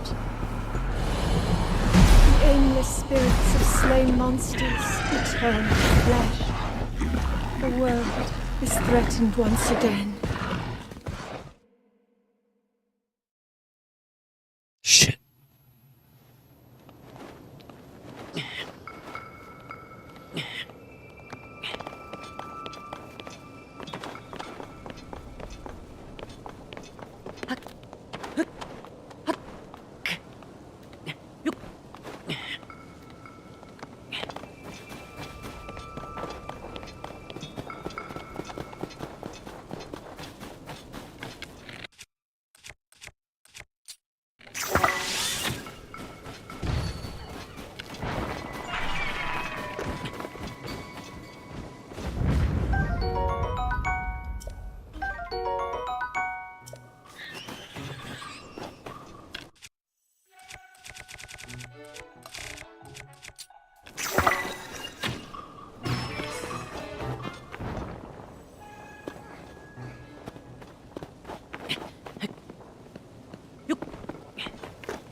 Oh.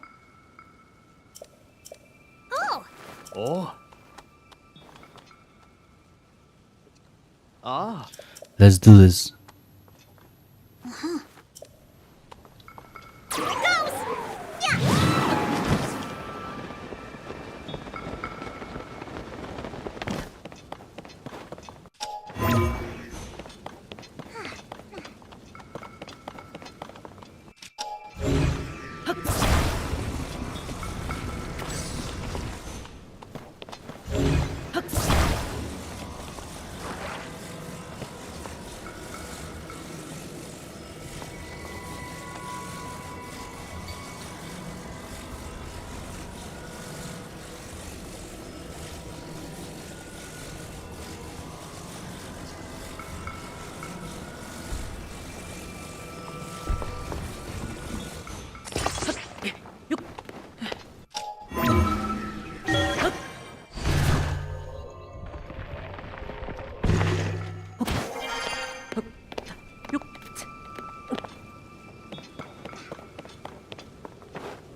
Leave it to me.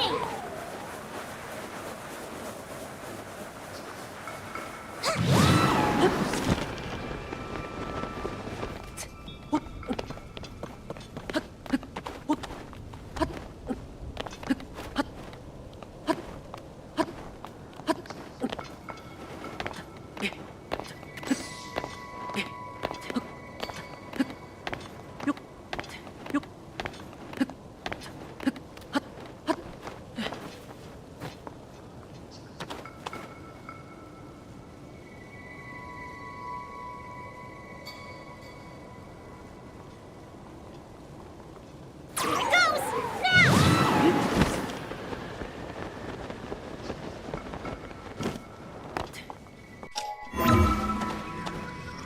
Now.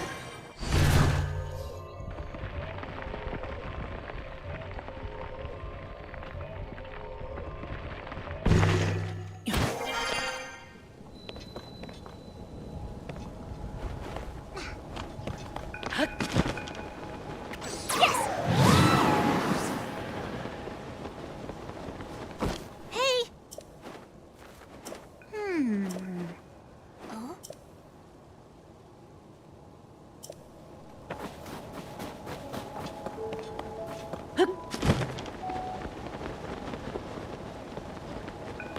Oi! Oh.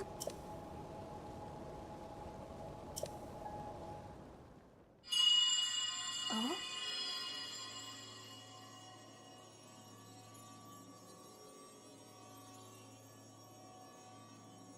Come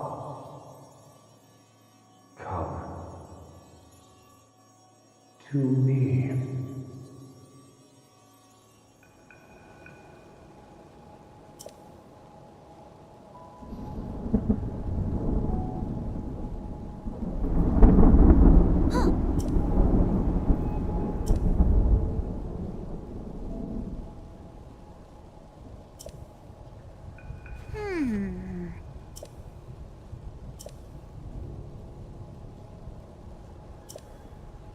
Oh. Ah. Uh-huh.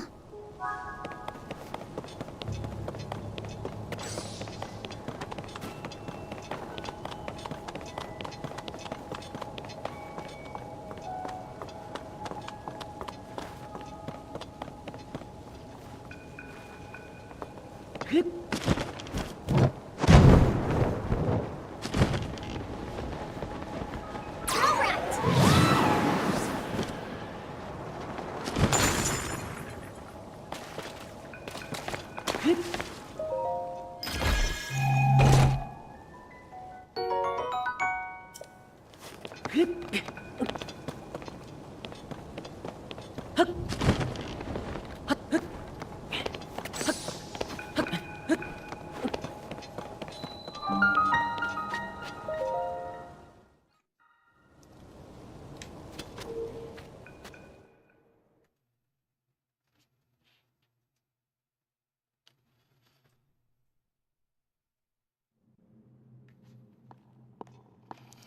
Do this. Is it going to be without him?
Yeah.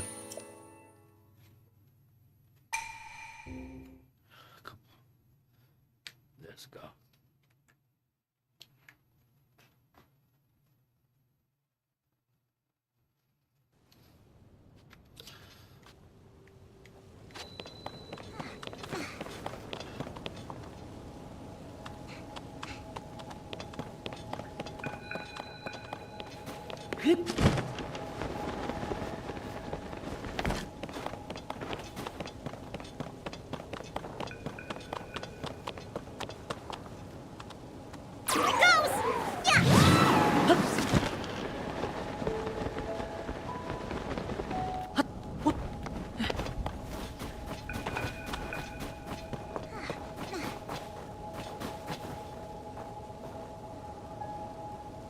Strong wind!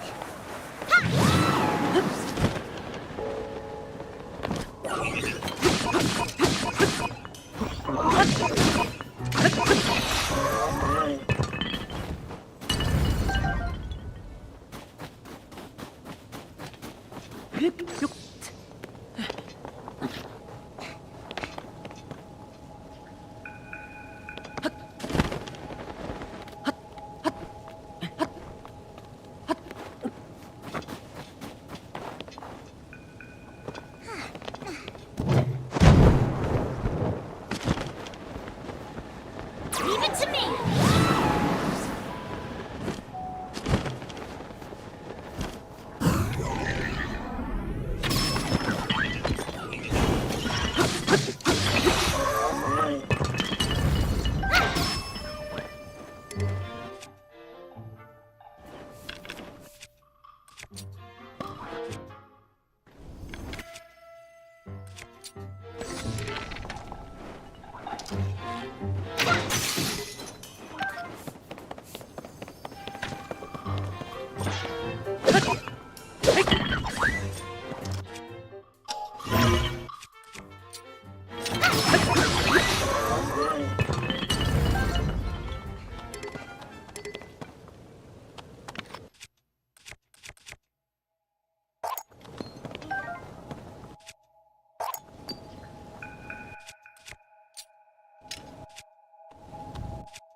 Strong winds!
Leave it to me!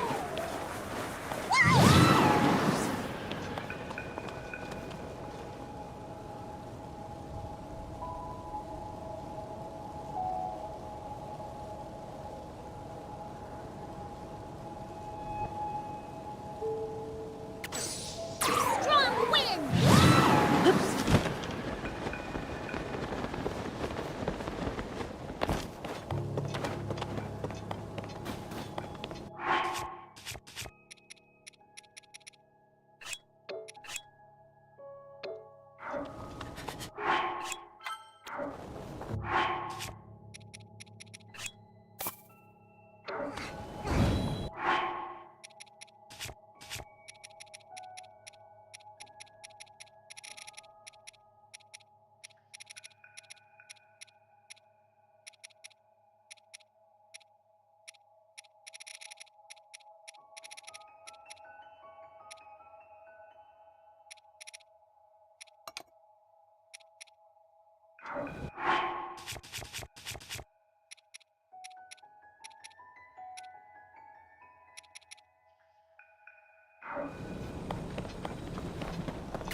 Here it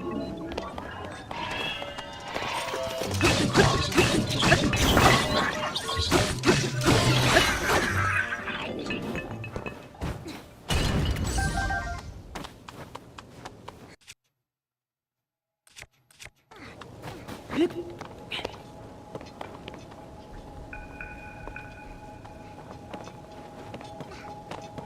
Strong wind!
Leave it to me!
Here it goes!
Program time, buddy.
You.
Brave fledgling. There are still 5 locks securing the hatch on the deck. Use your power to release all 5 locks, and the hatch should open.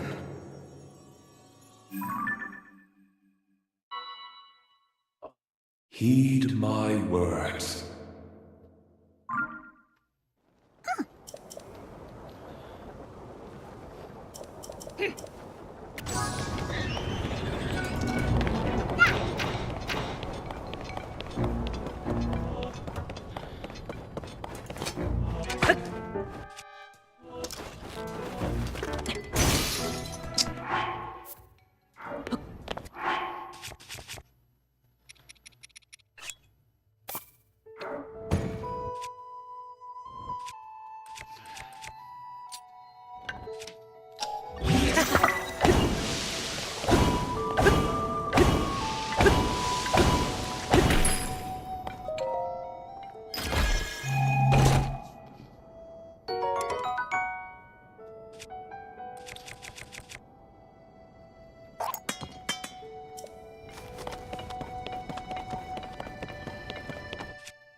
I'm all set.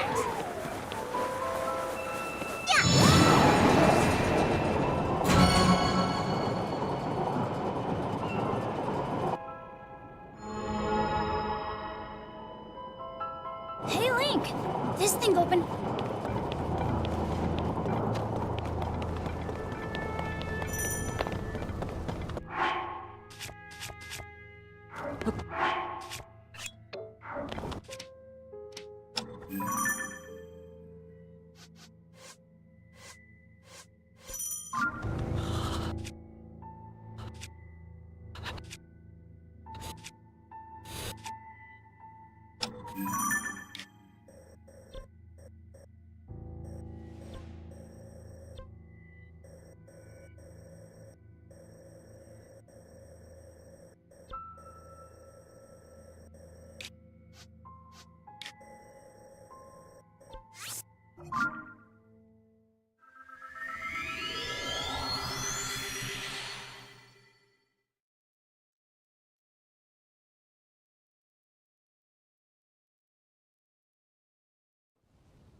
$100 views at least.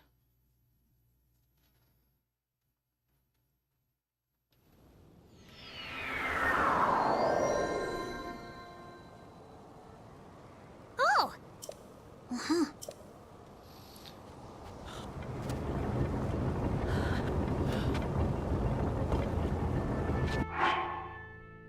Still can't handle it.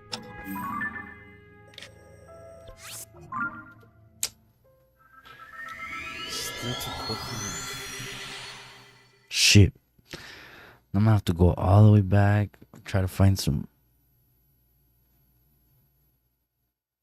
Damn.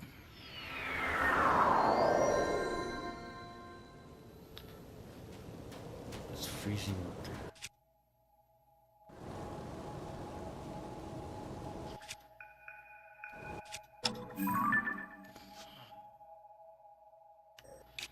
The top of the Hebrew Mountains?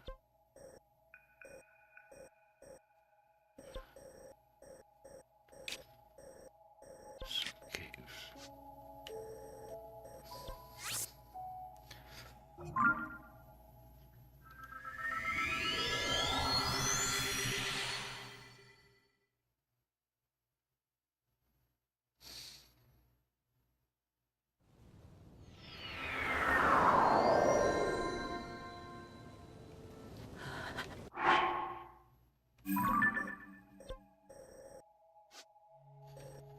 Just land somewhere right here.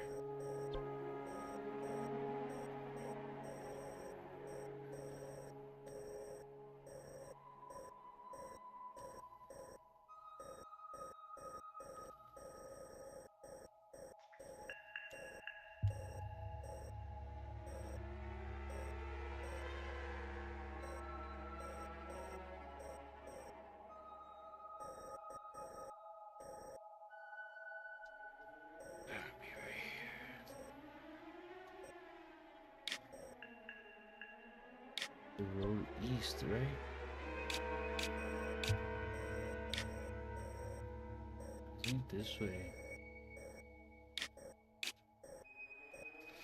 Said east.